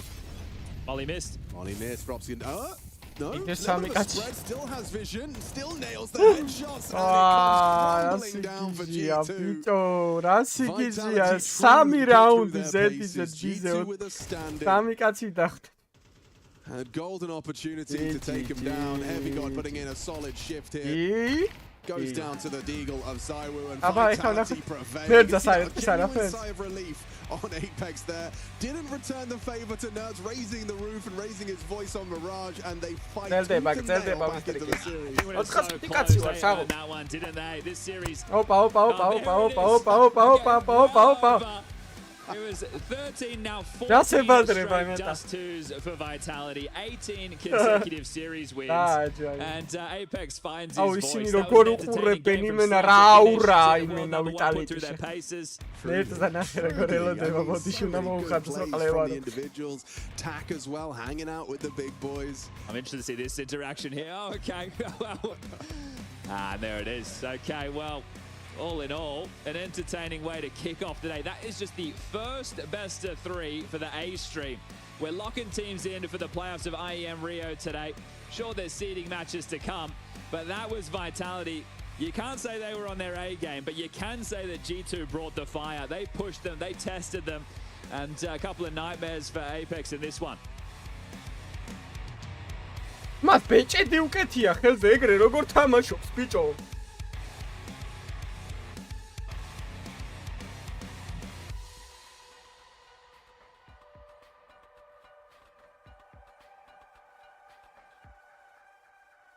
Against all the odds, Vitality finally managed to get it over the line. I can see it on your face. Can you just tell me the initial emotions coming off of what was probably one of the biggest tests this year for you?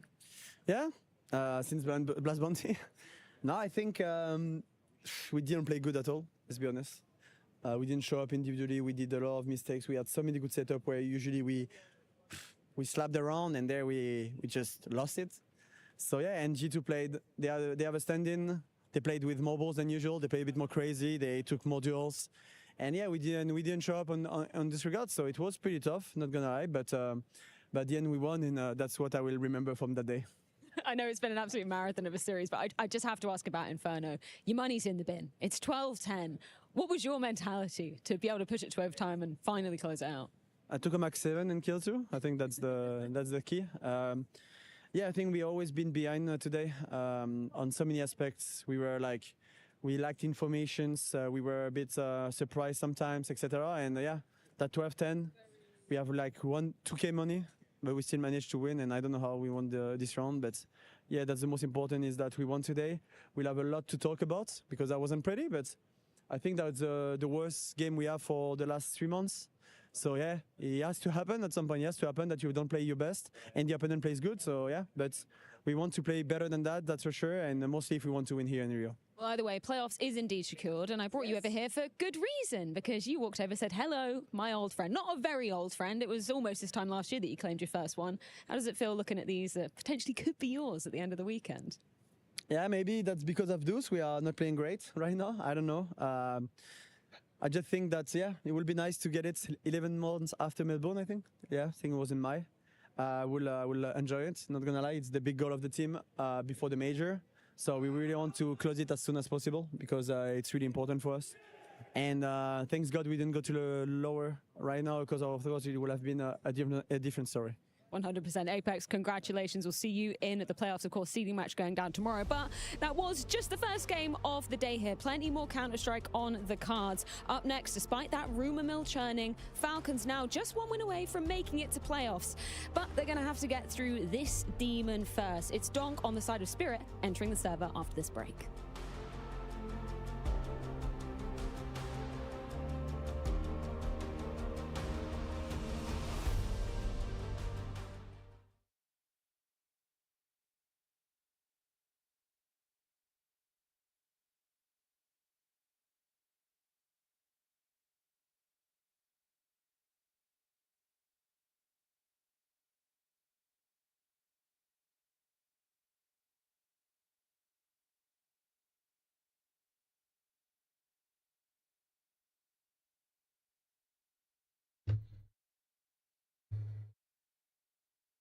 რას შედის, რას ქვია, უოჭველი არის. აუ ის გავჩეკოთ რომელზე იწყება, მაგრამ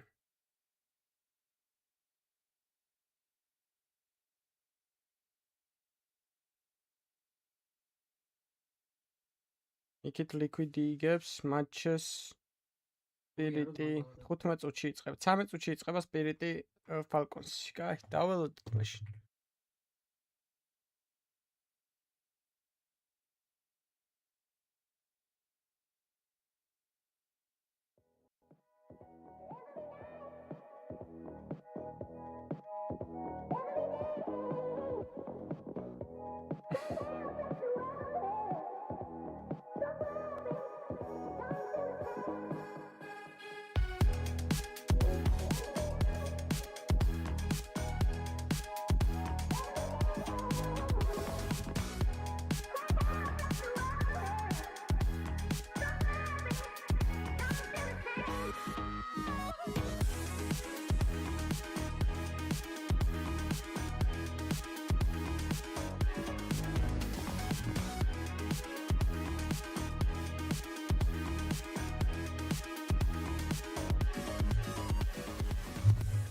I've got Donk with me ahead of Spirit's game versus Falcons. First of all, Donk, can you tell us the lore behind your lion?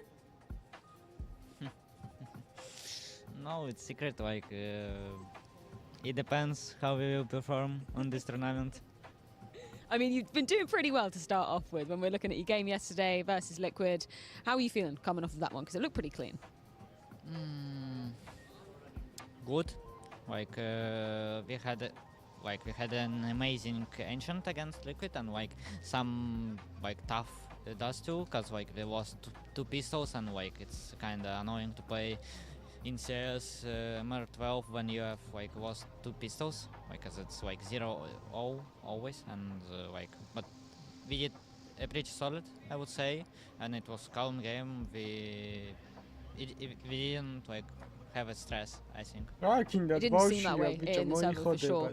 We know you have a good relationship with Magic behind us as well. Tell me how you feel he's progressing in his leadership journey.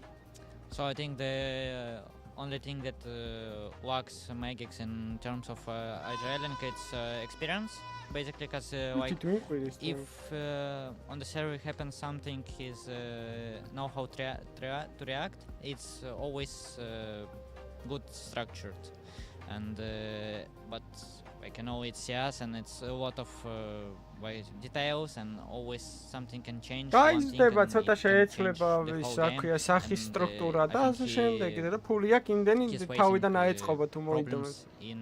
Very ammo ცოტა ნიკაპზე რაღაცა. A huge task to be mastering for sure. Speaking of tasks ahead of you, Falcons, historically you struggled versus Nico and Manasi, you and Shira as a duo, but that all changed back at Star Ladder at the Major, right? How do you feel about going up against them now for the first time this year?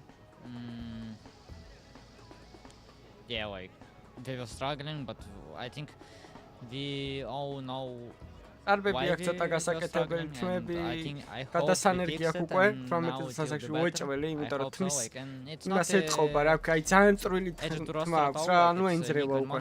მელოდდება უეჭველი. Different agile, different anchors and like the Kyosuke, like so it's like different play style, different structure. Thank you so much for your insight as always, Don. Good luck. აი ეგეთი რაღაცები ძალიან მარტივი მოსახოდია. არემონტოვაც. Petri კარკასი არის და მეშვებიან ახლა გამარემონტებ. არა მონისი მაგარი სიმპათია გაღადა.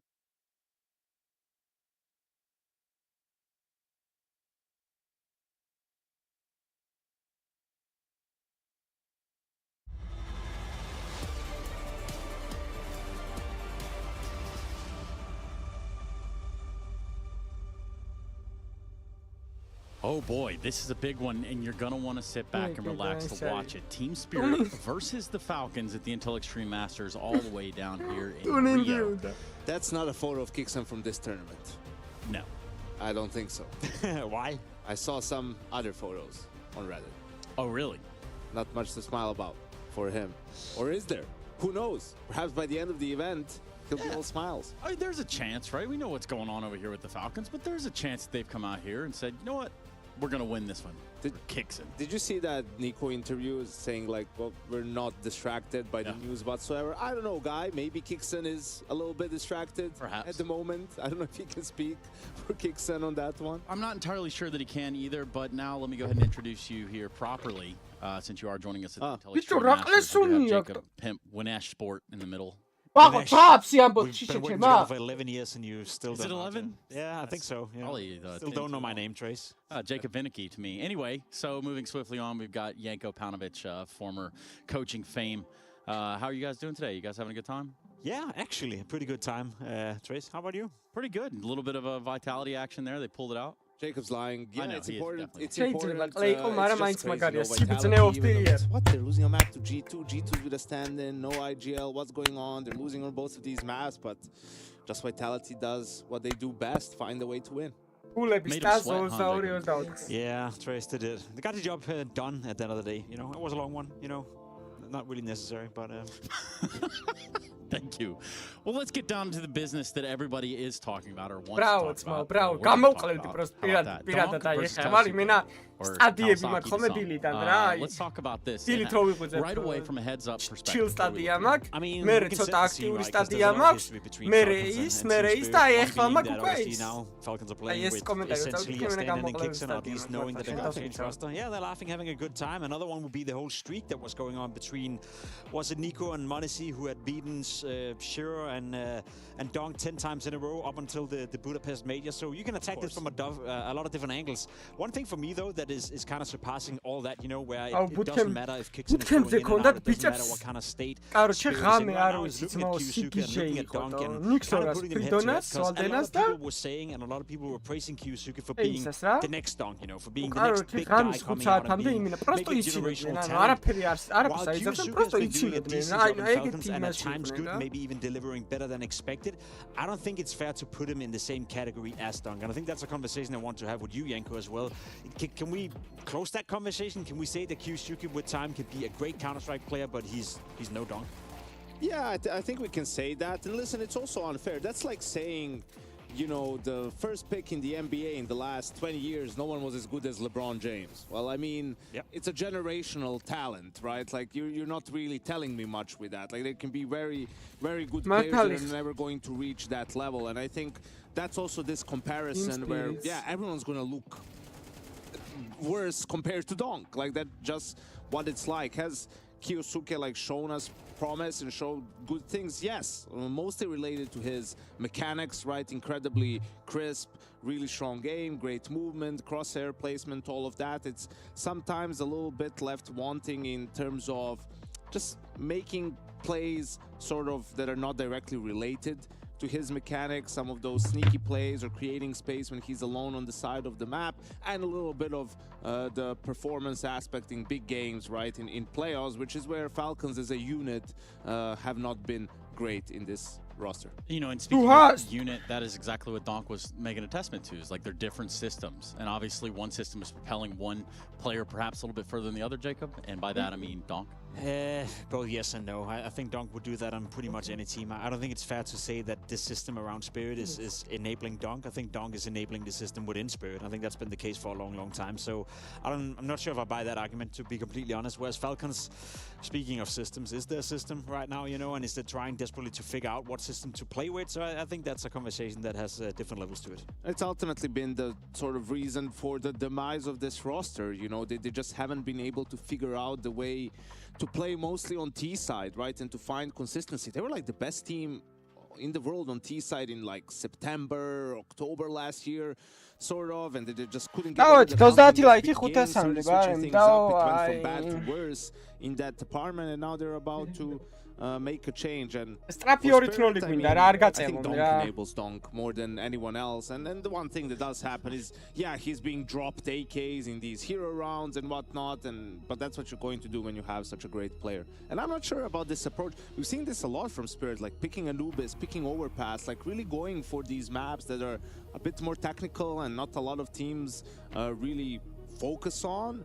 And I'm not sure that's a good thing, really, for them. They've had some downfalls on Overpass with Spirit at the very minimum. Jacob, just tell me real quickly, who's going to win this? Oh, I don't know, man. I think it's going to be a close series. I'm not too confident in the Inferno pick coming out from Falcons either. And I think that was a mistake. There we go. We're getting the corrected version right here. It was Mirage being picked for Falcons. It didn't make too much sense to me. So that's something. That's good. Obviously, Spirit are not allowing Inferno in the mix. So Anubis Mirage, it gives me a slightly higher hope in Falcons, but I have to side with Spirit, knowing what's going on within the Falcons. Talking about T sides for Falcons, they're going to start on those in both maps. So let's see what they have in store for us. Yeah, you better hope they showed up ready to play. Let's go ahead and jump right into it. It's Falcons versus the Spirit at the Intel Extreme Masters Rio.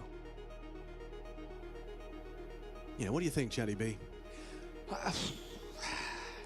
It wouldn't be the first time a team going through roster changes at an event has had an uptick in performance. Yeah. But I liked what I saw from Spirit yesterday a lot.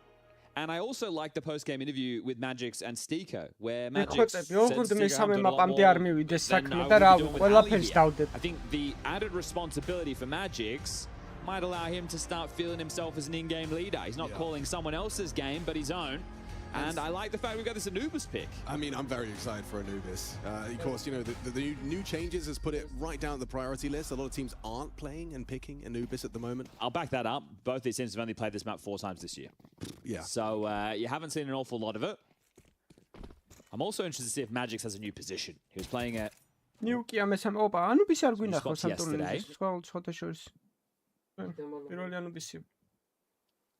we settle into this pistol round, Util on kicks and Tessus. Go for some A main control. In goes the decoy to clear out baskets, the flash to help clear the wider angle, and it draws Tania and Zontic's focus. Donk and Magix might try and fight now towards E-Box. Shiro's hearing all those water steps. Kixon did make an audible. It's going to be this Donk bait Magix frag. Donk gets spotted and draws them in. Nails the headshot as well in combination with Shiro onto Nico late. So a real trap set by Team Spirit, and it springs shut onto the foot of the Falcons. Solid start. Great job from the B defense. Magix and Donk doing everything they have to shut that down early, and unlikely to see at least a juicy looking force buy for Falcons. They could definitely force buy. It's just going to be without any rifles. So drawn into Magic's dual Berettas. Center packing. So very well done for Spirit.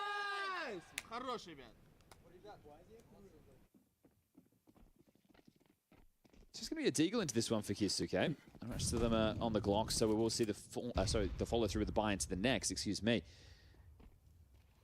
So it looks like the CT setup is the same, right? Zontic's your A anchor. Magix has to do with B main.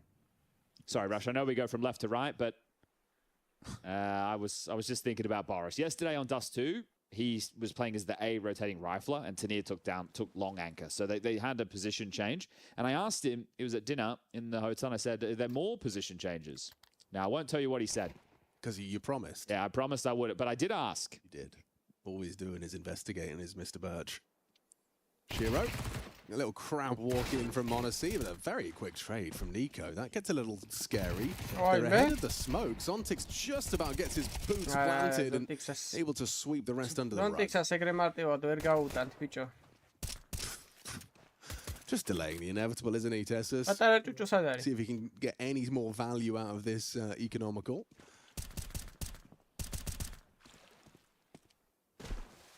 Where did Shiro's MP9 go?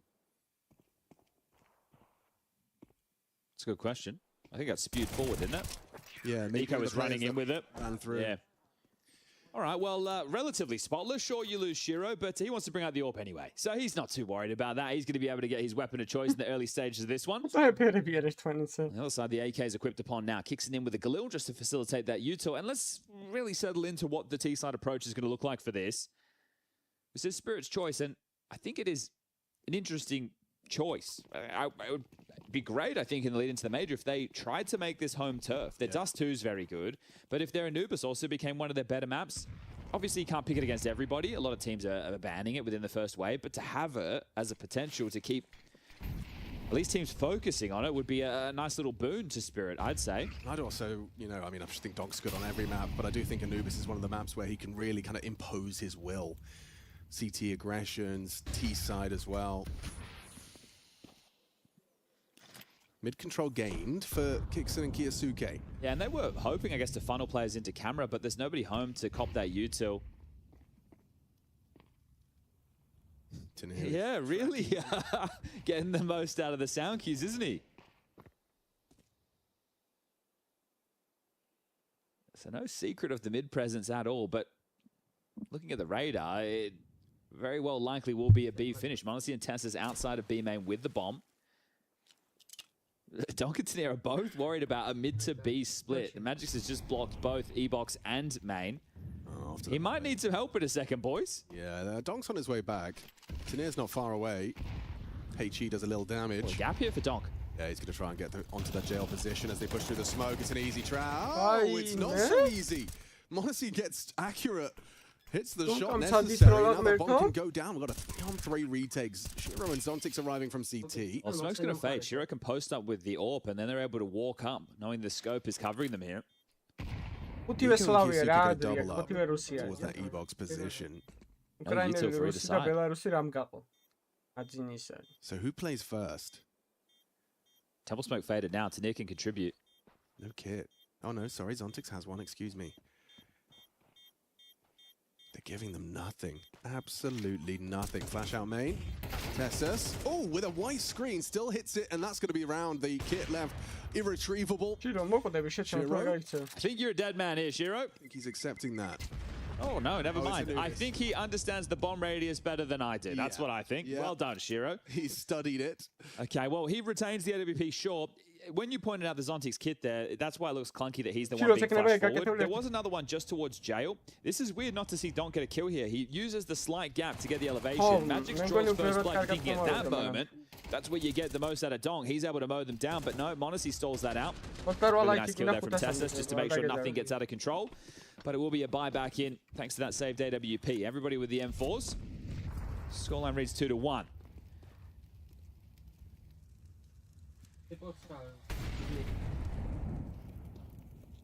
Kiyosuke already. This is really quick. არა, სიტმა პიარ გახდა, უბრალოდ შედარებით ისა 60-40-ია და ტისაიდი ალბათ მაინც. მისი პიკია Anubis-ის სპირიტის, მერე მირაჟი აუგე, ხვეწე. He is not aware. Shiro's responsible for this, though. You can see he's in two minds. Needs Donk active. It's possible, surely. Yeah. No, they don't. Wow. A real rarity to see such an unprepared Donk on the site. Triple for Monacy there. It's announcing his presence in the server, and he gets himself the AWP. That's all about the pace there, and I think it's a fun head-to-head. Kiyosuke versus Donk over towards E-Box is going to be, considering the relationship between those two. Fun to see them tussling, but it will have to be a save again this time. 2 M4s. Zontix and Tenere. Just with a smoke to his name. It's not fun if you're Zontix. He literally hasn't fired a bullet this round. He's clear. And actually, neither is Tenere. He also hasn't had a chance to shoot, so... Tied up 2-2. Good response from Falcons. And that's going to force bomb side. Yeah, that's going to force you to be more, proactive on your E-Box. You've got to be getting answers there. I'm sure that didn't feel great for the jump scare that Dongwit had on Monacy's triple entry. Happy with that. Kiyosuke gets a attaboy from Zonic.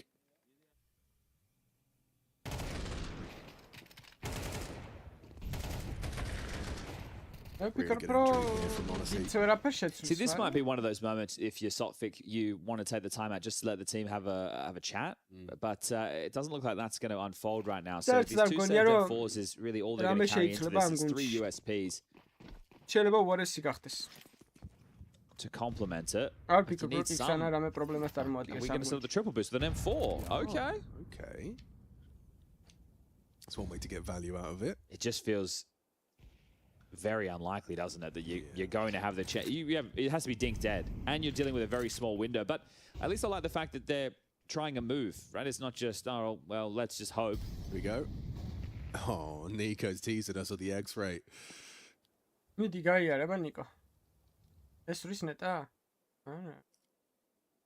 I don't care about the round anymore. I just care if the boost. I just care if he gets a kill. Well, Tenere, I suppose, is just called water clear, so there's info. You might be thinking we've lost the B site at this moment because it's awfully quiet, but Nico will announce presence and pressure over towards A. It's lobbed out a lurk smoke for just front baskets, and they are pivoting right now to gamble. The 2 rounds they've lost have been over towards B. Modesty just has a very deep line with the AWP. No one jiggling, no one jump spotting. Until now, 40 seconds. Is that enough to deter them and send them elsewhere? Are they going to send a probe out to A just to make sure they're not walking into a stack? Come back towards the B side. So it has to be Kixon. Yeah. 30-second mark. You hear the AM4 spamming away. That's just Zontix unloading his mag to near as well. The unknown entity starting to back away back to E-Box. Here we go. Have to commit now. Here it comes. Couple of flashes towards the back of Platt. Tanir hits his first. Finds Kiyasuke. Tessus onto Zontix. Just Tanir's M4 to worry about. Donk does go down after retrieval. Shiro's USP not so lucky. You go into the stack and you didn't send anybody else searching for information elsewhere. You don't like that from the coaching perspective. Your team has gone into a bomb site blind. I understand you win the round, so no harm, no foul, but you hope that that calling or at least decision making for the team doesn't crop up more throughout this, because you very well could have lost this. Got onto both saved guns. You're fortunate to get away with it, but we are back into the rifle rounds. Spirit fully equipped now. Shiro without the AWP. And Pacey again. Look at this. Wow! Insta boost to down. Set play off of the rip. So unless you're going to do something to try and dissuade this fast pathing, it looks clear that Falcons have no issue whirring up water. Shows it's clear that they're getting some work here. Ooh, and that's enough from Tessus. He spots at least one of the 2 pushing out. Donk and Magics have a go. Not forcing the issue, though. Back into sight.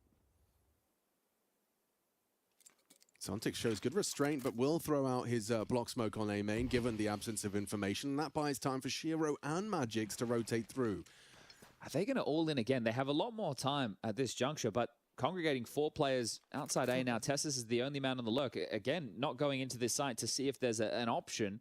They could be just walking into this 3-man stack. Now, if the execute is perfect, I think they'll still shred it, but this will be tough. Ooh, Shiro nearly went down, throwing his flashbang. Zontix doesn't peek. Ready, catches, perfect from Zontix. Kixon and Kiyasuke go down. Now the Molotov is thrown. Clunky. Nico pathing into the site. It's heavily stacked, heavily fortified. Magic's at the back of the bomb site. Shiro to swing off the contact and nails it. Tessus is that unknown entity. Zontix has been on high alert waiting for this, and so he's rewarded too. I think take time out of Sonic. I just say, boys, in those last 2 rounds, we blindly committed into sites. I understand you have the opening kill of both, but still, that could have happened in the previous 2, so that one is leaving a lot to be desired. It's all tied up 3-3. And great return from Zontix not to actually play off of that flash, because it wouldn't have helped in the way that Shiro would have been hoping for. Yeah, what Shiro said. Yeah. Okay, Deagle for Tessus, Galil for Kixon, Mort for Monacy, and AKs for the other 2. You have to be a little bit more careful, don't you, if it's near around middle. Can't find yourself so exposed as an exchange of HEs, but one does more damage than the other, as Zontix brought down to about half HP.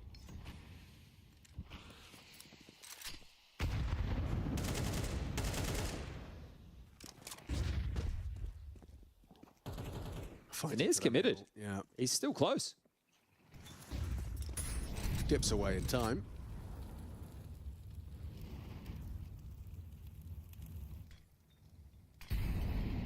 A split util. Donk might have to go through beach. I think he's thrown his flash and is starting to retreat to near close A main to receive with Zontix partnered up. Back on Fountain again is Zontix. Yeah, Monacy's going to be clearing him this time. Peek at your own peril. Oh, he's very ready for either of the fights, either of the engagements. Smoke fades now on camera. I suppose it's going to be that. The cue to go. Rob dan Mukinois. Mas, Zontix Kiyasuke in a flash as well. Diligent stuff. Zontix is position noted by Kiyasuke's death. Solid into the site. The 4th round for Falcons. Zontix did his job, right? Really? Obviously, from Fountain, focusing on that leak through camera. It's Tanir who, after Zontix goes down, you kind of want him swinging. Right, you might want Კაჩე მეიჟორი მოუგვა მან და მერე წარმოიდგინე სად გააქტიურდა სად გააქტიურდა ის იკეთე რაც ჩაიდინა რა ავიდა და ორი მეიჟორი მოიგო ეხლა მესამესაც მოიგებ და მეოთხესაც სად ამოარტყა ის იკეთე მასე ხარ ამიტომ აკეთე იკეთე comfortable if your Falcon's going into the halftime switch.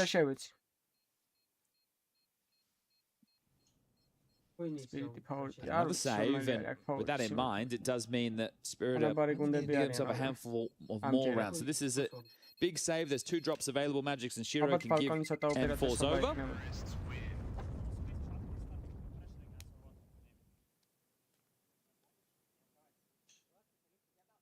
The only source of opening kills for Falcon so far has been Monacy.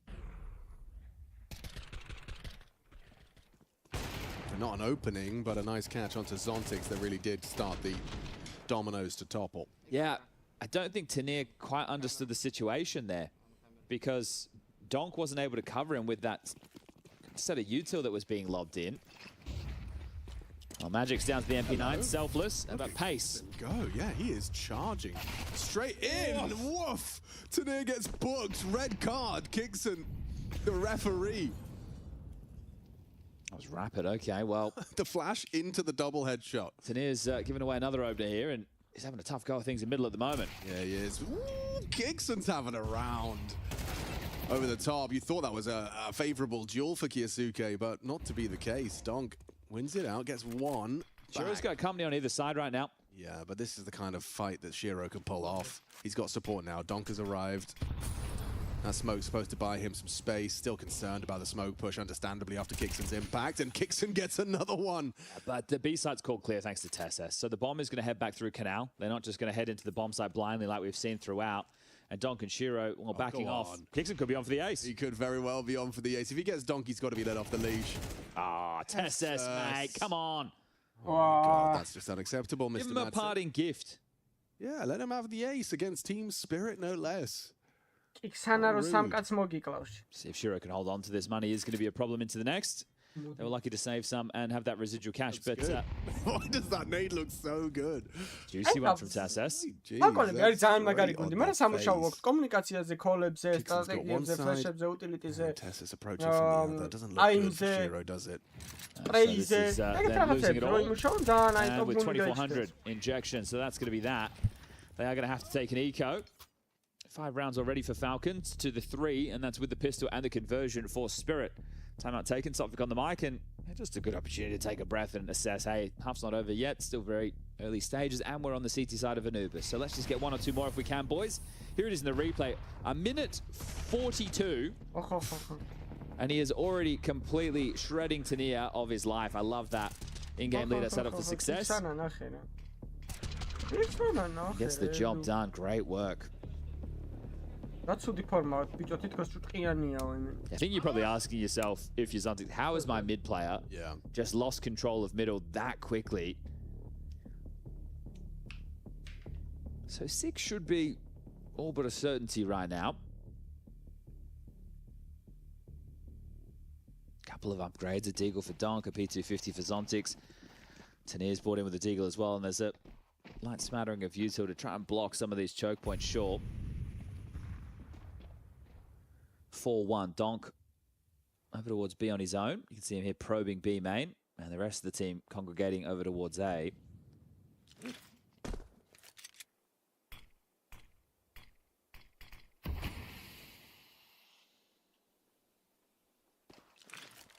It's interesting, they've opted to throw the smoke in that fashion, because Nico's going to know the trajectory of that, and he's going to say, okay, maybe they're playing heavy mid, right? Because you're throwing that close to the camera rotation. Kixon can relay that it's not mid-heavy. Just a gamble on A. Just putting a lot of trust in the armored Deagle of Donk. Just don't have any way to flood out of A main on the CT side. They don't have a flash, so it will have to be bodies. Nico trying to get some answers, but isn't given anything. Starting to whir into this B split. All eyes on Donk. No molly on the pillar. Well, there is now. Close B main. Too much to handle. Nice quick shot out of Odyssey. Was rapid. All right, well, if you're Spirit, now just group up and look for an exit or two. See if you can get yourself an NK-47 to salvage and take it to the next. Maybe keep a bit of pressure on the finances. The right-hand side of your screen, you can see at the moment, 6.3 on Nico, 5.3 on Tessus. That's the high end. If you get a couple of kills, that'd be great, but it doesn't look like that's going to be happening. So their cash is going to start to boom in a moment.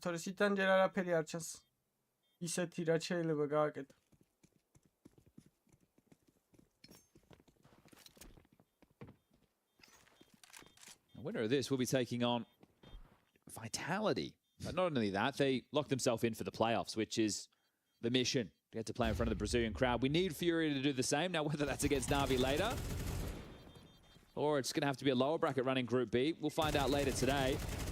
But they clean house. Kixon gets a couple more kills.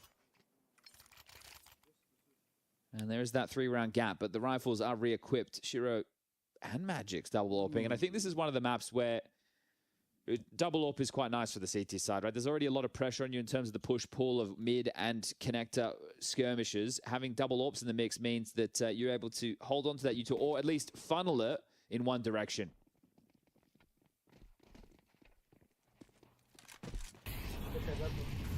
Wow, fast Molotov throw now. That actually stops you from accessing E-Box. Big swing out of Zontix. Nico wins by a hair. Was there meant to be util there or something? One would assume. Well, you just run and dry, are you? That's very uncharacteristic as well. Yeah.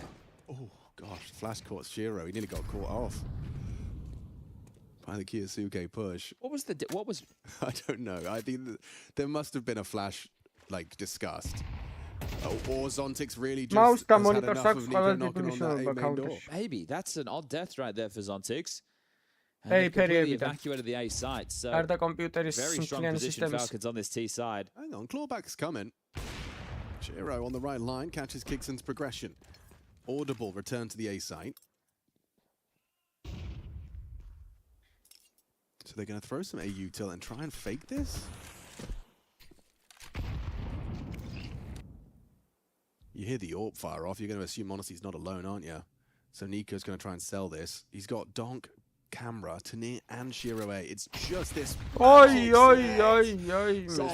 Save? I'm not sure how you meant to get in. I know the bomb's not planted yet. If Tanir gets this one, now definitely save. Oh, I'm kind of enjoying what we're watching from Falcons right now. Oh, don't got some polish on it. The comms look like they're flowing. Hello. Oh, he's going in. Oh, Shiro fancies his chances. The rare moment of Shiro aggression. Yeah, now he's lost his AWP in the smoke. He'll have to take one of theirs. Oh, I was going to say, maybe they've lost him in the source, right? And they start backpedaling, trying to find him. But 2 for Monacy, 2 for Nico, and that'll be the 7th round as, again, it will just have to be another lighter buy before Spirit can bring out the guns to see if they can get themselves something in round 12. What's your path for the course if you're in Anubis team picking CT? You know, I'm sorry, 4. You're in Anubis team 4, okay. Yeah. I think if you're picking it, you know that this map, in an absolute worst case scenario, is extremely difficult for the CT side. Things are going very well for Falcons. Monacy, all pick A main, getting stuck in immediately. This time, it was a flash. Another look, the flash this time does make it a more favorable endeavor.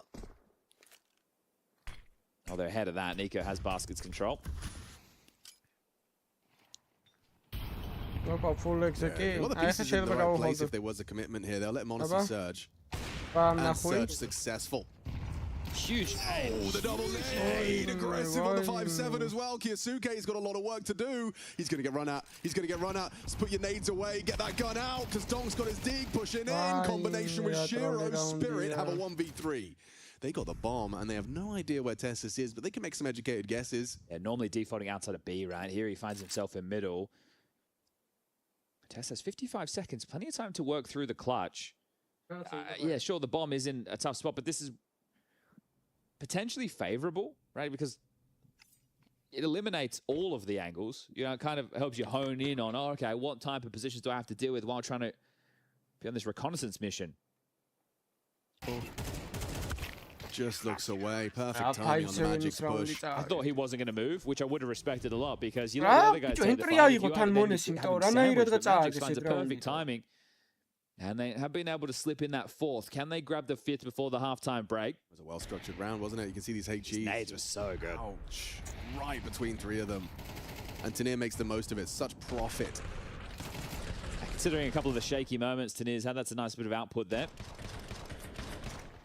Donk relatively quiet. I'm sure that'll change once we get him on the T side. Oh, they're pushing. Oh, Tanir melting dead. Oi, oi, oi. Oi, oi, oi, exposed. And Donk pushing through the E-box smoke finds the headshot necessary, puts us into an immediate 4-on-4. So already the dynamic shifts. Shiro's posted on B main. Tessus, if he goes any further than this line in the sand drawn, Shiro would have been in a position to get that shot. Now, not... Oh, no. Oh, the timing is agonizing. Well, Shiro's no longer in the picture. Falls to Donk, Magix, and Zontix, who are all over the shot. Magic's attempting to rotate over to fortify this B defense. Look what that kill has achieved. The bomb is going to be walking into hay. Zontix is so unprepared for this. He's going to have his back turned. Just walked in A-dry with all those nades. Okay, well... Tessus's kill on Shiro has made this round look so casual. Obviously, Tanir's mid-push didn't also help, but Dong managed to make that a 4-on-4 quickly, and now Tessus parked, hoping to catch Magic's back exposed. Beautiful. We're looking at an 8-4 half. Team Spirit's map pick, make no mistake. Oi, oi, oi. Giving it a go in the clutch. Looking for that ace clutch. Oi! Oh, he's doing it. Vaime! Nearly something special. Vaime, ვისე ხუმრები თქვენ ჩემი სებო, ფილად.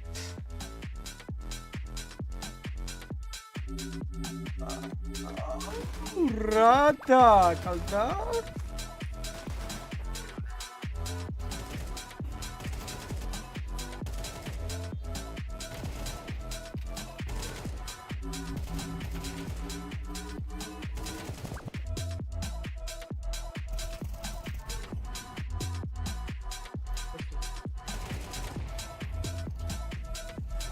Amara, aura გაუტყავს ამაზე ვიდა. აი ისე მიდიოდა ბიჭო. აი.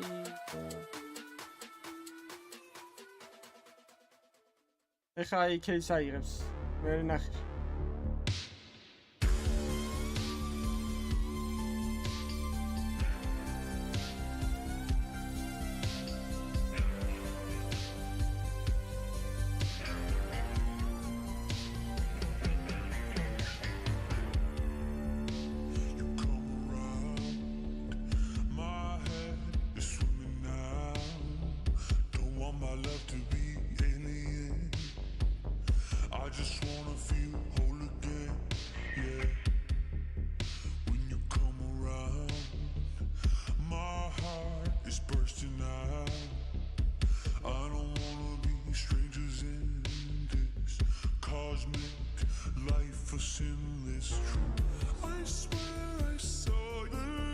Otkhi like-ი ძმებო 500-მდე ბარემ.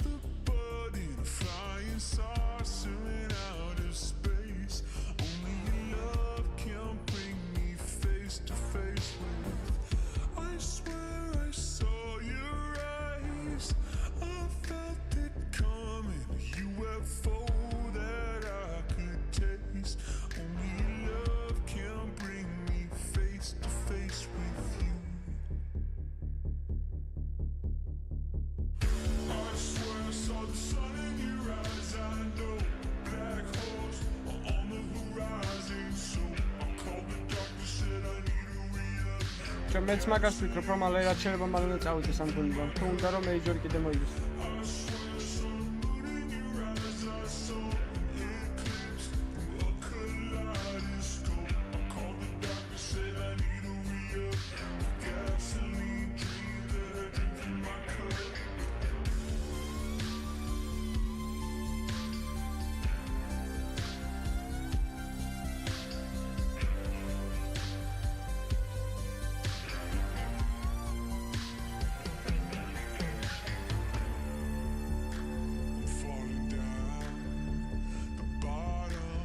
Endless now, head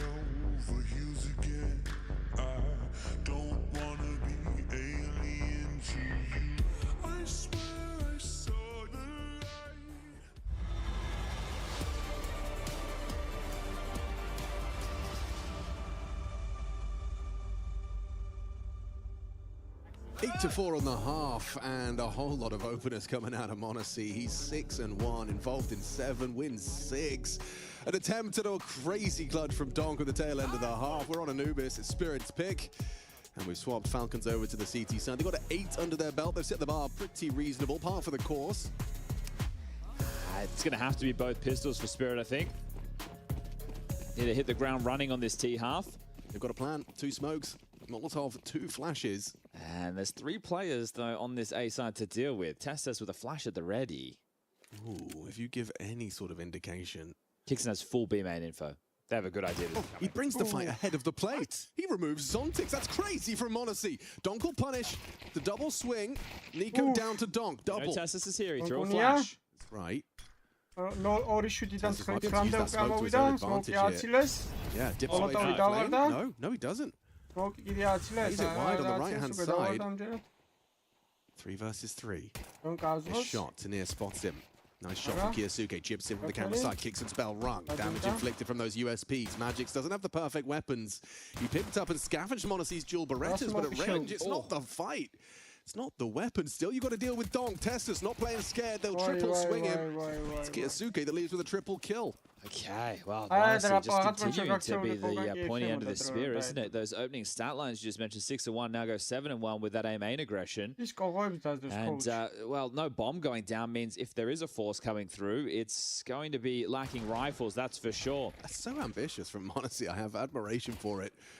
Good shot as well from Kiyasuke. Haven't said his name too much. Most impact we've seen from him here on the pistol. I thought that smoke might have given an opportunity, like, hey, I'll just sell Magix. Right. I think Donk had the bomb and try and rotate away, but Zontix looking at the coach. Obviously, being the coach of the academy, he's had these names come through his teams once upon a time. He had an interview with HLTV USA, you know, he's familiar with the How rarely I see that work these days. Players are so good at it. It's just this, it's tough. Like, if you get caught on the way back in, you're safe. But if you're on the way out, you're in trouble. Because you're just in motion, perpetual. You're hoping to be able to catch that window. m0NESY, again, he just keeps moving. Okay, I'm intrigued if he goes B. Good turn of the flash. Now he will now. Flank comes in. Messi on the M4 sprays. Bomb makes its way in, but they've lost Donk. Shiro are good for the trade, so a 2-on-2 established. Running in the smoke. And the bomb will go down. m0NESY second guessing the swing, and he's won the duel versus Shiro. Takes the time to reload. His Magix has got to come up clutch. Spotted. Spotted emerging from the smoke. Wants to try and isolate these duels. Peeking back into m0NESY. Seems like a death sentence. He's on his A game today. Magix 6 frags, but needs to make it 8. First is good. Nico, audible. Tech9 going to be nimble. Looking perfect. Looking like a clutch for Magix. Can't hack it. Can't handle it. Nico's FAMAS wins out. And Falcons find double digits early doors. Yeah, that's a 10-second defuse there. If he was able to delay for just a little bit longer, could have been Boris's. But the bomb going down with one player staying alive, there is the real opportunity now for Spirit to go for back-to-back force buys. I like the way Magix played this. Right, not overexposing, not trying to single out those fights, drawing back, allowing them to force the fight against him. So very good attempt. And it is going to be force. So Donkey with an AK, Galil's for Magix and Shiro, Zontix and Tania working with a little bit less. You can shatter the money with this one. Look at this mid push. Look at this mid push. Yes. Magix on high alert. Tania just turns around to his demise. Magix only the one. A could be open. Zontix has got a sneaking suspicion with all that mid aggression. The fact Tessus is in the kill feed mid pushed. They know they can just seize all this map territory, so you will get the bomb in.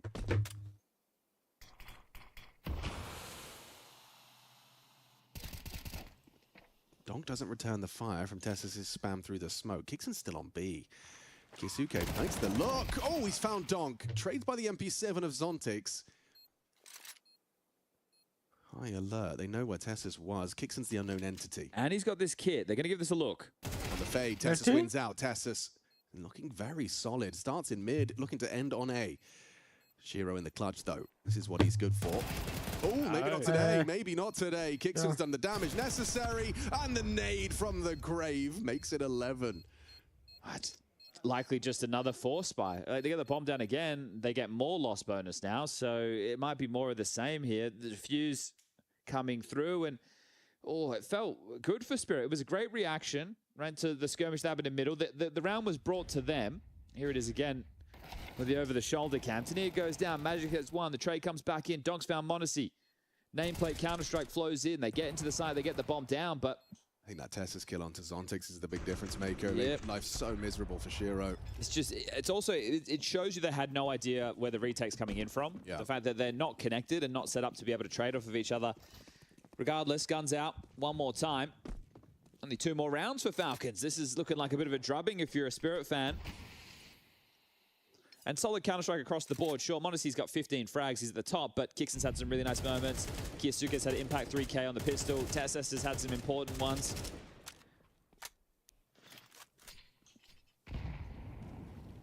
Nico obviously with the clutch against Magix, right? He only got 8 kills, but that winning out that round is still impact.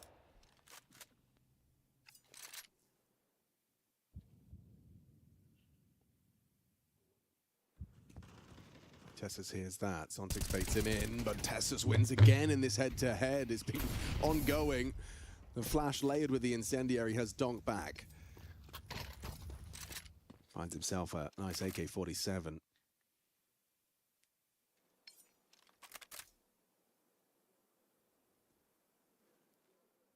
Feeling like this one is done. Yeah. I understand it's 4v5. They're grouping up now for what will be an A piece.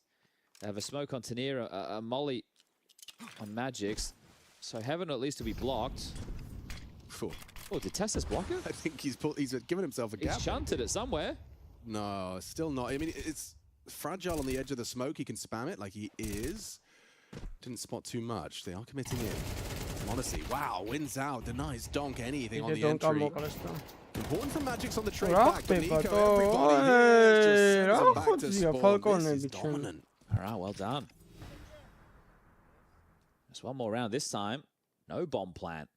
The loss bonus, it's where you want it to be. Maxed on out, but that is the least competitive of the round so far in this second half of play. Pistol, there was 2 players for Falcons alive. The following 2, there was only 1. And this one, you managed to keep all 4 alive, excuse me.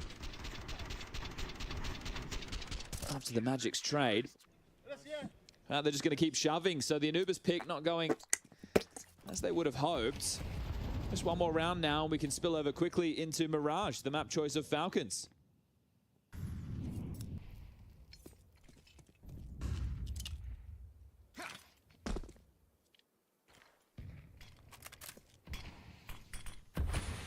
აუთხებს მაგრა დაბაბანებენ This is რა. brave from Tessus to play ahead of it. He has to just sit anti and hope and account that no one's going to be going contact through a smoke.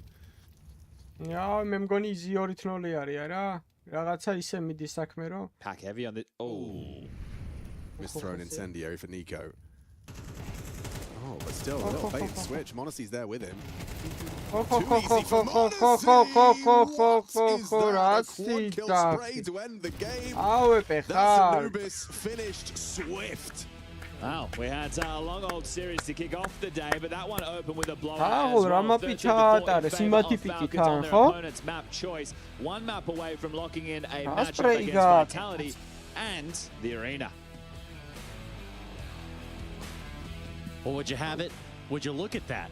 And would you have your cake and eat it too? That's exactly what Spirit looked to do. Falcons as well. I mean, overall in this series, Jacob, I have to say, all eyes attentive on the prospects of this round. Yeah, I did not anticipate that to be the outcome of this game. Dominant performance from Falcons, who for the vast majority of this game looked very solid. They said a couple of misses, a couple of მადლობა ძმებო, უღრმესი მადლობა 500 ლაიქისთვის, არხის გამოწერისთვის, მე ფარას მიშეკაზა ბაჭო დონაციებისთვის შეგრებით. Negative, sorry about that performance. ცოტა ხანი ეხა შესვენება 12-13 წუთი და დაგიბრუნდებით. Had some very დავისვენებ impactful rounds, and მეცოდას. overall, you know, Spirit ეს არატო რა გავთიშებლე. guess abysmal on their own map pick right It's just classic, man, isn't it? You know, Falcons about to make a roster change, and they're playing their best CS this year, right? With no pressure there, and then everyone just sort of going with the flow in some ways, right? You lose pistol, the anti-equal doesn't really matter. Still win 8 rounds, and the 2 losses outside of the pistol and the second round were Spirit stacking in a 4v5 and winning that round, and then a half-buy win as well with another sort of good read, a good early stack, and then converting the 3v3. So, yeah, just funny, really. And proactivity from the Falcon side, too. We saw Monesi get the op. They did a quick boost right there to sort of get a remedy for some of the problem that they were getting in the middle. There was a lot of aggression, a lot of in-your-face that Spirit were throwing their way, Jacob. Yeah, I think Yenko hit it pretty well, saying that they go with the flow. They seemed freed up to some degree. I think the way Monesi played, the way he was proactively pushing also with the rifle, and we saw it in middle, just going for information plays and being very aggressive. I don't know if it's the lack of pressure, if it's just a one-off here in one map against Team Spirit. I don't know how much of it is Spirit not playing well on Anubis either. I think it's too early still to conclude anything, overall for the tournament. But so far, Falcons, in particular here on Anubis, looking great, and they seem freed up. Monesi seemed freed up, Kyusuke seemed freed up, even though he made, I think, Kyusuke a couple of blunders in his decision-making, as we kind of spoke about coming into the game as well. What he doesn't have in decision-making, he definitely have in mechanical skill and made up for it in this game. Yeah, absolutely. And I think also this is why for Spirit, you're trying to be like really an Anubis team, so you're going to pick it against, Falcons and Vitality and maybe some of these tier 1 teams. They did the same against Parivision at Rotterdam, and they lost, I think, 13-3 or something along those lines. Like, it hasn't necessarily panned out, and you're thinking you have Donk on your team, maybe focus more on some of the open maps. Like, Dust 2 was in the pool, but I guess they were trying to go for a little bit more of a punish against the likes of Falcons. I'm not really sure, but for me, questionable, direction that they're taking when it comes to their veto. That begs the question, would that have happened if Halley would have been behind them? Is that part of the preparation, or is it something else, I think so. I mean, when he was with them also, they started showing this tendency to play more Anubis. And I mean, Overpass I don't have as much of a problem with, because it's more open, right? Don can just wreck games, towards the A-bomb side and on that side of the map, but Anubis is a bit of a different story. I mean, there's a reason why they veto Inferno too. Yeah, you can look at the stats for what they are, but, for the side of Tenir and Zontix, there were some quiet elements over there that really didn't help Spirit propel themselves off the ground. I think that's the biggest takeaway for me. Every time I see Spirit play at the moment, and as we kind of already alluded to yesterday when we spoke about them, it's been a horrible 2026 for them so far. This whole integration of Magic as an in-game leader, Zontix coming back into the team, Tenir still not finding his footing, no consistency to be shown. I think it's about time that we start to have a conversation about whether or not this Team Spirit is actually going to work out. I know that we couldn't write them off early on with Magic's coming in, and we're supposed to give them a bit of time, and some people say that, yeah, give him a year's time before he's going to be in Chopper's level, or maybe 2 years. But at the end of the day, when you have a decade, that's might as well at that point. Yeah, how about a whole decade? At the end of the day, when you have Dong, you're supposed to win stuff now. You're supposed to contend. Don't forget Shiro now, and Shiro for that matter as well. So I'm getting to a point now where if Spirit doesn't turn this ship around, if they don't show me more this tournament, and if they don't show me more, significantly more Cologne, then I'm already willing to say, okay, maybe you should look in different directions, because you cannot waste any moment of the peak of Dong right now, or Shiro for that matter. True, and Yanko, we definitely heard him say something like 2 years time frame. That is a long time and basically unheard of in Counter-Strike. It's crazy. I think a season is enough to see whether there's something there or not, right? Like, it can be bad enough after a season that you can pull the plug.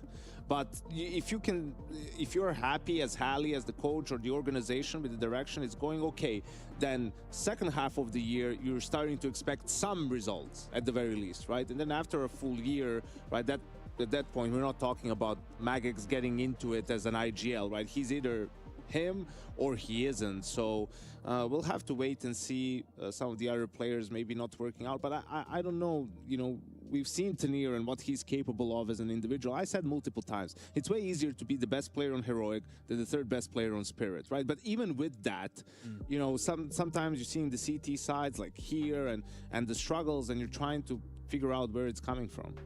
Yeah, there's a ton of Counter-Strike going on, guys. We have just a lot right here in front of us within the Spirit and the Falcons game. However, on that B stream, we saw Liquid do what they do best. And what is that, Jacob? That is losing. They do that quite often at the moment, even in the fashion they're in overtime versus 3D Max. I think they're up 14-12 in that overtime, and then they ended up losing 16-14. So yeah, doing exactly what they're supposed to and what they're good at, I guess. How about a couple of rounds that we have from this game? Yeah, I would love to look at those if you have them. Liquid 3D Max. Who cares about Liquid and 3D Max? You're right. It is a little bit like that. But, they're apparently still chiseling those together in the back. All right. With an actual chisel. But here's the Group A bracket. Jacob, as you can see, Liquid, after losing to Spirit yesterday, continue that that run. Yeah, and that's part of, you know, the story that we probably haven't touched on so far for this game. It's pretty important for both Spirit and Falcons. That lower bracket run could be difficult in some sense. Winning this game against each other right now is going to, you know, prone them into the playoffs. So a lot of stake right here. It's more important for Spirit in a way, isn't it? Yeah. Right? I mean, Falcons with all the Kerrigan news, you know, potentially, allegedly happening, right? For Spirit, sure, you don't have your coach, but come on. What if Spirit doesn't make the playoffs again? That's back-to-back big events where they don't make the playoffs. And before that, last time they were in the playoffs, they lost 2-0 to Astralis at Pro League, right? So it's an absolutely abysmal. It's the worst season that Spirit has had ever since they added Donk to the lineup. Which is a rough way to go about it, especially given the outcome of that first map, which we can jump right back into just a little bit here. We do have round 7 and 8. Yeah, I think to showcase some of the things that Falcons were doing really well in this game, especially on the T side, we pointed those out and trying to see how they're going to work out. So in round 7, it's just a default. They're going to start working mid, right, using their utility well. They're not going to be blocked by the smoke. You see Kixan pushing with a flash. They get this early control. Now the second layer sort of comes in to take deeper mid control, take a main control too. And even though this is a little bit easy to read for Spirit, they have 3 players there, the split is still really well executed. They wait for the smoking camera, they pounce together. Nico does a great job here baiting and for the camera players to get activated and for them to execute the A split. Jacob, what do you think about that now that you're here? Awkwardly standing silent. I think in the next round we see a change of pace. Great call from Kixan, right, to switch it up with the Mac 10. He's gonna go eat some of that molly damage, push through, catches Tanier, right, gets an entry kill. Now they do a great job again of freezing, right? Kixan is sort of shoulder peeking. He finds Zontix too. Now they're still waiting. Donk gets one back. And they rotate over towards that A bomb side, but Kixan, very aware of this play by Magex, they just kept punishing and they didn't rush things. You know, these kills are coming to them. Very well played in the mid round, in back-to-back rounds where they really seized the control of the game. And fundamentally, what that's showing, Trace, is good Counter-Strike, and that's nothing new from Falcons. It's just been always an issue doing it. No, it's not. You know, it's new that they do it consistently over the course of a map. They can do it in 1 round, maybe 2 rounds, but doing it consistently over the course of an entire map. Talk about setting the bar low. Yeah, and that's because the team is headed in the direction it is. Jacob, speaking of this series heading in the direction it is, do Falcons close it out here on their own map, pick a Mirage? Yeah, I think so. I'm starting to lose faith in Team Spirit, to be completely honest. Again, you can never rule out Donk, you know, and he can definitely change the tide of the game by himself. But in terms of who is the better looking, quote-unquote, team at the moment, I have more faith in Falcons, surprisingly enough. Well, we'll take it at that, at face value. Thank you very much, gentlemen. Mirage up on the cards. Falcons versus Spirit, the Intel Extreme Masters Rio 2026 when we return.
I'm here with Nico ahead of his second game here at the Intel Extreme Masters Rio 2026. Looking at yesterday, it was kind of only one half where things looked even competitive in that game versus 3D Max. How much confidence did that instill in you in your run here in Rio? Yeah, I mean, it's always nice to have a good start to the event. As you mentioned, the first half of Inferno was a bit rough for us, but really happy how we have bounced back on the T side, and also Ancient was flawless. So happy with the win yesterday. Will definitely help going into today's game. So yeah, we'll see. It's been a while since you guys have faced Spirit. I believe it was back at the Starladder Major, right? Where do you feel like Spirit are in terms of form right now? I think it's hard to say. I think they are very eager for, you know, the results. They have been struggling lately. I think same goes for us. So I think we are both very eager to kind of improve and deliver. So for them, I don't know, now they don't have the head coach with them. They have a Softic from Academy, so maybe it's playing a small part. Maybe they'll change something that would maybe make them a bit more comfortable. Maybe not, I don't know. I don't know how they feel. It's very hard to say, as I said, but looking forward for the match. And yeah, last time Budapest didn't go our way, even though we have, you know, or at least me and Nila have a pretty good history going up against Spirit. So hopefully it continues today. Yeah, perfect segue into my next question. I was going to ask about that because I remember speaking to you about it and going, why is it sometimes that certain duos struggle against others? And you said it's all in your head. How do you handle it then when finally they manage to take you down? Does it play on your mind at all? I mean, it was just annoying that like we never got to play them on the major. Like we have been beating them before even the finals, but then like when you lose at the major, you kind of like can be the most important one, you know. So but yeah, no, we don't really think too much about it, in a sense that we don't care that we have won so many times, but maybe we feel like we know how we should approach the game versus them, so maybe that will play a small part in today's game. But other than that, we are just in general confident going up against Spirit. I think maybe their playstyle suits us a little bit, so yeah, we'll see. Obviously, there's a lot of conversations going on around Falcons. I'm not going to ask you about that directly, but I do want to ask about how you handle it as a team, right? You've been in situations before, rumors true or not, where you can't let it affect the team cohesion, the team camaraderie. How do you make sure all the chatter doesn't affect you guys actually in-game? Well, obviously, there's not much we can do right now. That's what we have addressed, kind of. Now it's just us. Like, we want to make sure that we do as good as possible at this event. It plays in everyone's favor, and we have been struggling even before these rumors came out. So we really wanna. We are just eager for a good result, and we think we are a bit close, even though the results haven't shown it. We have had very close losses to Parivision in the last two events, so we just want to deliver this event, and yeah, we feel good so far. Thank you so much for your honesty, as always, Nico. Good luck.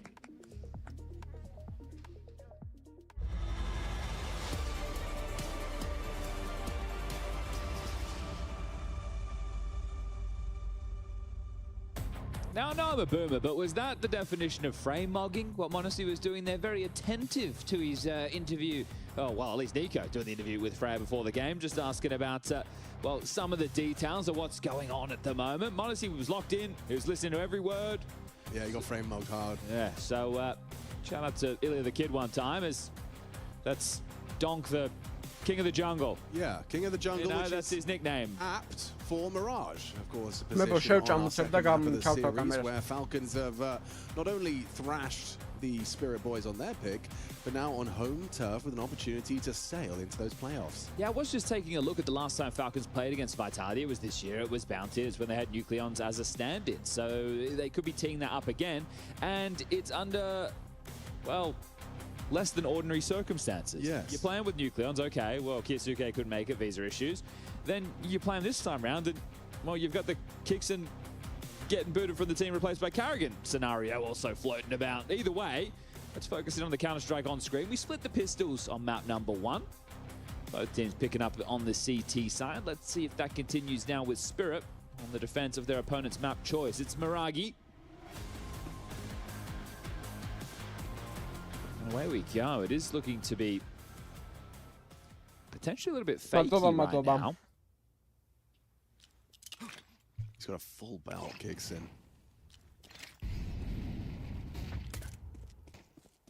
Flooding in, firing off their Glocks, trying to pull the rotation. Zontix has been pulled away, still tending to the potential on middle. Magic's not buying it. And now he spots the bomb. Penny drops in a quick reaction. Could be the double pump fake here, though. Like, you get the bomb spotted. You've already got the A site completely. Yeah, whether or not that was the intention, that's how this is functioning forward. Nico still with a smoke and... Oh, great shot. Another one. Oh, he's done very well. Don couldn't find the lethality required, and now number 3. Okay, yeah. Shiro finds him. And they are finishing B after all. After all of that, Magic's going to be calling for backup. Clean headshot onto Kyosuke. Zontics arrived from the short side, gets nothing done. A long-range Glock headshot found by Tessus. Magic, beautiful. Absolutely stunning. A dolo defense of the B bomb site. Shiro's got Tessus dead to right. It's going to tap him out. Oh, maybe not. Never mind. Okay, Tessus is up short. 2 to find. Oh, bench position. You need that USP for this kind of range, and he's managed to scavenge away one. Finds cover. Magic's partners up with Shiro up close. And deleted. Great work there from Boris. Yeah, seriously. It's not just the kills, the fact that he didn't get pulled by the fake. He stayed over towards the van position the entire time. He's the man who's saying, listen, boys, that's not going to be the B finish. I know it inevitably became that, but look, how can you not love this? He's delaying, he's staying alive. There's 3 players who are tasked with just killing this one man. The bomb goes down, you win the round. Don't let that a raw. I don't think he quite believed that the boys pulled that off without him. Yeah, fair play. But right now, this man on the screen, Monacy, looks like the best player in the server. And he's playing like it. Wow, that's one hell of a HE. Unarmored, teased, shredded, ripped to pieces. Just the one for the D. He still manages to get some value.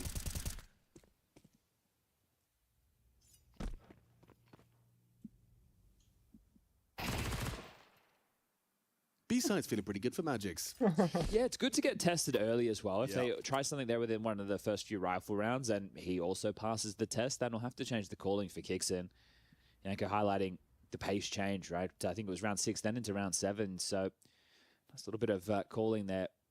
And good pace changes coming into the mix as Kixin will be found. And that'll be the 2-0 start for Spirit. But this is how Anubis started. It is. Didn't stop them from a very quick first map. MP9s are being juggled right now. It looks like Tania and Magix, the site anchors, will be operating with those. That's going to give the M4s in the hands of Donk, Zontix, and Shiro, which is the mid trio. Donk, the connector player, Zontix short, and Shiro has the AWP up around window connector for a lot of these fights. But free mid control given. Falcons have just completely sprung into action and taken this without anybody noting their presence so far.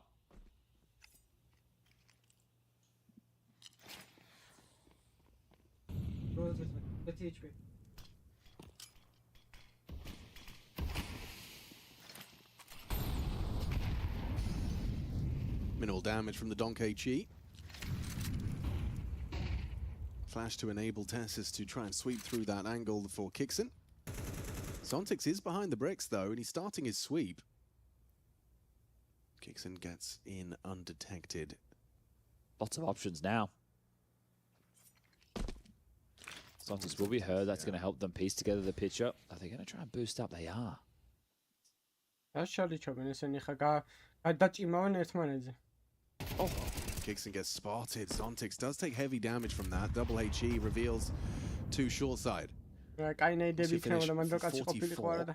A. It is close up ramp. It's really action on Shiro. Just enough vision for Zontix to do some... It's Magix, excuse me. Zontix is already on the rotation. Yeah, swapping out the guns with a low HP. Tania, a lot on your plate, mate. Oh, wow. Nico well drilled on the angle clear. Still Shiro, still on ticket position. Monacy finds him. Needs some tabs. Composed tabs from Nico. He's done very well in combination with Monacy. What a turnaround. Oh, the individuals are hitting hard. Yeah, that is a little bit disconnected there from Spirit, right? Obviously, Zontix on low HP, and Donk just swings. I understand he's trying to capitalize as the skirmish is going down the side there, but hey, Zontix go first, Donk trade, maybe it's a multi. It's not the end of the world, but clunky look again. Really liked what we saw from Spirit yesterday, but this is a whole different level of opponent right now.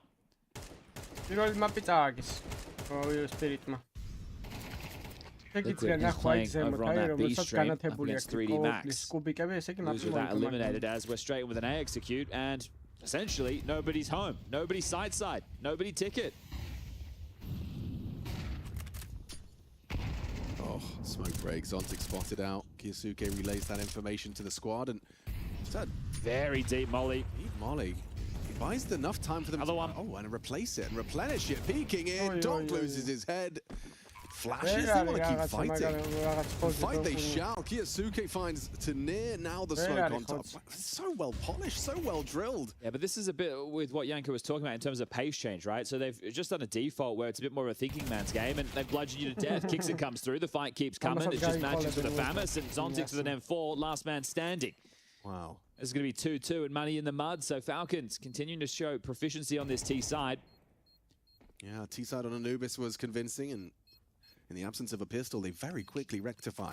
Here we go on Zontix. You definitely not winning this one. You don't have a kill, and now you might lose it all. Monacy goes down. He double up, but Nico from top mid will make sure there are really no threats into the next, and didn't quite get to the Monacy AWP in time. But if he wants, he can drop one for his boy. So all good in the hood for Falcons. I think don't buy one in this round because you know they're going to be on eco. Just bring the AWP out into the next, and that looks like it's going to be the case, but really constricting them because, yeah, nobody side.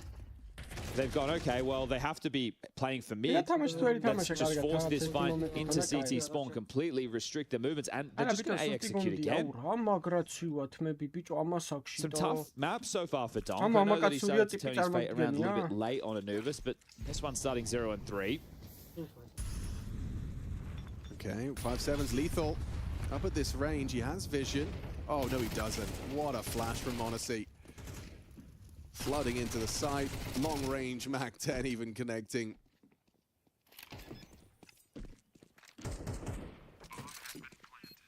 So do they want to get that AWP investment into the next, or just stick with the rifles? It seems to be working well so far. Default map control into A execute, into A execute. That's the last 3. And that's the scoreline about to read 3-2. Magic's going to be found over here towards CT spawn. Nico very diligent, jump clear, spots him out, USP, and he feasts. So Nico 5 and 2.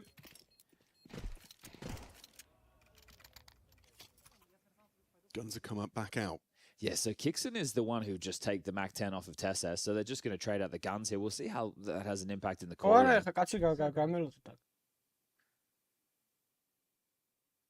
იმენა შვარცკოპის 5-დან 2 აქვს შეღებილი იმას. Magic's talking directly to Zontix. Yeah, so the short player. They are connected as the B duo, just working out how they're going to play off of each other. He's on the boost, he's up in the vent. He can swing out short. Yeah, big swing. One frag. Quick trade to near back. They're in B. Nico's going to team on out here. Nicolinio გავიდა ბიძე. დაიჭირა სპრეი. Pulls Magic's out of the round. From Shiro. Nicolinio. Nico got to play his life here. He's got the territory. Doesn't want to lose it. Bomb's lost in the apartments. It's a 2-on-3. Monica Bellucci. Jumping up. Oh my God. Monica Bellucci. Monica Bellucci. Clutch available. Monacy goes down to Shiro. That's a high impact rifle round. Oh, it's cool. ემოციურია. ცოტა დააწყნა და a nice stretch of the legs. Donk just wants to keep getting involved in the fights, mate. He's 0 and 5 right now, but just keeps putting his body on the line. So the mess mopped up. Key jewel right there, but yeah, jumps out the window. The great trade from Tanir, and that'll be that. So I don't think we'll see them with such pace again. It might seem a little bit more of a default spread here, or maybe not. Tessus has the AWP. Right, just and Monacy's up cat. Yeah, it's all backwards. Zontix spotted on a forward position and Monacy makes that rifle work. Donk finds his first kill of Mirage. Peeking back in. Losing his head. Kiyasuke wins in the head-to-head. Miss smoke on window. Saw the bomb. I think he was expecting that to be smoked or something. Yeah, window smoke missed. Magix is fast on this flank, faster than they're probably ready for. Nico going to be audible in Palace or not. Ooh, I think he stopped cut noise just in time. Still though, Magix has the drop on them. 2 CT, trying to draw attention. Long range burst to the MP9, going to contribute, but now Nico's behind him. No smoke, no kit, no chance for Boris. He's hanging around deep. Has a rough idea where both of them are, but this round will not be his. Falcons Maybe grabbing another one. Takes down Kicks and Shaw, but it's all about saving this AK-47. So back into the winning ways, 3-4. Wow, მე მგონი მაგარა დააჯოვენ ამაფშიც. And the winning one, then immediately losing one. That's yeah, just you don't want to keep losing the rounds, right? But at least then you would have the loss bonus built in a point where you can be a little bit more threatening. It's good that Donk gets his opening kill. But we're going to need an awful lot more of that. And Magic's saving the AK has donated it to Donk immediately. So you need him to get going, right? He plays the star positions. He is a star. He is a superstar. So you need Donk, especially on the CT side of Mirage. And now they're going to... This is... It's so rapid. Back into an execute again. დავიძრათ, აბა 600 ლაიქისკენ თუ შევძლებთ. Shiro's going to be able to lend a hand. Magic throws out a smoke in the middle of the site, hoping Tanir gets overlooked, but you really want to keep your eyes on Donk where that rifle's going. It's just a couple of pistols currently. Smoke blown open, Magix has cover. Yasuke clears out Tanir on the close. Yeah, just like that. And Yanko discussing, hey, when there's a roster change of brewing for Falcons, they're playing some of their best Counter-Strike, and it's just so direct. This is really nice calling. They're not giving Spirit an opportunity to play into the game with how direct these rounds are. Sure, you can go in and just get flatlined, you get multi-killed, you get stuck at the choke point, but that's not what's happening. Fast B splits, A executes is the third A execute, and they've constantly found themselves successful. Donk to retain the AK, but this is a very fast half. Yeah, it is actually rapid. We've been in the server for 12 minutes. Yeah, okay.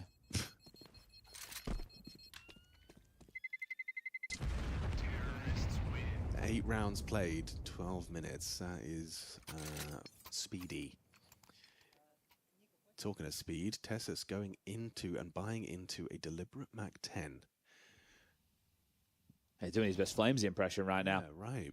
But this is so nice, right? The boys there, yeah, and then to be able to set each other up. It's really very good poise under pressure. Those smokes are always the most difficult to work with when you are up against the lower buys. Here we go, Saltfic. Coach of the academy team. He's taking over responsibilities with the main team while Hallie is out with, I don't want to say illness, but health issue that the team has given him time to recover from. He won't be back until after Astana. So they will be with Saltfic up until then, and Magix has taken on more responsibility. His own admission interview yesterday with Stiko, and you really need the half to start turning around now. So good time to take this time out. Shiro in with the AWP. Magix is just going to carry through in with the MP9, and Donk retains that AK. But again, Donk's still very quiet. 1 and 6. It can change within a round, but it hasn't changed just yet. Finally, back into a default. Second time we've seen them run this on the T half. Otherwise, it's been very direct calling. So Tessus lurking Palace. Nico over towards the B apartments, and the other three, the map control pack, spring to life in middle. Making no secret. The top mid control, the spam, the nades. Zontics plays this position an awful lot, right? So that's something that Falcon's going to know. Always looking for the glimpse towards the bench. Nico making some steps, going to try and bait out some util towards B. It's one of the things, even on the extremities, you're reacting to what's going on along the map. You also need to apply a bit of pressure to force out nades, make it easier for the finishers. So after showing themselves in middle, now they return to what will be another A execute. Tanir playing retake from Ticket. Donk will be able to chip in from Connector. Donk's already in the sky. It's looking good again for Falcons.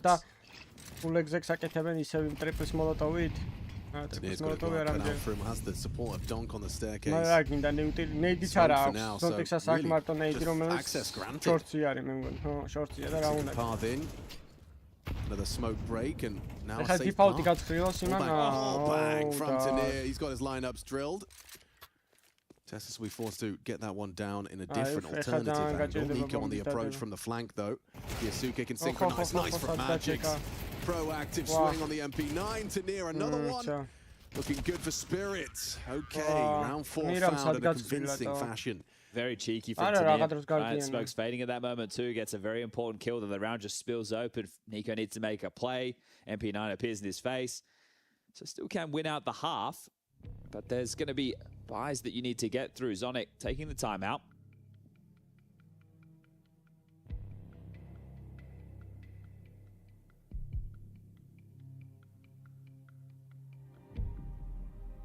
Let's have a change of flow, because up until this point, the more direct calling has been working. I know some of them have been against lower buys. Do you want to just settle into what you practice, which is those defaults? Monacy gets to bring out the orb. This was great, wasn't it? Just a spurt of bullets and away kicks and goes. Yeah, really good contributions from Tanir. So Nico onto a Deagle, AKs for the rest, Monacy with the orb. Util is the limiting factor right now. Opening smokes, window on top cap. Monacy's going to take the orb to pick a ramp. Rattles off a shot, so allows Spirit to understand that's in the play immediately.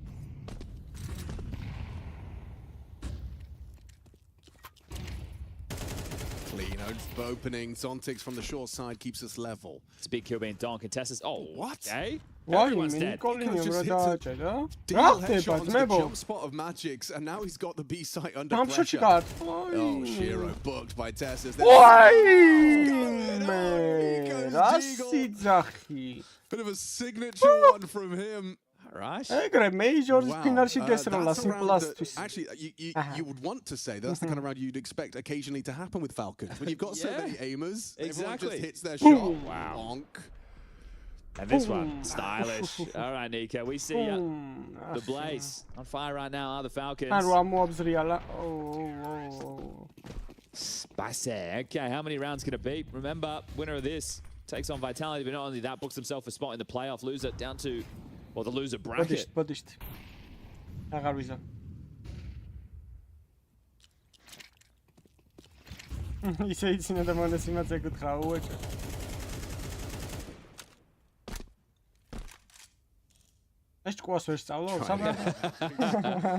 Yeah, well, different way of operating with the jump now, Magics.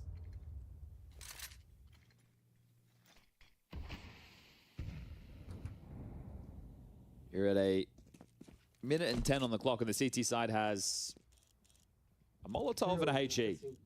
That's all they got to continue to try and block or constrict the movements of Falcons, force them where they want them. That's not going to be the case. Falcons on the other side, still. This is one of the latest, spread Falcon T-side rounds. It's rare to see them so spread out at this stage in the round. Starting to group up now. Test coming Zontix's way. Shiro has got that third body over onto the B site, and they're going to have the AWP able to surely find an opening. Never mind, actually, Tanir has found Tessus lurking Palace.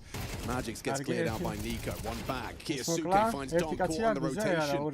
Suddenly falling apart. Donk is having a rough game, but Kiyasuke is not. Bomb could just go in now. That's the plan, especially now you know that Shiro's there. And Zontix has to be around short somewhere, so add another one to the tally. Even when they looking good, it just falls apart so quickly. Beautiful little double there from Kiyasuke. Really having a poor read of the situation. What's nice is that it wasn't just Tessus, trying to lurk the ace on his own. There was Kiyasuke to kind of be informed by Tessus from the sound cues, from the death in this case. He profits magnificently, opens up the A site completely. Might be another 8-4 half for Bruin here. Yes, going that way.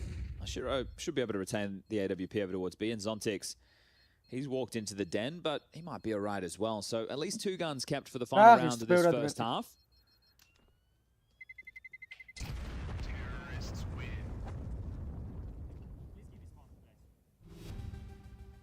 Esa Monacy რომელი სკინია? რა სკინია Monacy-ს ვერ დავენ? Dragon Lore-ი? Ilya's going for a Palace peak. რა ვეპია მითხარ და გეტყვით რა არის. Information for you right there, mate. Oh, rough death for Donka. Yeah, he's just normally every shot's hitting. This time, nothing's connecting. He's been given the rifle, so he's been dropped an AK earlier in the piece off of a save. Right now, he didn't have enough money to buy the M4. He's been dropped the M4. Again, he's instrumental. Without Donk, what are you meant to do? 2-9. T-side trying to catch Magics on the jump peak. It's a Zontix this time. Helps out Monacy a lot, though. They might not expect this. Yeah, I guess you're right. The AWP fires off a shot. You hope the jungle player overextends or balcony. Not giving it. Oh! Tell a lie, you'll never believe who it is as well. The rifle on Donk down as the opening. Immediately, Monacy, hand off the mouse, something to say. So I'm not sure if he's helping them move into the next stage of this. But Donk goes 2-10 on the half. 0-3 in openings. And, well, might be another 8-4. Falcons just need to punt this one in now. Still, this is such a power position for an AWPer. Monacy's going to be a disadvantage. Peek it in. Shiro profits. They're so paranoid about the connector position as well. Smoke break reveals nothing. Shiro doesn't profit off of that. Ram swing, quick headshot. Nico looking precise. Dialed in. Magic's getting cheeky in the smoke push. Comes up from behind, catches Kixon. Kiyasuke's found him. Nico onto Tanir, and this is looking locked in for E4. Zontix has a go. Does well to break the smoke onto Kiyasuke. Nico's holding. Nico converts. Falcons. They're making a strong case for 2-0. It's good for tribe for Falcons and quite the opposite. არაუშავს. ყველას აქვს ცუდი დღე და ყველას ცხოვრებაში დადგება ეგ დღე, რომ ცუდი დღე ექნება და დაწყნადი არაუშავს. მაგაზე არ დაიგროვოს, ადამიანები ვართ, არაუშავს. დღეს არის ხვალ იქნება, არაუშავს, ბრო. მოიხოდე, დავაი. აი კაცი.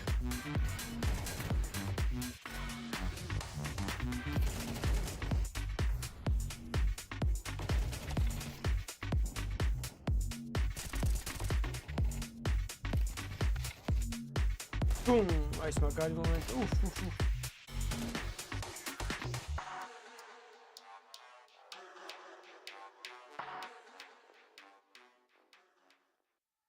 არა აქ იმას ძალა არა აქ, აი გეიქ ფეხებში არაც აქ. იმიტომ რომ ზოგოგოს აქვს მაგის ძალა რა. მართლა. იცი იმენა რა. დარწმუნებული ვარ, რომ აი ზოგოგოს აქვს მაგის ძალა, რომ იმენა გხოდავს რა.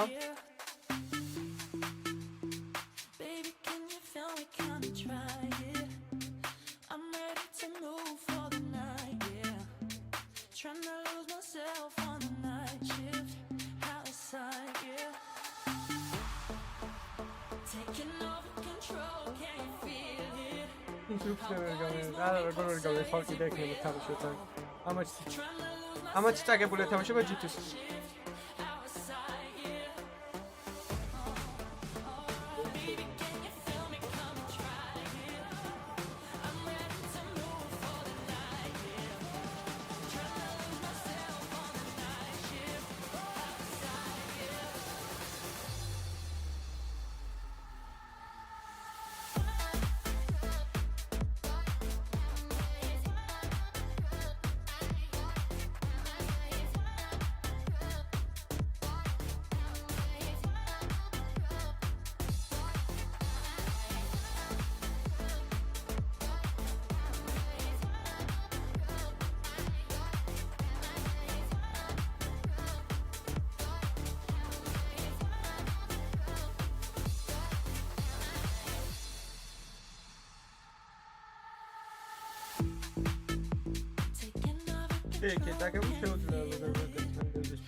That's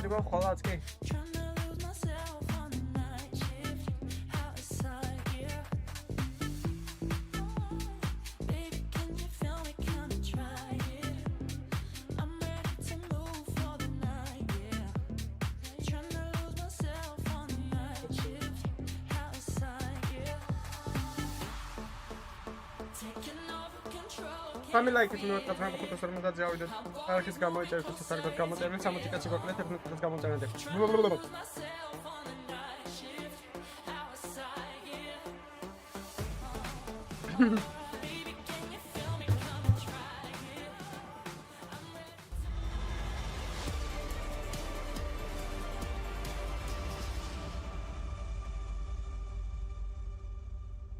Falcons set to collect a 2-0 here and secure themselves a spot in the Rio de Janeiro playoffs. We're here at the Intel Extreme Masters. The year is 2026, in case you've just woken up from a coma or something like that. Hi, welcome. You're into day 2 of the IEM Rio Championship. It could be important, though. Yanko's saying on the desk there that this is the worst season that Spirit have had since adding Donk. And, well, Donk is having a miserable day at the office right now. He's currently 2-10. That was the CT side. Now you get to play Connector. That's the best spot on the entire map.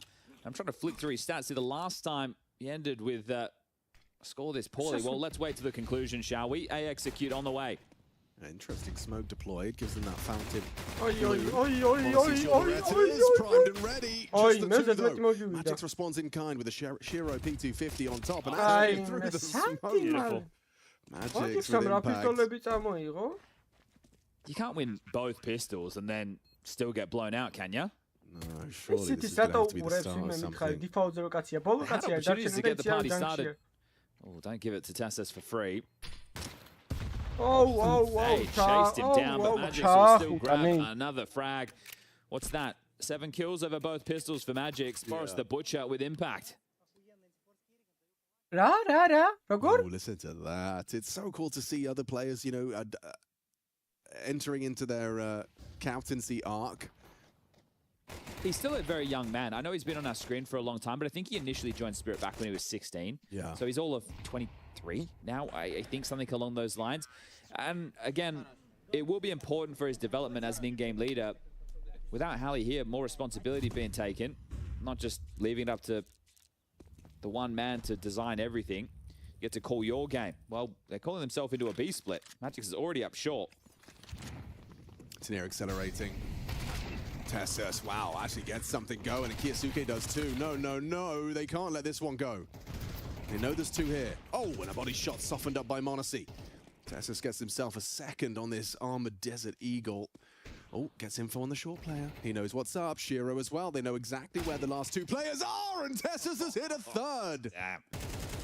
Clutch for Shiro. Oh, not to be today. Tassus with a quad kill in defense of his site. Okay, well, I guess it can be both pistols and just domination, because now you have 1,400 loss bonus. You go into the next round of play, probably going to Force, but you're talking Tech 9s or Deagles with not an awful lot around it. So, Tassus, a remarkable job. It's not the weapon for the job, though, is it? But the fact that he stalls them out, slows them down, and gets to isolate all of these duels. A masterclass from the Dane. And I'd like to ask for your opinion here, just looking at how Magix is processing that. You make the call, everyone commits to it, it doesn't work. How easy is it to just turn inwards and start kind of beating yourself up? It's the call's fault, it was my fault. I think that the thing is, the first shot from Tassus is a beaut, right? So you're hoping for a trade in that situation. I don't think you think the call is the problem. You go, okay, Tassus got a wicked shot, but there should have been some trades. I think it's the fact that I think Kiyosuke gets the burst MP9. Yes. Yeah, that was the pursuit of the trade. You're right. Okay. Well, 4 spies then? Yeah. Okay. Don't get the rifle. So people always have a lot to say about this, but every time that a rifle has been available, and it's only been 1 or a few, it's been given to Donk. He's not buying these himself. It's not too late to come online. But I'm just scrolling through. So I'm going to keep looking. But it could be out of a record. 6 against a Mouse back in 2024.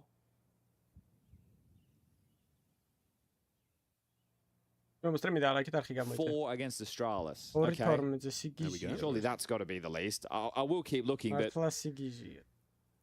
we'll pencil in 4. That's 2024. Yeah.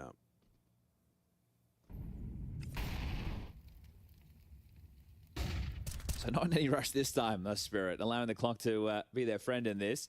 Sontics ready to pipe out of Palace. The other 4 congregating around middle.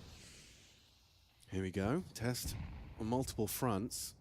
Kiyosuke's on just short side. He's got 4 members of Spirit in middle, and he's already managed to isolate the first. Catches Shiro on the walk-up, transfers into a second onto Magix. Nico will finish off the job, sweeps 2 under the rug, and it's all up to that Deagle as Zontix found and run down by Kixon. Okay, so now you take an eco. Falcons get 11 to 5 scoreline. You bring out the guns, and if you lose that, you lose the game. Right. Just with the pattern of rounds and the way you've lost them and the fact you didn't give yourself a buffer on the CT side, it's It's already gotten away from you, so I'm going to use this eco to keep scrolling. Looking for a number lower than 4. Yeah, there's another 4. There's one against G2. Okay. Well, he's on 3. Yes, so he could tie it up. Could be the equalizer here. Well, maybe not on the Glock, actually. Salami, Bakul. Karga, chera wakhra. Ara pichor. Can hear the occasional shout coming from the tournament floor as well. There is Liquid versus 3D Max. აზრი არ აქვს ნებანი გადაგიარეს უბრალოდ გაჯობეს ინდივიდუალურად და კოლებში ხო გაჯობეს და რა so one of the two will be going home at the conclusion. I won't do the spoiler, you guys can go and check it out yourself. And after that they're going to be having Bait versus Passion UA. That's Senzu, who is not with the team. Long story, but essentially when the VRS invite went out, it was regional for Passion UA. For North America, they had 3 players to represent at least the region by VRS rules. Since the roster changes, getting rid of Grim, they no longer have that. So to comply, they need Fang to stand in. We'll be bringing Navi versus FURIA up next on the A stream. That should be a banger. Clean. And keep it spotless. Just Donk cowering in the palace, and it does look like Donkas როგორ უნდა ერთი კაცი მაინც მომატყნეინეთ. მაინც ერთი მიმადებინეთ. Could reload. Think he will? Guys, Donk has to come to you. You know, you look at this. They really want to kill him. Run at, leaped at, overwhelmed, and they are having a great time.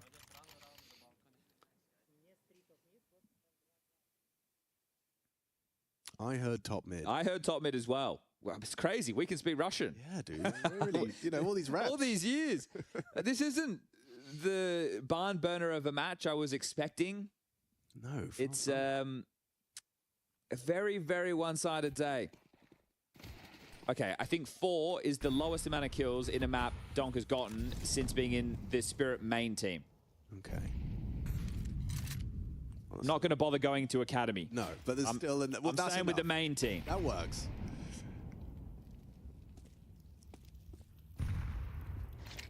Alley-oop. And booked. It's too simple. Oh, man. The well-oiled Falcons machine just pumping at the moment. This is them on the cusp of a change, looking great. Looking great. As is just the way with Counter-Strike. It's such a recurring theme. Isn't it, though? There's so many times that we've seen this happen in history, and Falcons being one of them. Getting rid of Degster, who was the MVP of the event they won. Yeah, right. PGL Bucharest last year. Right. Look at this continued push from Kixon. He's here in the U2. You're going to keep going now. If anything, you know you've got one. See you, mate. Second kill in the round, Kixon. Beautiful. See the bomb on Magix is back as well. არაფერი არ გამოდის. ეხლა ნახე დონკას რა რეგუბედური ეგ. კონექტორშია ბომბს ატარებინებენ უკვე ისეთ ფორმაში. High flash allows Nico to start searching. ისე დაკონტრეს და ისე დუელებს უგებენ. Shiro good for it, but Nico, he's just having absolutely none of it now. The bomb spotted on the staircase. Shiro mantling up, trying to clear around Nico. He's got a player underneath though. Kicks him down to Donk. Important 4th frag found, and now a chance in the 2-on-2. That's a skin denied. Fake. Oh, couldn't find the headshot required. Brought down, and Shiro in the clutch. Knows where they both are. With 10 seconds though, he's got to get that plant. He's got to focus on the plant. He's not even near the bomb. Okay, Monacy secures it. If Falcons are in this form tomorrow, it's a good thing Vitality have had that wake-up call against G2 because they're going to need it. And again, I'm sure they have a score to settle off of that bounty loss when Nucleons was in the server. That's very nimble work from Kixon. Ramp, Palace, he's everywhere. Here is what is likely the final round of this series. Feels like a non-starter, but not if you're a Falcons fan.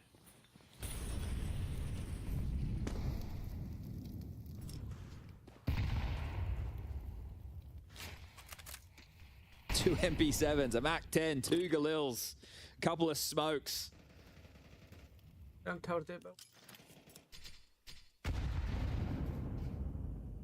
Well, I don't think that's where that was intended. No.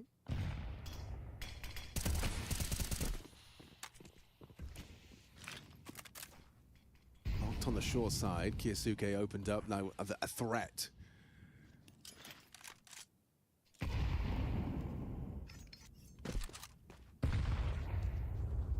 Wow, they are going short side. Monacy's going to try and find a deeper line. Nico does well, catches in combination, and then finds the follow-up. Donk down, sideline 4 and 16. Tessus nails his headshot. He hears the encroaching Tanir. You can hear that Mac 10. Falcons, the playoffs calling their name. Shiro puts a couple down in the grave. Tessus and Kyosuke brought down by the Galil. He's got the bomb, and he's got to get across the sightline of Monacy's orb. Good flash could catch him, but no, doesn't do what it's supposed to. Ooh, but a missed shot. Monacy does hits on the follow-up. Nuts. And now Shiro in the clutch. What's he got? He's got a bullet between his eyes from Captain Kixon. Falcons in the playoffs. Casual by the office here. They stroll in and they get the job done. 13-4, 13-5. Black Spirit didn't come to play today. Falcons will lock themselves in for a seeding match against Vitality in Group A, but they will play in the arena come the weekend. And if they're playing this type of Counter-Strike, who cares that the roster's going to change after? We're focusing the right here, the right now. This draws them up to the contender conversation once more. We always know the pieces in this team, what they're capable of. It's getting them all singing from the same hymn sheet. And today, that was a beautiful sounding choir, Alex. Yeah, that was stunning. I mean, really, it once again puts them in that conversation, as you said. I think that's something to keep an eye on for Team Spirit. The same, actually. I mean, Donk with tying his record for lowest frag performance in that Team Spirit main team. We're going to throw to Freya down the sidelines for a post-game interview. Falcons looking incredibly sharp and, of course, cementing themselves a spot in the playoffs. Tessus, first of all, congratulations. Doing that against one of, if not the best rifler in the world, that's no small feat, right? No, definitely not. I think we were quite lucky. He had somewhat of a bad day and kind of capitalized really good on that. So, and our T-sides today was really amazing. Alex just said it, I believe. That was the lowest amount of frags that Donk's ever got in an official game. One of the lowest ratings as well that you submitted to him. So is that a nice cherry on top for you as well as playoffs? Yeah, I guess so. We don't really focus on him too much, but yeah, it means we did something really well at least. These past couple of days, this has looked like one of the most fluid, free-flowing versions of Falcons that we've seen this year, right? Any particular reason for that? No, I don't know. Right now, we're just kind of feeling it in the moment and doing what we want and kind of playing a little bit more loose than we have done in the past. And for now, it's working really well for us. Paying off massively, Tessus. Congratulations. We'll see you in the playoffs. Thank you. Yeah, well, isn't that the storyline that you want to see? If you like watching the Falcons, Yanko does. So what is it, Yanko? I haven't figured out, Trey. Okay, go on. Right? You don't even have to do it for real. But right before the major, just leak that you're going to replace a player if you're Falcons, right? Because every time it happens, they're playing their best CS. Casters talked about it last year in Bucharest. They win a Dexter who was on the way out, wins the MVP. They beat Monacy and G2 in the final. And now with Kixon on his way out, allegedly, they are already in the playoffs. They just stomped Team Spirit in 2 maps. And who knows, maybe they can even challenge Vitality tomorrow. I don't want to be a Debbie Downer, you know, but I think there's there's a big difference between what happened with Cluj and Bucharest with Dexter. They also did lose the first 2 games, were 0-2, all of a sudden turned it around.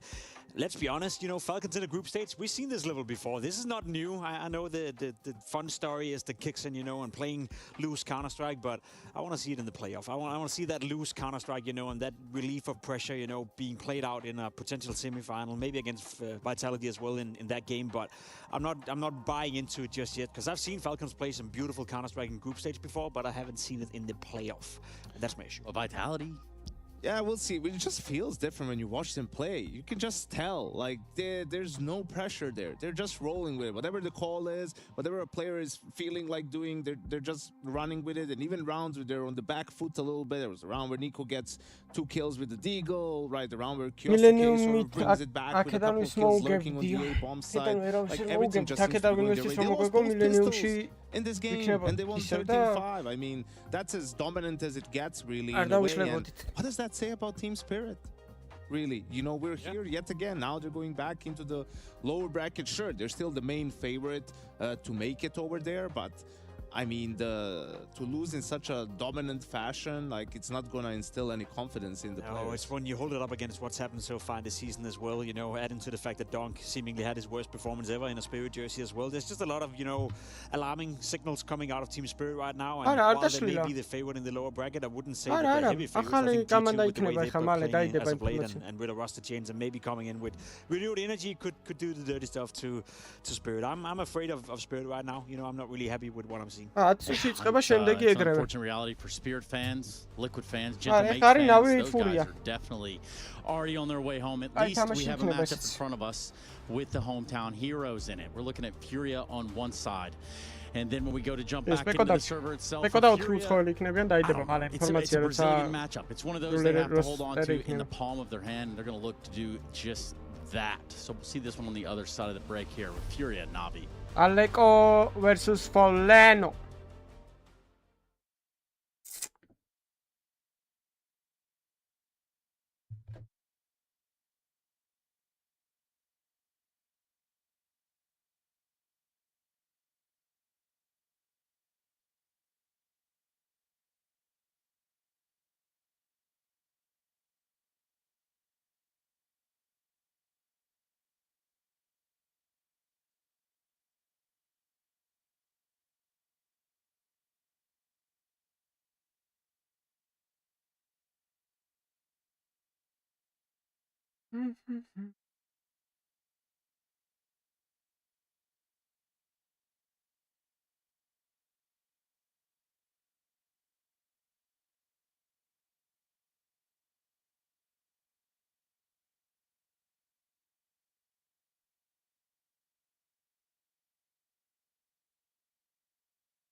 Toy Molodo is in the house, feeling pretty hyped, feeling you know, pretty happy. Are you hyped for this match as well? Yeah, of course. Why I need to don't happy? Yeah. I mean, not sure if you know this, but 3 days ago, it was exactly 1 year since you joined FURIA family. So happy anniversary on this, a little bit late one, but what better way to celebrate it than here in Rio, right? For me, it was first time in Rio, and I'm very happy when I go into airport. I meet fans, a lot of fans who support FURIA. I very like it, and thank you for support. What can I say? I don't know. Let's go to the match which you're about to play against Navi. I want to talk about it because it's always very close match. It happened at the beginning of the year, but also they denied you that major run in Budapest. Always a three-mapper, always very close. Can you give us a little bit of an insight? Why is that? Why it's so difficult to play against them? Obviously, they're a good team, but it's always kind of like back and forth. Yeah, you know, when you play against Navi, every time it's hard game because they know how we're playing and we know how they're playing. And you just need to choose right mind game, and it's only just like that, you know. When you're talking about these mind games, this is kind of like coming down to experience. When you have Yekindar and you have Fallen on the team, are they responsible for these kind of like game plans against these teams? Yeah, probably yes, but you know, sometimes maybe we can change something.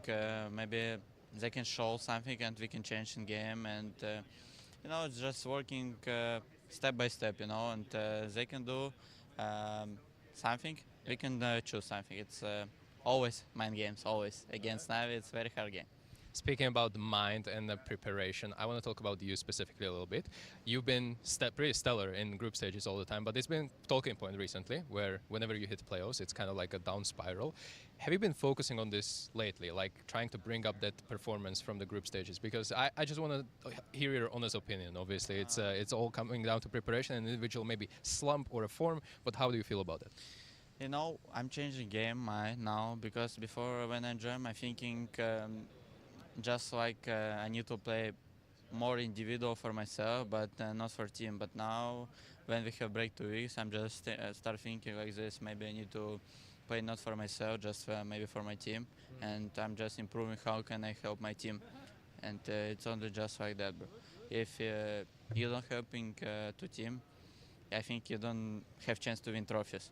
But if you just thinking about only your team, how we can win another team, it's better. Those are some beautiful words for everyone who is playing Counter-Strike. Team game is obviously more important than individual one. I wish you good luck in this. And back to the desk, Yanko, Pimp, and Stunner. Take it away.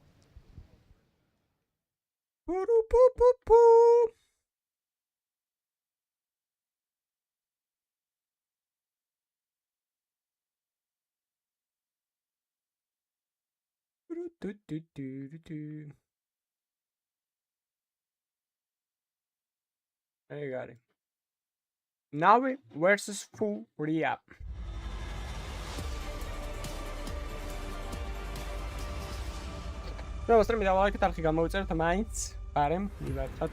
So let's get it going with two teams that you are ultra familiar with. That is the side of FURIA v Navi, but we're not quite there just yet. We need to fill in some of our predictions for the remainder of these brackets. Gentlemen, as this tournament takes shape, we've already got two of our teams situated.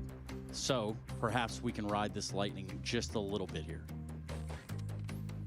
Yeah, no big surprise, to be completely honest. When you think of it, Vitality making it, I think the surprise was the fashion it happened in today. You know, Vitality struggling a little bit, dare say, against G2, and I think it was surprising as well to see Falcons beat Spirit the way they did, but they booked a spot into it right now, which means there's only one more team who can make it from that group. Yeah, and we were talking about it just now, that Spirit should be favored in that lower bracket, but G2, another team that has a stand-in, attack instead of Hunter, their IGL is missing. They almost beat Vitality today. Yeah. So when you look at how they played today and how Spirit did, like, you're thinking G2 has a chance. Red Canids won their game, so did 3D Max. So I don't think Red Canids can necessarily make it, but 3D Max, if he gets on a roll, could potentially ruin someone else's day. Yeah, that's what I wanted to say. Is 3D Max has the potential to wake up a little bit later. I don't want to say as a sleeper pick or some sort of dark horse pick, right, Jacob? But there's a chance for 3D Max. I think so. I think 3D Max are eyeing an opportunity right now. You know, them not is also giving a bit more, I guess, importance to this tournament. They have to build up their ranking. They have to build up themselves again in order to be in a position for the next major. So yeah, I think 3D Max is in contention, but when was the last time we saw Donk? I think you'll figure out, you know, how to get it done in the lower bracket, and for me, it's gonna be Spirit. It will have to be a long day, right? 2 games tomorrow for these teams in the lower bracket, but yeah, you're gonna have to go with Spirit just for Donk. Just have to. So let's flip it over to B. Yeah, and we'll have in these 2 games that are following on the A stream, we'll get 2 names for that group B between FURIA, Navi, Aurora, and Mouse. Personally, I'm leaning with FURIA and Aurora. Mouse has just been pretty disappointing lately, and Aurora has been one of the more consistent teams this season. And I know Navi has been, you know, probably the second best team in the world right now, but these series do get kind of close between the 2 teams. I really believe there's some extra motivation in there, obviously, for FURIA and their players, especially the Brazilians, and it is Yuri who's been struggling to regain his form from last year in 2026 so far. So if he can have an uptick in performance, I think it's enough for FURIA to win today. Yeah, I'd be willing to side with you on that one. I will say I think Navi have been the better team so far in 26, and I think in a matchup right here, it can go either way. But the extra motivation for FURIA and the fact that it's very important for them, obviously, to perform on home soil, I'm willing to go with you on that one. However, Aurora versus Mouse, that's where I would make a case for Mouse, to be completely honest. I do agree with you. Still a believer. Still a believer in Mouse group stage. Yeah, I know Rotterdam was a disaster. Просто ყოველგამე კაკანისმო და კალაშნიკოვის და ბაზუკამ ჩაუფრინა 1-2 ჯერ და ლიმონკა შემოუვარდა ფეხის просто არას. არ გასკდა და ასე შემდეგ. არაფერი საშიში. I don't see them as a team on the same level as Mouse. Basically messing it up. I think there's no doubt that Navi, even if they lose today to FURIA, I think will still be able to make it through in the lower bracket. They just found a renewed confidence with some of these tournaments lately, you know, making it final blast, obviously winning lifting the trophy there was huge for them, and yeah, they just seem like a different team lately. You want to fight me on Aurora Mouse? Absolutely, yeah. All right, ready, fight. Oh man, now we might some good. We're split. Yeah, I mean, that is how the triumvirate thing works, and I'm siding towards Aurora, to be completely honest, and that's just because of a consistent. I knew it was trying to play to ask him, right? Why was it a mistake? I mean, 2 is more than 1. Sensible man right there. That's what they all say about Tristan Saranta. That's what most people have tried to say. No, we definitely did not say Mouse. We definitely said Aurora. And that's just because Jacob. I'm sorry about that. But in all fairness, I think Aurora gets enough reps that they should just be able to stay consistent, whereas Mouse hasn't even come close to the word consistent for me. Nah, I agree, but I don't think Mouse is that bad. You know, I think they have had a rough time, and I think they need desperately to do well here as well to farm some confidence for Cologne and make us believe they can be a decent team again. So I'd be disappointed if they don't beat Aurora, to be honest. But yeah, I've been disappointed in Mouse so far, so why not? You'll be disappointed no matter what happens, Jacob. I think I'm hard to disappoint. Yeah. Are you? No. Well, that's That's okay. Yeah, there's something right there. Yeah. Let's drive it into right. They last meet in Krakow. Driving it right into Furia. It's a big game. It's a very big game, not only for the reasons that Yanko mentioned, you know, Furia, home turf, they want to make the playoff, but these are the two teams that I consider to be in the fight for being the second best team in the world. These are the two teams that I'd expect if anyone at the moment should be able to take down Vitality. If anyone can bring a fight against Vitality, especially with the way they played against G2, then I'm looking at Furia and Navi to be the first contender. So I think this matchup in itself is important for both teams. They obviously want to make the playoff, but also in terms of figuring out who's actually the second best, third best team in the world as of right now. Sort of separating the that army with this Similar map pool, like last time, Nuke is in the pool this time instead of Inferno. Navi gets rid of it in the second phase. But yeah, we talked about how for Dust 2, Navi has actually become more proficient on it. Mirage was where Furia turned their fortune around in Krakow. Last time these two teams faced off against each other, right? Being able to take down Navi on that map. So we'll see if history plays more of a role here today or recency. To me, the biggest mismatch on the server is Yuri versus Bit in essence, you know. I think that's one way it really favors heavily towards the side of Navi. So I'm curious to see if Yuri can come back to form, because that's going to be needed. Yeah, well, let's just watch this game. Let's just start with this first map. Let's go ahead and get it going. Navi v Furia. Big day ahead of these teams. Playoffs on the line. Furia versus Navi. And Deska dead on, right? Trying to figure out where these teams place. Who is kind of that second best team right now? Who can challenge the likes of Vitality? And do we get to see Furia in front of the home crowd in Brazil? I feel like it's bound to happen with performance got out of Furia. Yes, everyone changes day to day in Counter-Strike. That's the fun of this sport, but Furia looked solid against Passion UA, and Navi, despite a 13-0 in their series, did slip up on that map pick, although we know that's all too common for this team. Mirage, Navi's choice today, coming in quick on this T side. Furia have no one in the sight. Well, Yuri up first, and first to get toppled. If you're Kindar trying to watch them spill in, but for now, Navi have this A site. It's going to come down to a retake for Furia. Oh, can Falcon really get through this window? No, Ema's still on the line. So even with the attempted cover from your Kindar, this is deep control for Navi. Yeah, like that whole round kind of hinging on taking back this jungle space, and you've just been re-smoked here. It's all got denied. Ouch. You're stuck in this choke point with nowhere left to go if you're Furia. You need Molodoi to offer something up. Given a chance, but nothing connects. Navi, this is a very powerful position to be in. They've got post plants across the field. Man advantage. Should be no way back into this for Furia. It's a done deal. Navi opened things up with a pistol round. I don't know, bicho, ბევრად კარგ ფორმაშია წინასთან შეთ. Oh, exits or fun money maybe. Could be seeing Skype კი აქ 2600-ად ერთი სკაუტი მოსდის. But only 2800 on the end. Case Rato not able to. Navi come through with a very important pistol. არა, მეორე კომპიუტერში ვაკეთებდი რაღაც. On a, you know, we know Navi, we know what to expect, right? They like a long series. I feel like this series has 3 maps written. And we're going to find out if Navi can actually take their map pick today. Furia's Mirage was rock solid yesterday. Even with the absence of Molodoi until that final round, he won them 2 important low econ rounds at the tail end of the game, but otherwise he was having some unfortunate moments, some frustrating moments. But now with everything on the line, with playoffs in the crosshairs of both these squads, it's all to play for.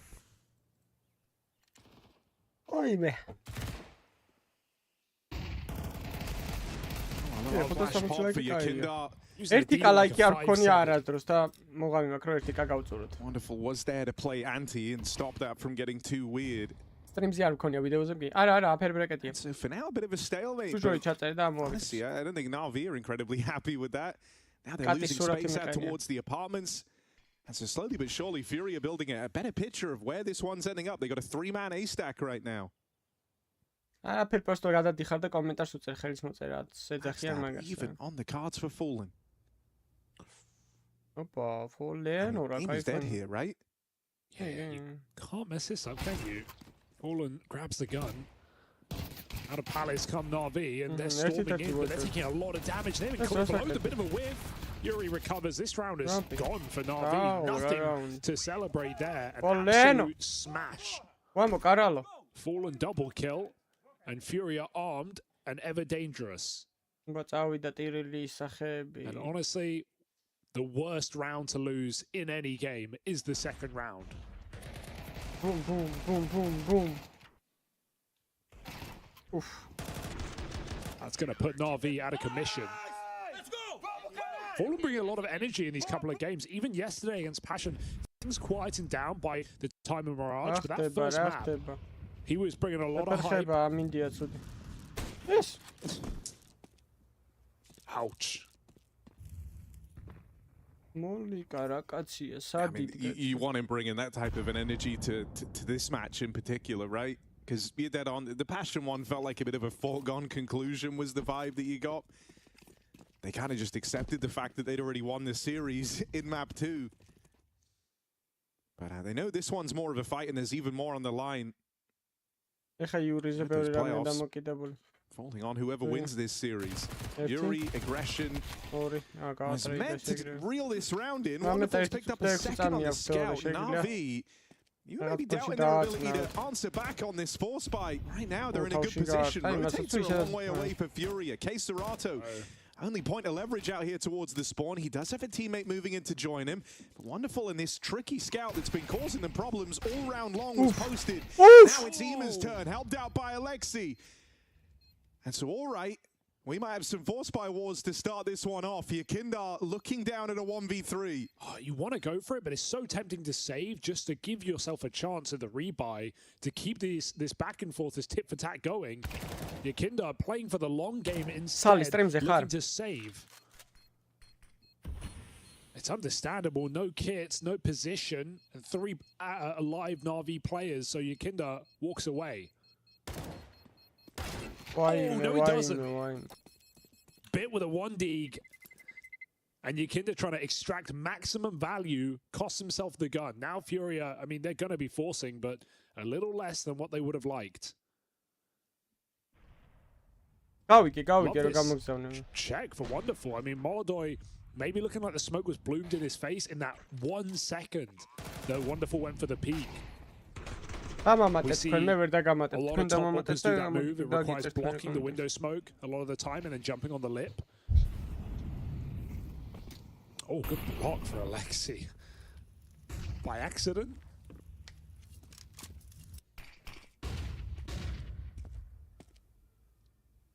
I am enjoying the blocking Molotovs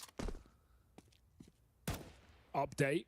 Seeing a lot of rushes where the mollies just get knocked out. If you throw your Molotov late, if you're not preemptively dropping it before a play, say a B-Apps rush comes in on Mirage, and you just lob it in there, player can knock it. It can fall behind all 5 of the rushing Ts. It does punish you if you're not on the ball with your utility.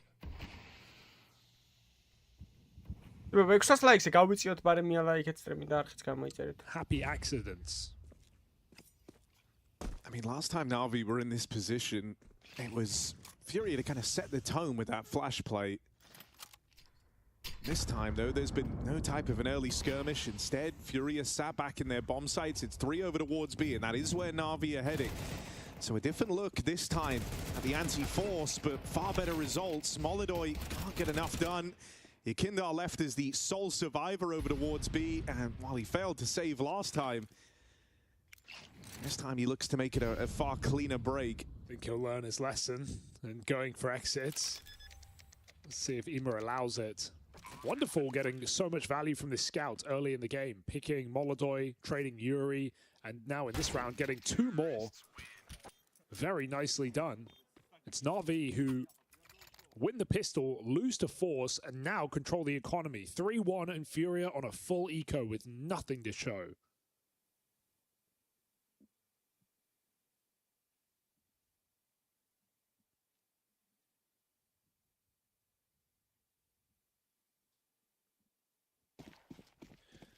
You know, you talk about obviously playoffs on the line, and Furia absolutely gunning for that more than any other team.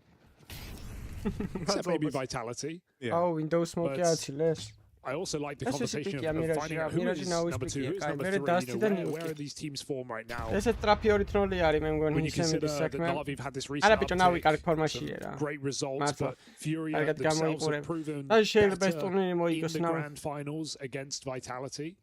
No, pro აიმენა შეუძლიათ რა. Back to Chengdu all the way to Krakow. Na'Vi, of course, only one swing at the Kings and a 0-3. რა ცვლილება მოხდა ეგეთი ვერ მივხვდი ანუ ეს ამამეთ აი დრო გავიდო today. Hey, დასტი კარგია shooting towards the semi. მირაშაც კარგად ხომარობენ რა. ეს 4-1-ია. Რამდენი რაუნდის თუ მოიგეს უკვე 5-1 ჩათვალე. 6-1. That's enticed a couple of these squads to try and really bring their A game here. And it's something I said yesterday. And okay, say for Na'Vi right now, like they're gunning for Vitality. You're probably in a sense, well, you're hoping to not play them. But if you have to, you'd rather do it in a semi-final. You'd rather do it in a quarter-final. Chance for you to prep on less maps, catch them off guard. I mean, it's what Navi showed us against FURIA.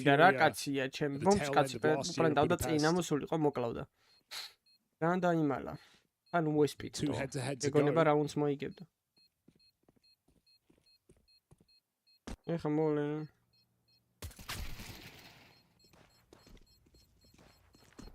Very clean anti-eco here. And Alexi keeps it so. 4-1 here for Na'Vi.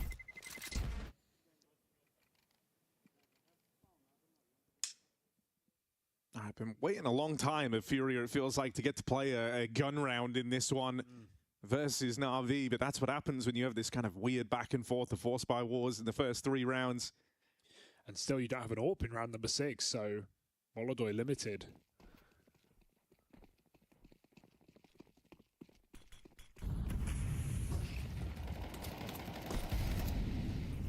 IEM are on a very aggressive pathing down here through middle, already up short, way ahead of anyone on FURIA, falling in no idea. The B site nearly open for business. Yakindar moving in, but what's he supposed to do? Just getting overran. A lot of players on his screen, and this one is over in seconds. Your gun round that you've been waiting for ends in the blink of an eye. That's such just a disrespectful call here for Na'Vi. I love the way it pans out. They cycle flashes in connector. We saw Keisarato's POV, full double blind, couldn't break, couldn't spam through the smoke, because that's a danger of going for something like that, just getting spammed through the con smoke. And it's not just damage, it's the little holes you're going to get. You're going to Meanwhile, Yukinda dumped a mag through window. And Fallen's alone on B, so also just love the timing of that pace change, right? Because we're talking about how FURIA have kind of been waiting to bring the guns out. You're thinking you're going to get dealt a pretty standard round, maybe even a chance to kind of get a feel for the game a little bit. And no, it's over in seconds. They play their paciest round of the map yet. So just a great time to bring that in for Na'Vi, and maybe a great time for this TAC timeout. Rapidly, this one is getting away from FURIA. Well, Blade is happy with the timeout as well, not having to call his, getting it used against him, and Na'Vi get a chance to catch their breath. Sure, momentum broken to a degree, but 5-1 lead, and Na'Vi can take stock right now. Everything going their way. No casualties, still no AWP, no need with some of these rounds we're seeing. It's not much better for FURIA. They don't want a full buy, because if you consider the fact that we're 7 rounds into the game and Molodoy's not had an AWP yet, this is a team that do everything they can to get him the big green. If FURIA were to buy, which is justifiable, you could drop 2 guns over, you could get 5 rifles, it's fine. That's just another round waiting for that AWP. Yeah. This eco allows them to buy full next with AWP. So that's definitely playing into the conversation here for FURIA in not buying around these rifles. And to be fair, we saw FURIA win these rounds yesterday, so anything's possible. RV, fearless. Right back to middle, but silently. Oh, Bits getting sandwiched here, ready for the short fight. At least gets out with 1. Oh, break on the smokes, but Alexi's got his head on a swivel. Cover in as well from Ema, helps out. They got one more man fighting them out towards the short side, and Molodoi arrives down here in the connector. And amidst all this downtime, Makazi's walked all the way through A, and a chance at this backstab. Molodoi hidden. Here. A smoke. Alexi trying to push him into Makazi. That's the bomb loose.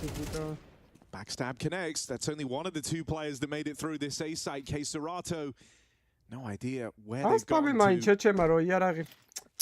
Guys, far less scary spot for Na'Vi. They've got a post plant out towards CT if they want it. 2v1 to play around. Oh, did they see him? Acting like they didn't. He got that spot. I mean, as luck would have it that they've just cleared deep CT. You're kind of running out of places Keserato could be, and that flash gives it up. It's a very hard round to win for Keserato, clutch as he is. Looks like he's pieced it together now. Flash out spawn side. Hoping he can bait a peek on the tap. He's handed it, but it's double layered. They go together. Makazi with the trade, and Na'Vi just keep racking them up. Not side by side. Nice elevation there. Makazi in the back, so Keserato aiming high for that close player. Can't transfer. Na'Vi just ticking every box right now. Even in that little moment of awkwardness when Alexi gets caught in the smoke push, Ema is so quick to trade it out. And from that trade, it feels like Na'Vi's round already. Okay, we've been waiting for orbs, and so FURIA bring them in. Double trouble, Fallen on that B bomb site. Molodoi close ramp. Looking for some vengeance here, FURIA. The Fallen's insta-dead, and Makazi's running out, but he needs no support. Double kill for Makazi, round locked in. They were still in their default. FURIA, Aurora და Vitality. I mean, a chance just to sweeten the deal and going for the hunt at the close here. You waited all game to get to play with an AWP. You bring out two of them. You think that that's going to be a solution to the problems. Na'Vi handed a free round. Entries aplenty out of Makazi. And chaos over towards mid. It's a tilting start to the game here for FURIA, right? Everything that could have gone wrong has gone wrong. From the little details to getting punished on your saves, to the delay of the orbs, and that is audacious for Fallen, making the van jump. He had the molly down, he didn't think Makazi beat it. But if a team takes their first spawn, you cannot make your van jump in time. And so, audacious move for Makazi, wins the round for Na'Vi, 7-1 up on this T side of their pick. And yeah, they're going to walk smokes.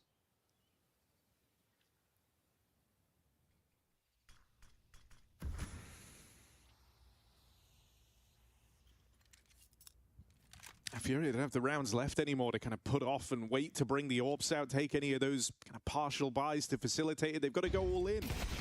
Round count starting a spiral. Flashes are good over here on ramp. Makazi still delivers that key trade. It's Yuri as the second man up close. Went unaccounted for and leaves the advantage with FURIA for now, but he's on a bit of a timer. Alexi still here, ready to pressure, and while this is going on, Ema's been working that mid control. Alexi loses his fight, so now we're going to look towards Ema, hoping he's got a bit of runway here. Bit makes it out through Palace, and Ema still searching, goes down. Ballsy peek out of Yakinda. You were worried he's low on health as he takes that fight. Well, he's the epitome. If you want it done right, do it yourself. You know, doesn't want to leave that to a late round and let Big get comfortable. Just tries to close it. It's a really messy round for FURIA. I know they have the stack in the right place, but Molodoi repositioning, leaving, only just getting back in time to assist Yuri. He at least gets one out of his position. A nice double up for Yakinda to close. So FURIA, hang on. First AWP as well. You got Wonderful donning his now. He's been down to play on the rifles since the early game. Let's see how that changes things for Na'Vi. They've been quite free to go for these pacier rounds. This window, but they're hitting B, so it doesn't matter. All in. Makazi leads the charge, full blind. A little bit awkward there. Yakinda still picks it up. More where that came from, though, is it's just this apartments bash. You've lost a good chunk of the pace here if you're Na'Vi, and the rotates start to arrive. Fallen just keeping pressure on these players in the apartments. Starts to come unraveled here for Na'Vi. And it's only wonderful left. Backstab in for K-Serato. Door shut on that B play. Oh, that one's feeling like you're in your pug. Everyone's in apartments. No one's moving out. Ema runs through the smoke, I guess expecting his teammate to swing with him, but I think they have nades out and Na'Vi are dilly-dallying. If Bit just wides off balcony, they're going to trade. I think it was Fallen. And then suddenly, Na'Vi are in a very winnable position, and the bomb isn't even committed. They can pull back, but it just goes bad to worse. And Na'Vi gets stuck in apartments, so FURIA winning important rounds down the stretch to stay in the CT side. 5 will be fine. Yeah, it's a perfect time for the timeout as well for Blade's side of things, right? Recognizing that the grasp that they've had on this game can get away from them in these final couple of rounds, right? You give up a 4-round streak, you can kind of forget about the 6 in a row that you were able to string together. Suddenly, the game's right back on. It's not like Na'Vi have done anything silly in this T-side, right? They're just patting, calling, and they're going for fast rounds. And to be fair, they've gotten away with some crazy fast rounds, so you can't blame them for wanting to push the boat out. But yeah, this is probably Blade slowing them down, looking to play a more standard round than a set call. It's those kind of rounds where you wonder if the window smoke is missed on purpose when they go for a hit like that, but let's see what Na'Vi do post-hack. Oh, Yuri's making an aggro move from the get-go in this one. Playing through that ram smoke. Yakinda are also aggressive out here in mid. He won't win his fight. Being a man down, Yuri decides to come back, so they've kind of lost the info over here towards A and middle. He cleared it somewhat, but Bit's taking it back. 23 ლაიქის მივარ კაც მე It was a deep flash, might have given it არხიც away. გამოიწერეთ ის სარგავთ გამოწერილი. Right now, it's a lot of attention on this mid control. ფოლენას იმენდა დაუტრიალა რა გინდა ძმა ბებერია კაცი დაანებეთ შეარგე Vincere. Na'Vi in such a strong position. This is a round where Molodoi might have to bail FURIA out. Been waiting for the AWP, not really had a chance to use it. Now is that time.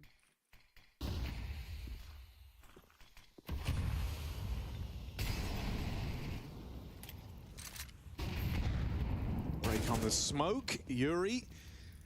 Well handled. Now you look towards K-Serato. He's got Yuri back here in the connector. Ready and willing to lend a helping hand. Na'Vi decide they want nothing to do with mid, but this is a real last-second decision. Moving back around to link up with Makazi in the apartments. Gonna leave them with very little time to get into B.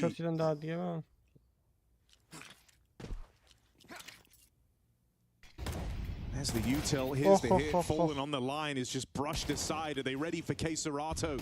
Teammate on the way over, very little time left. Molodoi gonna make a mad dash. Oh, the cover's there, wonderful. Shuts him down on that push. And so the kind of desperate grasp to go and deny that bomb now leaves Yuri in the clutch. Makes it out through the market. They don't know about this yet.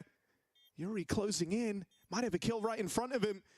Just round the corner, it's back turned and iced out. Someone calmed bench as well. He saw the head of Bit, I think it was, or Wonderful, and he turned back, and that's when he gets peeked from Edward. Awkward.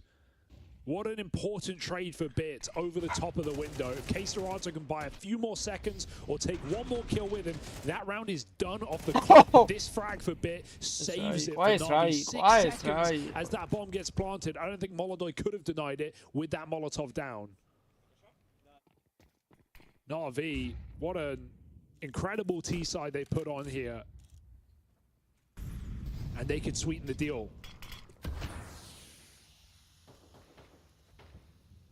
Don't have a whole lot to go up against either, but a good flash play just to net you that advantage. Blocking util, the getting results on the back of your flashes really matters. It's found you a 5v4. And they've even aggressed on the back of that kill out towards ramp. So kind of piecing together what's gone down over at A. Yuri's going to take matters into his own hands and just confirm that there's no one here. Now on a deep line. That frees up a player to start moving around the map.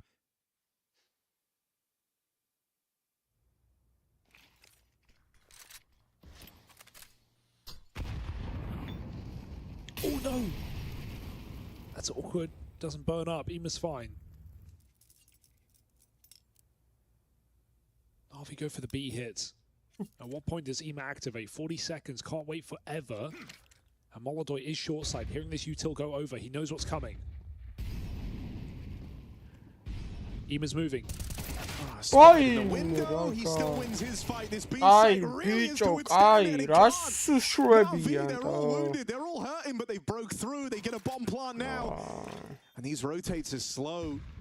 FURIA going to take a little while to get into position. They're still paranoid about EMA in all this downtime, right? Spotted scaling out into the window. And that was meant to be a free kill for Alexi. Still picked up after the fact. Yuri's got no business winning this one. EMA just playing to evade, wastes so much time in this round.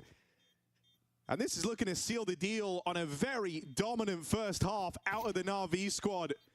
Wonderful wowed us early on with those scout shots, but as it's gone on, everyone's stepping up. Right now for Na'Vi, they are gunning for this playoff spot. Map 1, their pick, and it's looking good.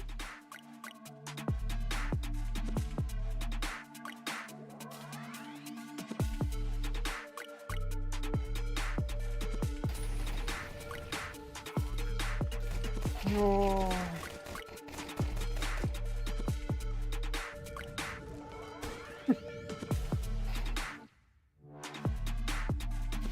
Oh, where's Rai?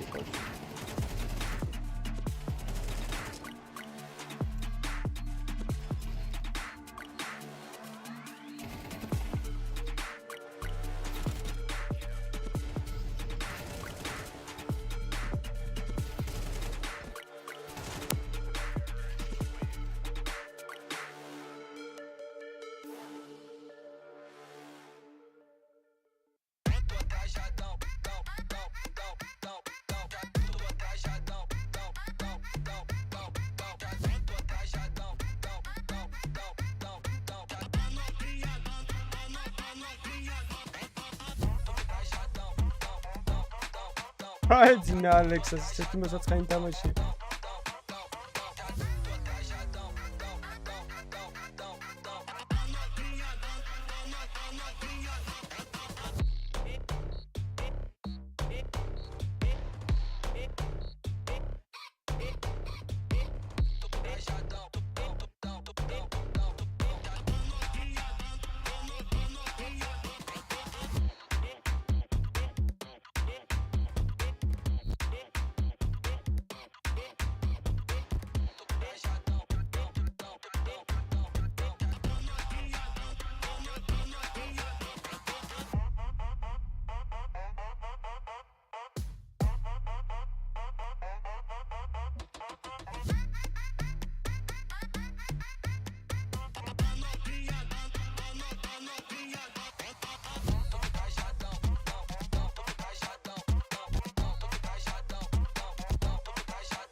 არა, სულ ხასიათზე რა, ეგეთი ტიპია просто.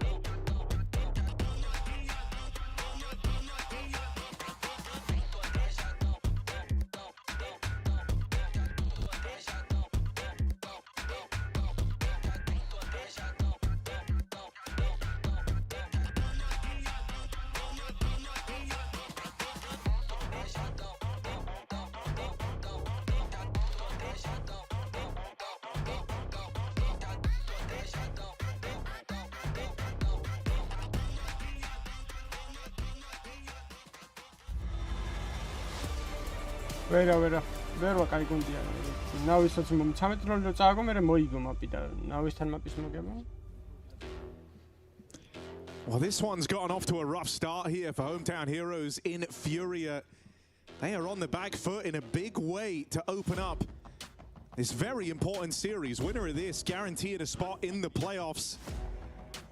And right now, Na'Vi, they have showcased a tremendous form.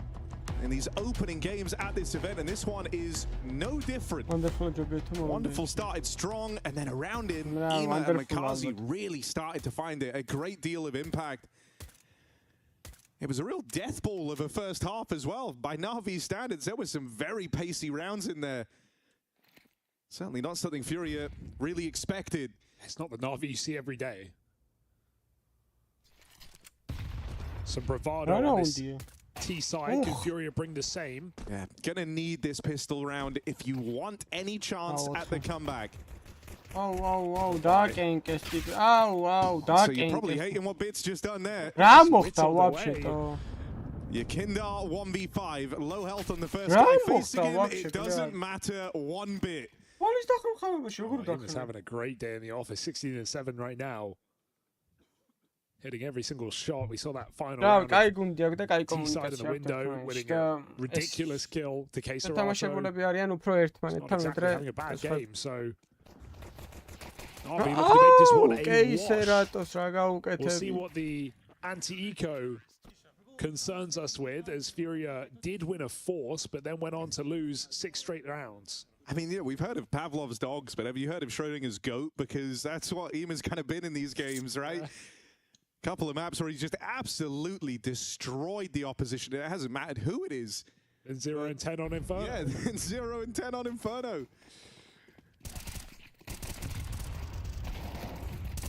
Well, goats out of the bag.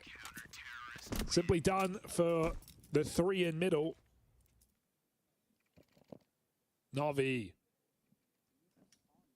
1 gun round away from solidifying their map pick in this series. Dust 2 is up next. It's FURIA's choice.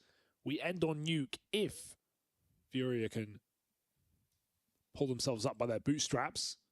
But I think they're in flip-flops. Yeah, dude, there's a couple of kind of red flags right now for FURIA. One is just Molodoi never getting going in this map. I've seen some frustration from him in their opening series.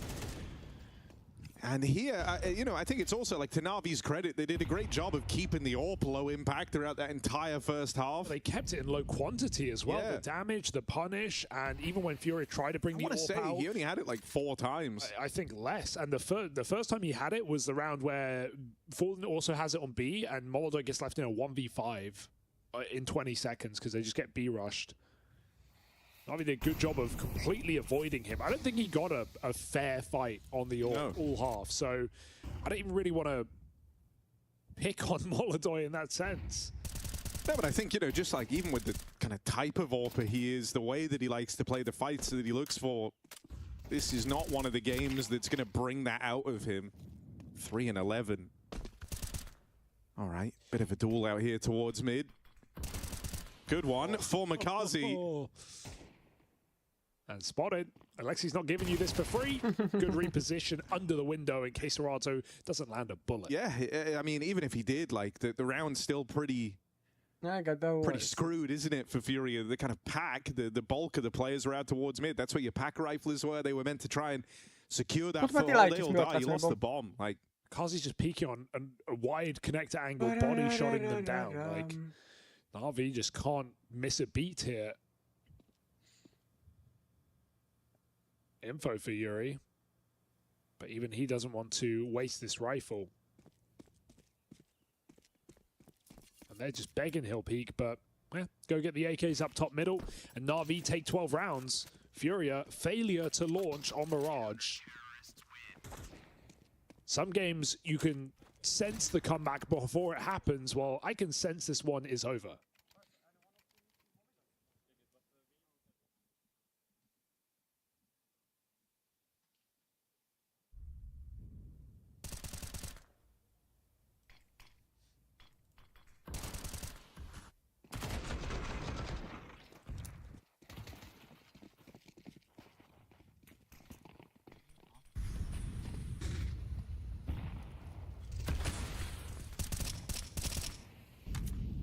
Back to the mid clash.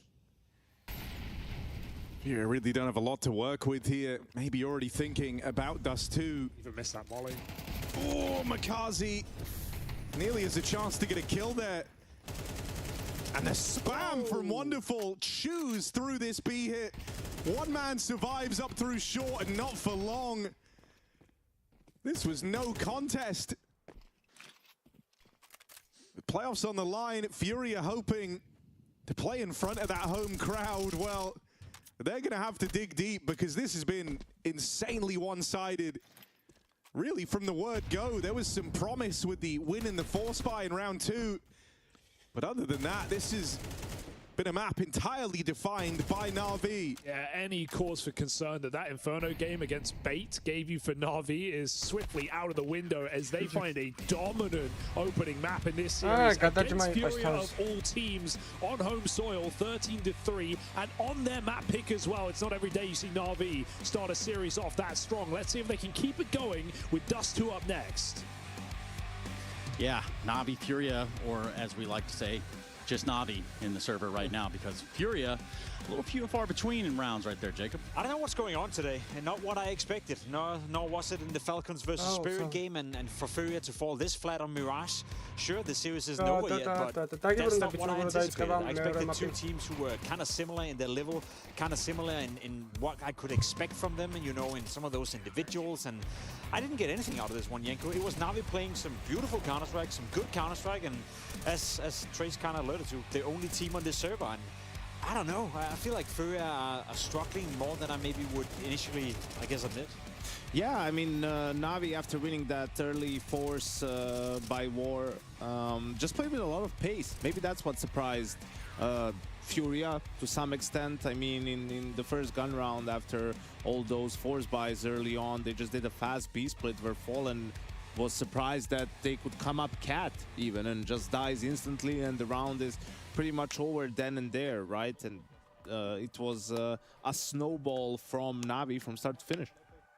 Which sets us up. I mean, if you think that second map is even worth talking about just yet, I beg to differ, but I do have to wonder about that absence. I do have to wonder where it is, and I'm kind of looking at you, Jacob, for a response. Yeah, I think it's a symptom of FURIA having had a rough season so far. Obviously, the way they ended 2025 was not great. Then they came into 2026, and we thought, okay, they're going to continue. You know, the one game against Na'Vi at the major is not going to define what we think of FURIA. You're still the second best team in the world, but let's be honest, it hasn't been a great season, and there's been more games like this, you know, more maps where it's just been absent, and some things you can explain with, yeah, Yuri is not playing as well as he did, and maybe Molodor is not having the same amount of impact, etc., but it just feels like the entirety of the team is just down a level or two, and what exactly that is, Yenko, and whether you want to attest that to individuals not showing up, or the way people are now preparing for FURIA, or the lack of innovation, I'm not sure if it's a sum of all the parts, but it's not looking great for FURIA so far here in 26. It's a combination of things. I mean, you talk about a map where Molodor has 3 kills and 1980 ADR, right? Like, especially on the CT side, he's fallen off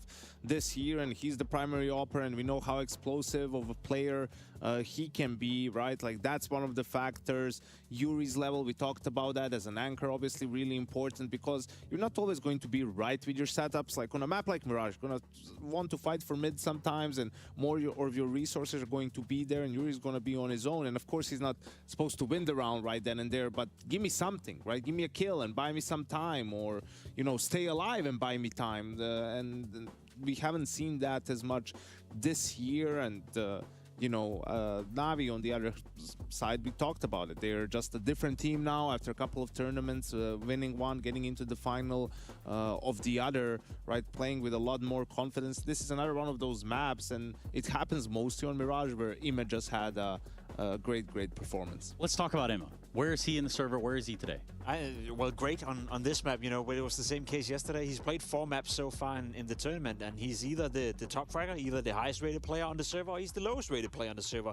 Yesterday, he had a fantastic first map as well. Then he had a terrible second map on Inferno, I think it was, where he finally got a kill, I think 17 rounds into the game or something like that. And then he had a decent showing on the third map. Today, he's firing on all cylinders, as Yenko said. Mirage is his playground. The T side of Ima on Mirage has always been one of his strongholds, so it's not that I'm surprised, it's just that we don't see it often, you know, that a player has that, I guess, capability and ability to be either the most influential player on the server, or the player that is the most absent. And yeah, it's a small sample size. It's just been 4 maps at this tournament, but there's also a bit of pressure relying on Ima right now. I think he needs to play well in the foreseeable future if the conversations, you know, surrounding Frozen potentially joining Na'Vi, etc., has to die down. Then like there's no rumors. This is just your wish list. Well, like, you just want Frozen on Navi. Like, sure, to some degree, but you would agree with me, right? If Ima is not performing, then he would be the first one to potentially be let go if you want to bring in a guy like Frozen. Or the other theory craft where like you bring him in for Alexi and then Ima becomes the IGL. There we go. Yeah, I don't think Navi, with the way they've been playing, are even considering changes of any kind whatsoever. But I think it's also when you look at games like this, it's what's so frustrating about this season almost, right? Because it's like, what's going on with these teams? Like teams like FURIA, right? Like that you just go completely missing in a game. But I think it's important, and we heard it from Nico in his interview too, it's just like MR12, man, I'm not sure that we're still like fully used to it, right? Because sometimes stomps just happen. You lose the 4 spy, right? You 4-1, 5-1 down, you lose the second pistol. Like, it's very easy to get stomped. Like, games get out of hand fairly quickly, and also you can get back into them real quick, right? Like, in case FURIA won the second pistol and converted, all of a sudden it's 9-6, right? Like, if they get a quick reset, we get a close game. So I hope that at least from the player side and team side of things, you know, they're not as emotional, right? Like, you just understand, hey, games like this happen. Yes, we're off to a slow start. We didn't really show up, but that's just, when that happens, this is how it can go in MR12. And, you know, that's why you have a big opportunity to turn it around on your own map pick coming up next. Yeah, which is where I was going to go with this, because if you think about Dust 2, a FURIA pick does give Navi the CT-sided start. Does that spell more troubles, more woes out of the beginning, out of the gate? I think to me that's a map that's going to be interesting, and I expect it to be close. And I know I've been wrong with the prediction so far. Today I expected Spirit and Falcons to be a close game. I expected this one to be close as well. You said it yourself. I think Navi have leveled up on Dust 2, so they're definitely a match for FURIA when it comes to that. And I think the most important player for FURIA on the Dust 2 side has always been Molotov. The way he's been dominating with the AWP, the way he's been taking initiative, the way on the CT side that he's willing to fight in middle often with the AWP as well, lock down rotations and make it tough for the T side to gain map control without using a lot of utility. So I think there's a lot of positives to be said about FURIA and Molotov, but if he's absent, then I think it's fragile as well to some degree. So yeah, I've said it before, and I'll happily say it again. I haven't been impressed with FURIA so far in 2026, and with the way they played on the first map right here, I'm not too sure I'm going to be impressed here on Dust 2 either. And you need to be proactive on the CT side against Navi, right? Like, you need to take calculated risks, whether you're going to try to fight for mid at some point, try to retake short, you know, whatever you leave open, they're going to be good with their reactions. They're going to be able to figure out where the gap is. So you constantly have to play those small mind games where, you know, either you're disguising what you're trying to do, or you're sort of leaving something open on purpose so you can get back to it and re-aggress, right, and get some openings on that side. If you just play sort of default vanilla setups against Navi, I don't think you're going to have a fun time. Running into that MR12 idea, you know, if you're FURIA, you just showed up here to this tournament, and obviously there's a lot of attention. You want to try to get your way through to the playoffs. You want to be in the arena in front of the crowd. That definitely plays into the MR12 factor. These games go fast. Like, these things play to a tremendous point real quick, and when you get snowballed like that on map 1, you have to go ahead and wipe it away from map 2 and Dust 2. Jacob, what do you do? I mean, we've seen it happen to Navi yesterday. They won the first map against Bait 13-0, and you think to yourself, okay, this game is over. Then they go into the second map, their own map pick, by the way, and they lose, was it 13-4, not making a game out of it. So Navi has been a victim of that before as well. So I think FURIA can still be somewhat comfortable that if they come in on Dust 2 and they play better, if they play well, it's up to themselves at the end of the day, then we can still have a game. So yeah, the simple answer to your question, Trace, is play better than we saw in Mirage, you know, and then again, I think all players, and you would probably attest to that as well, you still feel like it's in your own hands. It is not that it's Navi's playing at a level right now where you would attest them to be Vitality, whereas if Vitality is playing well, we're not going to win regardless of how we do, whereas if you're FURIA and you play well, there's still a good chance that you're beating Navi. It's not they're unbeatable or at a level that can't be reached at the moment. Unfortunately for FURIA, Navi probably learned their lesson after yesterday, not to get ahead of themselves after a dominant first map win. But yeah, I mean, talking about Rio and Brazilians playing, you know, in front of the home crowd, I mean, we all remember the Major and FURIA and their deep run at the tournament. I mean, Yuri and K-Serato were a part of that roster, so they've dealt with those expectations and how to deal with it, right? And at some point you just have to find a way to get it done. You just have to do a little bit better. We saw a lot of frustrations from Yakindar too, right? Like late this year in some games, I've seen him fall back into that mode where he's constantly seeking a play. Like he's like really forcing some of those opening fights. Almost like old Jekinda. Yeah, exactly. And it becomes a bit of a liability because then they're in a lot of 4v5 situations. And those are hard to crawl back into. So they need to find some balance with, you know, his aggression and the sort of a player he is, but then also being balanced and not being predictable. Jacob, real quickly, the odds of us needing that third decider, that nuke. I'd say 40%. I have Navi as the favorite still on Dust 2. I think they're going to 2-0 this one, but I wouldn't rule it out. I think FURIA can definitely put up a great fight right here, but given what I've seen in 2026 so far, given what I've seen from Molodor and Yuri, Jekinda for that matter as well, I'm afraid that FURIA right now is not in a state of mind or at a place where I'd expect them to beat Navi playing as well as they are. Feeling the same way? They've been plagued by a lot of slow starts, FURIA, in this season. I mean, if you go back to Krakow, it was a lot of 3-mappers, right, and eventually making it all the way into the grand final. So I think they'll bounce back on Dust 2, and hopefully we see that decider as well. Yeah, and maybe we will need that. That is nuke. Should we need it right now, though, we need to go to a quick break so we can come back with Dust 2 and get this one right back underway. You're watching the Intel Extreme Masters in Rio de Janeiro 2026. We'll be right back after this.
I got a chance to talk to Makaze from Navi, and obviously you were joining this team that was kind of called a no-star team, but from Academy, this what happened like 9 months ago. Recently, you've been becoming that star. Do you feel it kind of yourself, or at least people are talking about it?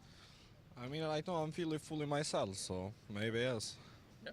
I mean, I should probably ask this your teammates, but how did you grow in these 9 months in Navi for now? It's been a pretty tough battle, obviously, coming into pure tier 1, but I think you're developing like from tournament to tournament. Yeah, when I joined from Navi Junior, I would say like first 4 or 5 months it was hard because it was like fully different system how I played in Navi Junior, and it took time to get used to play it, and I would say it was hard, but now at least I'm enjoying, so it's good.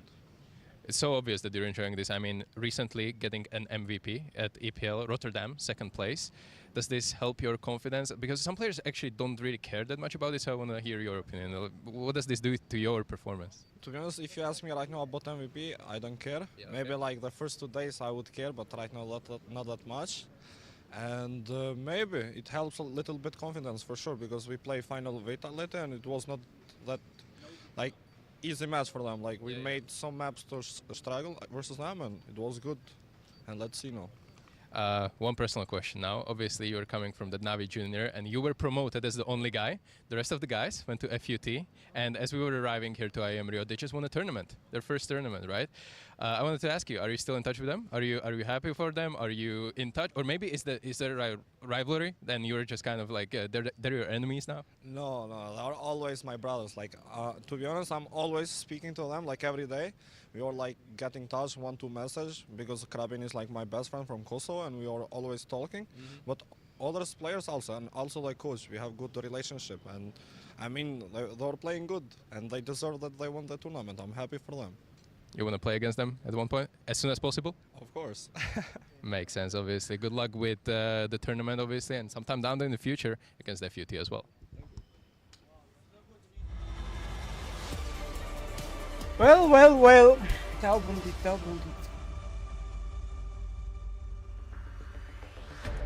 Na'Vi just a map away from guaranteeing a spot in the playoffs. If they want to get there, they've got to get through FURIA on Dust 2. It was no issue. Dominantly falling in their favor. That's how it is. We were billing this one as kind of the look-in as to who is the runner-up, the second best team right now, the guys that could look to challenge Vitality. And Na'Vi said, have you not been watching? Have you not seen the last two events, right? Back-to-back grand finals, taking a trophy as well. Sure, no track record against Team Vitality, but that can be excused for the meantime. Maybe we'll have to wait for the playoffs, Harry. Maybe we'll have to wait for a rematch. Na'Vi, a map away from guaranteeing a playoff spot ahead here against FURIA, and this would really legitimize this series if they could do it in 2. Oh, it really would. And I mean, Na'Vi winning their own map pick happens once in a blue moon. So let's see if they can nail this chance at a 2-0. Dust 2, CT side starts. FURIA get to call the shots.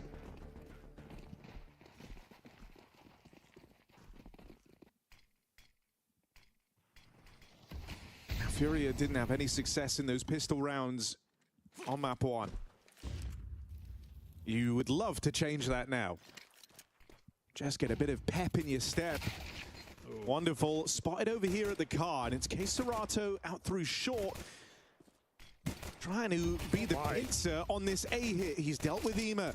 That's a lot of pressure on these guys in at the site. Makazi head on a swivel, but the site's been lost. And even though Bit arrives with these Dolberettas, it's a 2v4. A rough retake ahead of Na'Vi if they even give it a look in. And they're headed for the hills. So, all right, FURIA on the board early. That holds a little bit of promise at least. Because the thing that stood out about Mirage was just how uncompetitive that map was, right? Na'Vi looked really, really good. Didn't really have any issues, nothing you could nitpick and try and pull apart about their performance there. Meanwhile, FURIA, it didn't really show up, it felt like. So would have had to have some conversations ahead of Dust 2. These kills matter more for Na'Vi than they do for FURIA. Makazi could drop an M4. He's going to buy Famous armor instead. I'd like to see a wonderful scout, but he's not got armor available, so Deagle instead.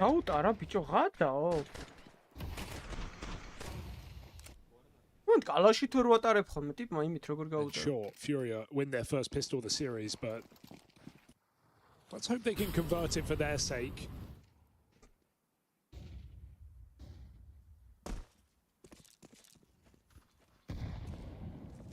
It's not the most threatening buy, but 2 Famouses makes it interesting here for Na'Vi.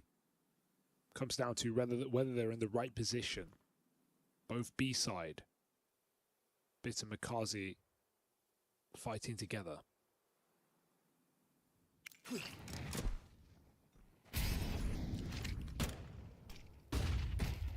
Oh god. Oh my god, Bit's got to get away. Me.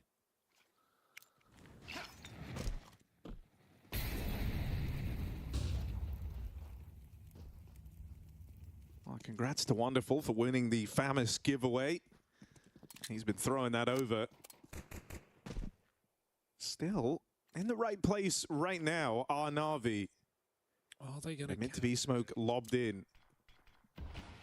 Oh, they're going up cat. Dear. They're going into the stack. Oh, რა კაი სტაკი Could go very wrong, couldn't it?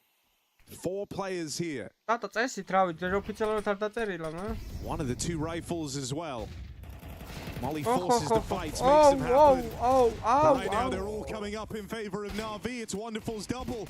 Molodoi does what he can in response. Good tap at range on the Glock. He's made this one possible. Got a 2v2 that they can through. Molodoi secures a third. At this point, there's so much bloodshed out towards the short side. Makazi feels like he may as well give this a go. It's a 1v2 fighting chance. It's a lengthy reposition out towards long. MP7, not the gun for the job. Yakinda needs to tuck in, play off his teammate. Makazi, no kit on the clock, and then the jump caught by Molodoi's Galil. 4 kills from Molodoi in a 2v4. And that's what keeps FURIA alive up against a very threatening stack. Na'Vi with all their eggs in the right basket, and they get scrambled. 2v5, in fact, with 4 for Molodoi.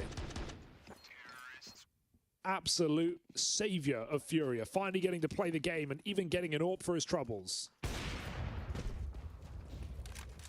You saw what happens when Molodoi kind of gets off to a rough start on map 1. How's it going to be when he's red hot from the word go?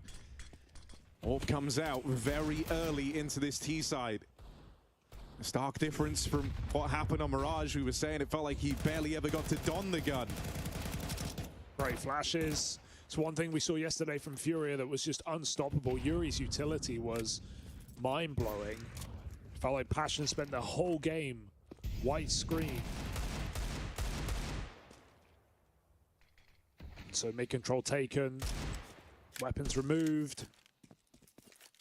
Any hope of Na'Vi dwindling.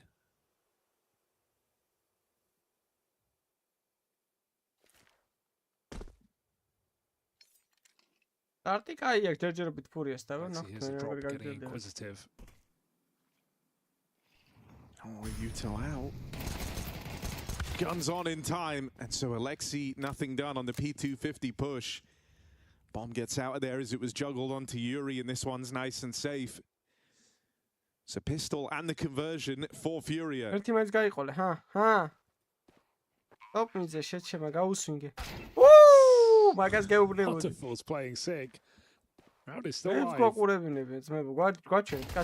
Getting out with a gun is not happening. FURIA lock it out. 3-0 start. Fantastic beginning for FURIA, considering they started both those halves in the hole back on Mirage. Na'Vi's first full gun round with an AWP for Wonderful as well. No waiting required. Yeah, got a long spawn right now. Feels like he might try and use it.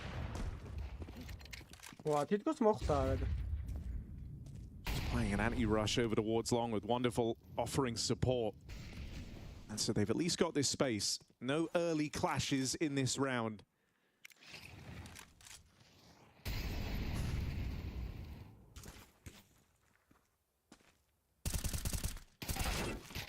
Well, Makazi's round's over.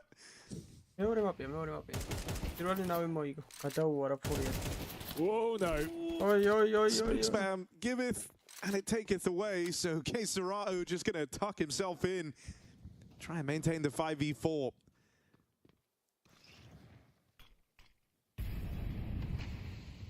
Helping hand might get him out of this corner if he wants. Into the scope of Molodoi. Blind shot. Yakinda finds the entry on long, and so Wonderful out of commission. 2v5. FURIA bomb out long. Still being a little bit cautious here, but no reason to be. No one in the sight. Na'Vi already leaning back to save. So FURIA recovering well at the beginning of this game. Pistol converted. 2v5-1. First gun round. Tucked in.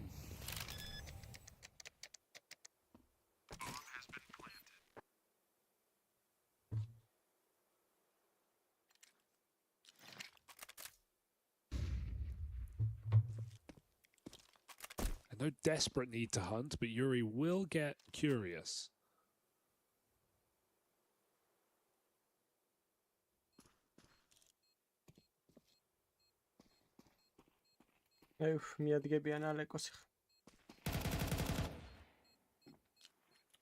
Get exact. It's a rollout in towards B just to try and remove these guns. But caught in the crossfire, Na'Vi will get out with both of these rifles. Still, it's not much of a parting gift. There is a world where you could try and piece together a buy again here and now with 4 guns in play. I feel like, yeah, I feel like they'll wait for the AWP.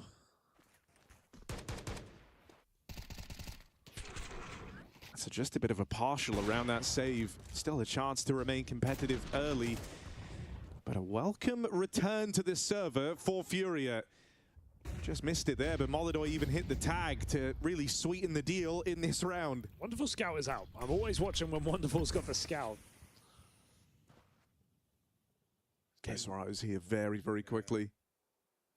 Haven't had eyes on middle, so it's something you've got to be considering, but you haven't really worried about these fast short walks just yet.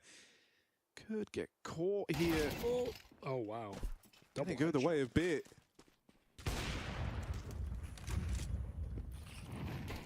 Had all this short space, and so FURIA feel like they want to do something with it, but they've taken a lot of damage here on the scale. Oh no! It's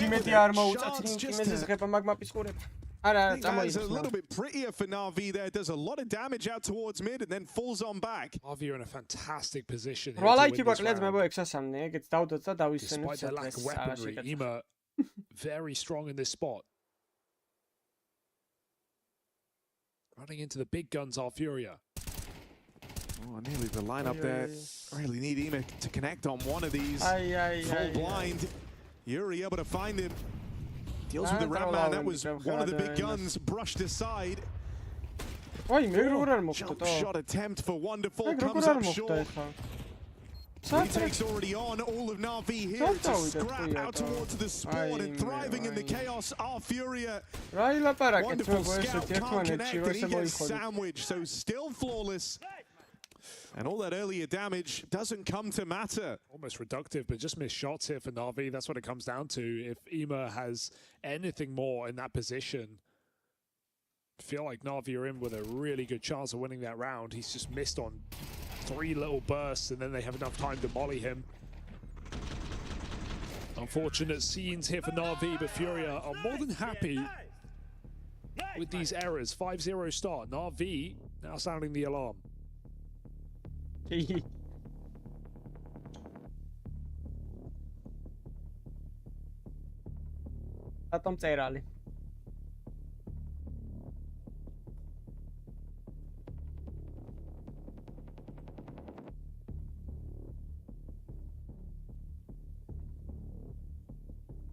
Last 2 times that these teams have played on Dust, it's been dominant wins for FURIA. West round-იც სანიშნავანია ხა ამის მერე უკვე 6-7 და 7-2-დან მერე უკვე სტარტიც ხო იცი ძალიან რთული. Oh, tag on the cross. Wonderful went fishing, but caught nothing.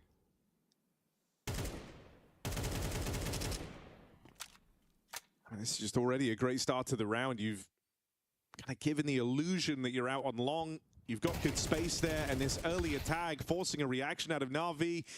Goes 1 for 1 out in the tunnels. It's a really good way to use your low player and just trade him for a full health player. Na'Vi get out all the better, in a sense. It's a little awkward. That was also the bomb spotted crossing into those long doors.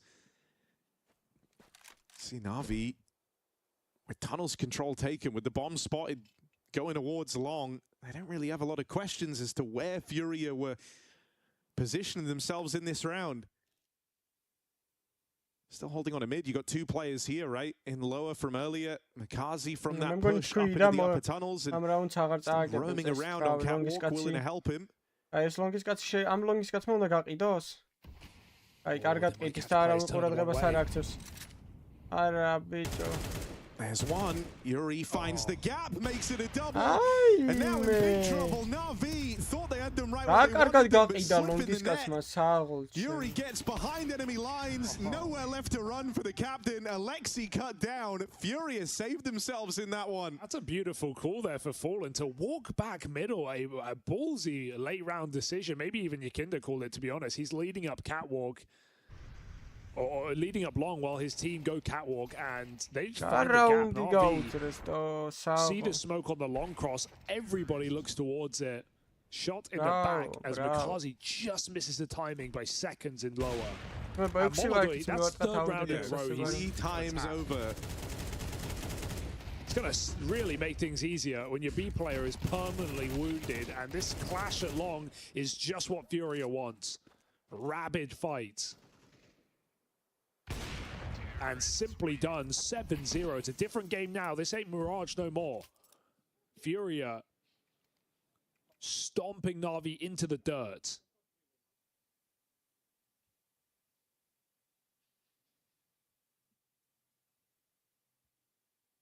I mean, hot hands have mattered in this one, right? It just kind of feels like getting that early momentum has been such a huge nudge. The idea that, you know, Molodoi had like a 3-kill first half back on Mirage. Never really got going.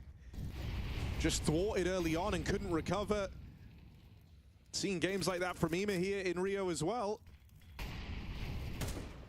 Right now it's FURIA riding with all the momentum behind them. And Na'Vi left looking for answers. A bit more of an aggressive stance out here towards long. They've given up less of the map. Off the rip, kind of taking priority away from these mid-fights and instead looking elsewhere. It's Alexi out on this island towards long, desperately needed to get one of them as they come through the choke point. And even the reactions here, the re-aggress into the upper tunnels. You lose a player, but you gain something, you get info here. You're better guided in where to place this stack. You still need the kills. Wonderful, and Makazi provide one. With a kill on the B player, pushed all the way through the tunnels. The wonderful orb spotted over towards A. It's a clear picture for FURIA where the empty side of the map is. Molodoi just lurking with the orb at some of these rounds. I mean, he puts the smoke behind him, then moves through it. So Na'Vi don't think he's out middle. That almost paid off. He slinks back behind the smoke because his team already have B. Bit's allowed to cross, but he won't be allowed entry into this site. Yuri has the cover from Car. A 2v3 that Na'Vi look to attempt with no kit, and Yuri is ready. Bit looks to pre-fire. Good tag, but Yuri gets the frag. And 2 low players, doesn't matter because Wonderful's got an orb and he's walking away. FURIA, excellent mid-round again. The master of these moments. And Molodoi just, where you least expect him right now, keeps catching players off guard. Makazi knife out after he kills the lurker. He thinks that's enough. He doesn't know. And FURIA yet to drop around on this T side. 8-0 beginning. Na'Vi getting out-positioned. I mean, reassuring as well, right? While we've kind of been looking at Na'Vi with them being the squad that's a map up. Very reassuring to see FURIA bounce back like this. After a failure to launch at the top of the series. Back in the swing of things now.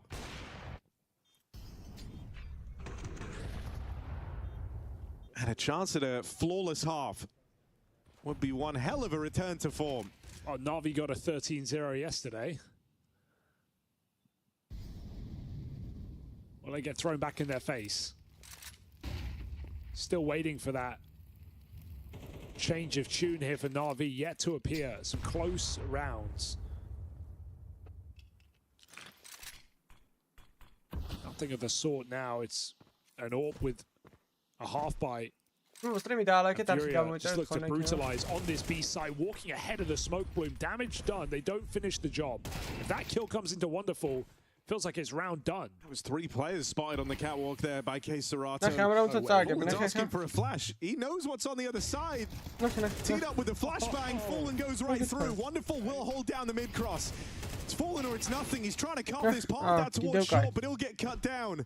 აი ხარ 8-4 მაინც და ეგა რა 5 ლაიქიც მოვყოდა და ეგა 600 ავედით და 50 კაცი გვაკლია 11000 გამომწერამდე ეგეც არაფერი არ არის ჩვენ. The lurk AWP is back in middle. Still one more man inside of B to worry about. And a missed shot from Molodoi. Leaves it just on Yuri. That step's heard by Bit in at the car. And so Na'Vi are all here. This should be an unwinnable clutch.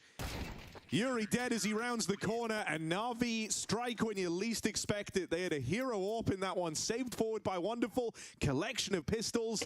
That's where they break the 8-round streak. I think FURIA may be worried that there was a stack in that B bomb site because they spotted Wonderful with the AWP, they tagged him, they didn't get the kill, and they knew a player was close, and so they cancelled the call. But if they just keep going in there, there's very little resistance. There's no one on the bomb site, there's no one on the close left. They have a lot of room there down. Close margin. And still, Na'Vi get it done. But it's a sign of the times that FURIA getting that cheeky to just walk 4 players into B. Save that for later. Screenshot him გადაიღო.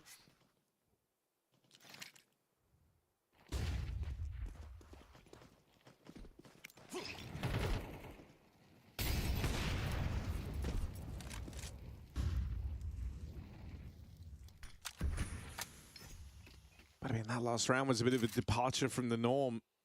Catwalk's been a real struggle for Na'Vi throughout this map.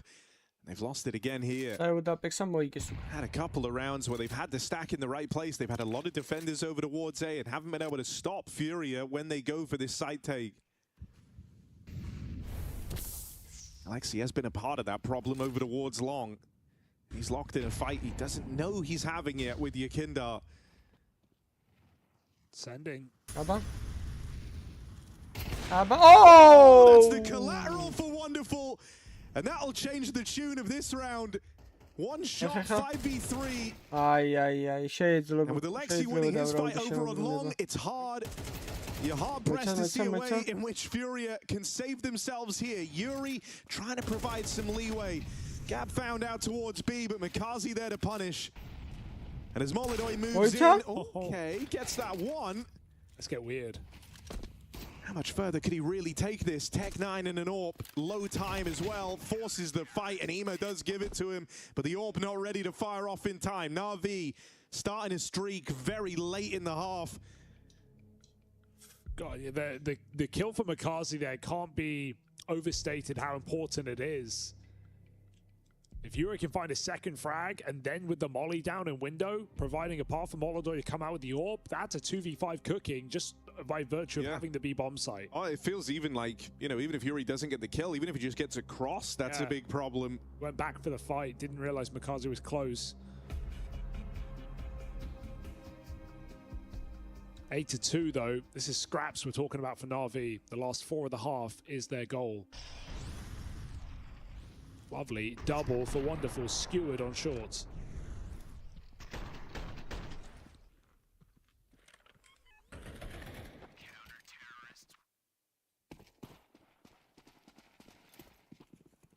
Do we have an AWP battle? No, Wonderful jumps it.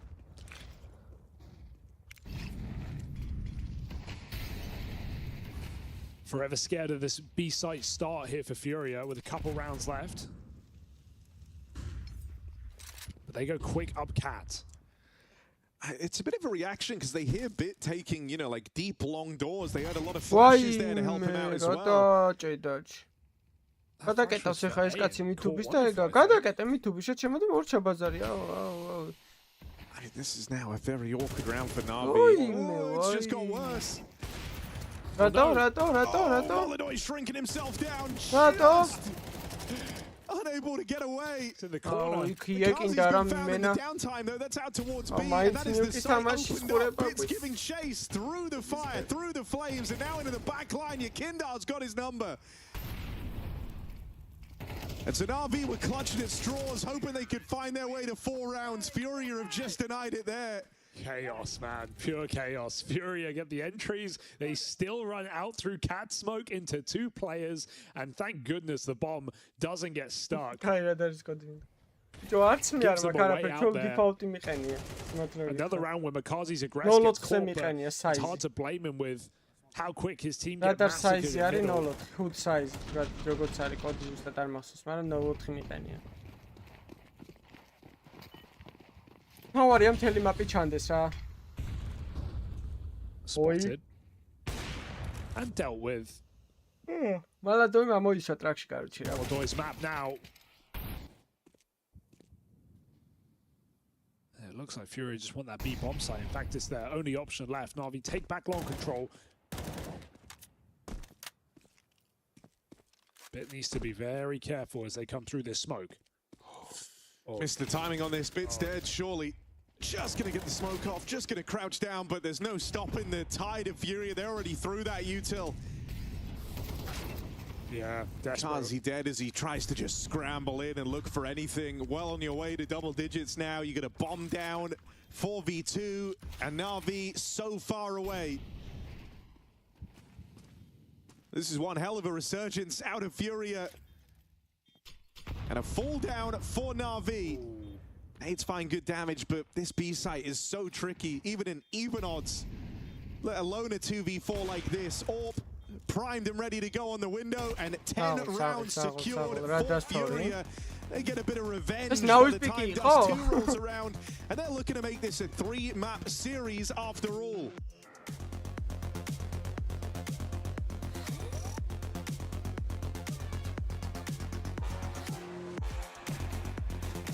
Just might speak him since that I give.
ორი ლაიქიც მივატაცმებოდა 600-ზე ავიდეთ ბარემ და გეზავთ.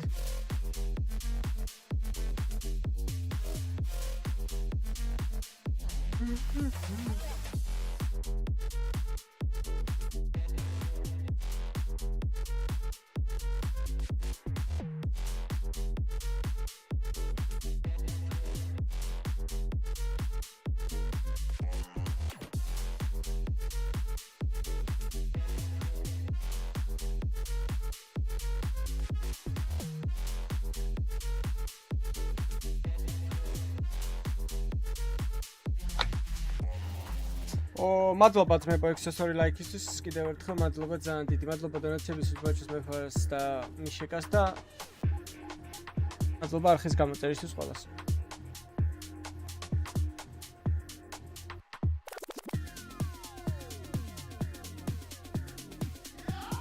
დონკა რა, მე პარივიჟენში გავუშვებდი დონკას რა. ანსადმე ინტერნეიშნალ გუნდში.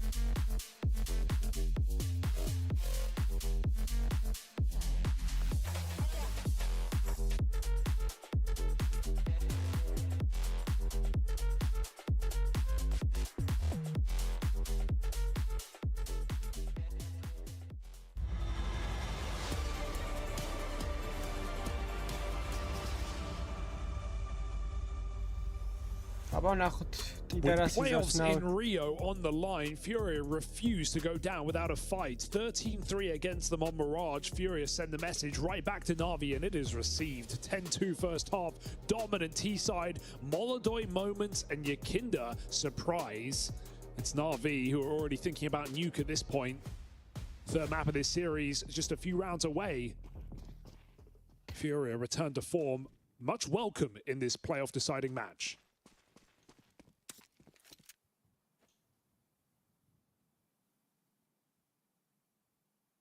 Yeah, I mean, they were on easy street here on map 2. Win the pistol, find the conversions, proceed to go on an 8-round streak. So left themselves with very little to do in this second half. Flash out through these mid doors. Mikaze doesn't go and take the space. Instead, this one building to be an A finish. They lose a man out towards long. And his cat control's not coming for free either. Wonderful able to wrestle that kill back at least. Fallen gets here in time, and it's a clean tap for a second in the round. The captain. Oh, standing the hit. It's Yakinda offered up on a silver platter. Backstab is a little bit weird. Wonderful takes one more with him. And now it's Alexi. Tries his hand at the full commit. They're closing in, and it gets denied. Don't even get the reward at the end of that one. Fallen puts on a clinic with 4. Sick round for Fallen. To think it starts a long onto Bit as well. He's walking out through doors. Goes on to find 4 frags, denying the plant. Alexi optimistic, as Na'Vi were looking for anything there in what was a 2v4. Should just lock in this map now. Both pistols for FURIA. A bomb plantless force. A hope and a dream for Na'Vi. این پلازما يخوي غير بسر ما يجلس. عمره باشيا.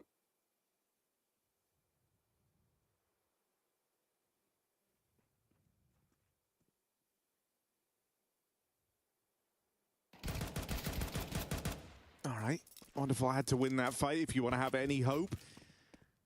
Has managed to live up to his half of the bargain, and now that Galil gets passed off to Mikaze. Defense is pretty split here, and Na'Vi are getting in position to make moves. They're making them quickly out towards short. Molodoi can't hold them on the cross. Ooh. Fallen's retreat short will be safe as he deals with Wonderful late out through the long doors. It's just this round's already too far gone, surely. Unless he hits something crazy, it does feel done. And there's 2 M4s at long, so Na'Vi are going to get really well armed moving forward. It's a huge recovery needed, but bare minimum is that force by win, putting FURIA on the ropes. Trying to save as much as they can.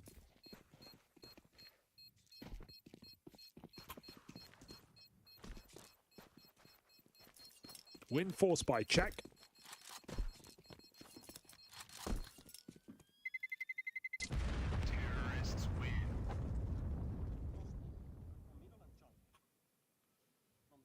Yeah, still a ways to go, I think, before you get Blade smiling, but knows it has to start somewhere.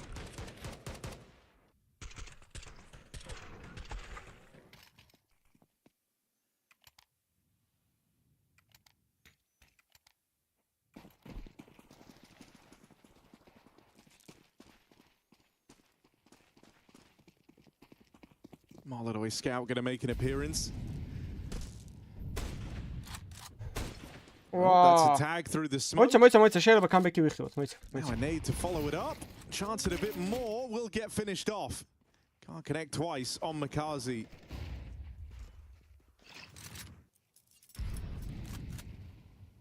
Yakinda, no. Through the smoke. Who calls Aknawi? Dzmebo, who calls Adsade? Step for bit. რავი, არ კიდია დონკას მთავარია თავს უშველოს და ხელფას გადაუხდიან ნებისმიერ თანხას, რასაც იტყვის იმენა. ნებისმიერი ისეთი ორგანიზაცია ხა თქმა არ მინდა რა. სადაც ცოტა ისინი არიან. ბობოლა. Like a bit makes one step and it just walks all the way away. So Yakinda's permanently stuck in this corner, can't move anywhere, can't help his team, and too fearful to regress into what is now empty. Navi about to hit B, get blocked. Is that enough to stop them though? Tempted to go through, but Alexi calling them back. This could be weird. Fallen spots that rotate. There's still Kindar out here on long. But now just deciding against it. Timing missed. Alexi securing the site means that bomb just moves straight in. And so Na'Vi are fine. Well played by Alexi, because the only way they can go wrong, I think Na'Vi would have been fine just hitting B anyway, but the smoke is scary, and the only way it can go wrong is if it's a B stack, right? Maybe all three players are tucked in on B right there, and Na'Vi go into the stack, they lose a round. Right before Na'Vi hit that site, gets some numbers, maybe he spots a player or two, and that info is worth a death. Spotting two players means, hey guys, you're 4 on 1B, just hit the site. But he realizes nobody's home, and so Na'Vi can rotate out. Another clean enough round. 5 guns stay alive for now. Terrorists win.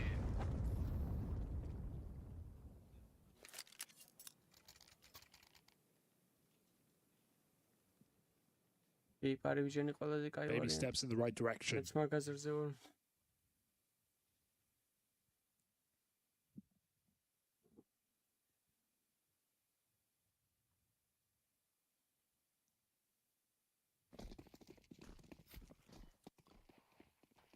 Still yet to see a full gun round.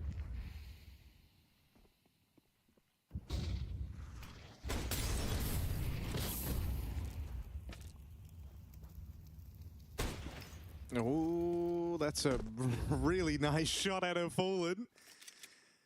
And a gun there for Keserato. Which one? This is a pretty tricky round in front of Na'Vi now. Just going for the full long group. While this has gone on though, FURIA have cleared out both upper and lower tunnels, and Fallen still ripping heads off. That's 2 kills and a tag put down range from the captain. Scout now finds its way into Molodoy's hands. Is he feeling inspired after that Fallen double? Seems like it. Finishes the kill on bit, finishes what Fallen started.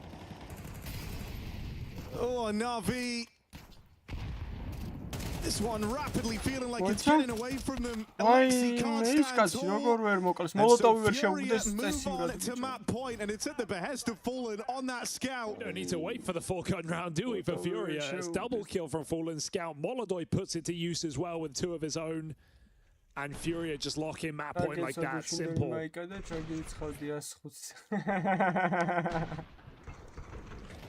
Sickening way to get there. But maybe Na'Vi already knew it was inevitable. Mariam.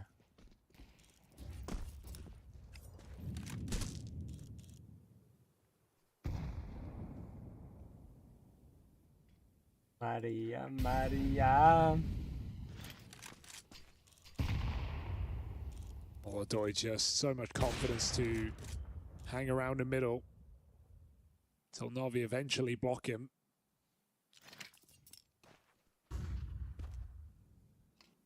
Cat long split, but double setup. After you Fallen, this is a guaranteed 1-kill position, and then Yakinda, you're never ready for him. Can Fallen find more value? One will do. Alexi still looking to check the corner, but no trade as the AWP is holding the line. Yakinda, he's got the bomb here. I think this one is about as good as done, unless Makazi can bail them out. Yeah, it's a nice kill, but he's got a long road to run if he wants to help out in this push out on the long side. Makazi, a wonderful split up, and Wonderful just decides to concede, go all the way back. Yakinda's actually giving chase, and that's the bomb toppled away from Na'Vi out in middle. Makazi's even fired off on the long side, so they know where he is. The writing's on the wall for this one, and Makazi, big clutch needed, but very little time to work with. And FURIA are leaving nothing to chance. Why give him the fights? Why give him the opportunity to claw this one back? And this one is over. FURIA lock it in, doing 2-0 what they did to them at the start of this series.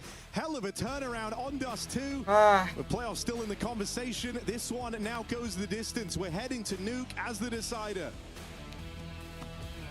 Nuke absolutely necessary. Thank you very much. Navi jump into the server and jump out nearly as quick as they got into it. Kind of a run back of the similar scoreline we got in the map prior, but obviously in the opposite direction, which does set us up nicely for a BO1 at the end of this all, no matter what. Guys, right out of the gate, let's start with you, Pimp. What did you see? Well, I saw FURIA who played much better, and I saw Navi who is kind of, I guess, doing the same tendency as they've been doing lately, where they can't seem to strike 2 maps together in a row. If you look at the results the past 2 months, most of the games are always heading to 3 maps. Most of the games are always, I guess, more often than not, the games are them winning the opposition's map pick, losing their own, and then going into the 3rd map and doing a good job. So, in that regard, I guess I'm not really surprised by them, but I don't know about you, Yanko. We haven't had a close map today. It seems like every single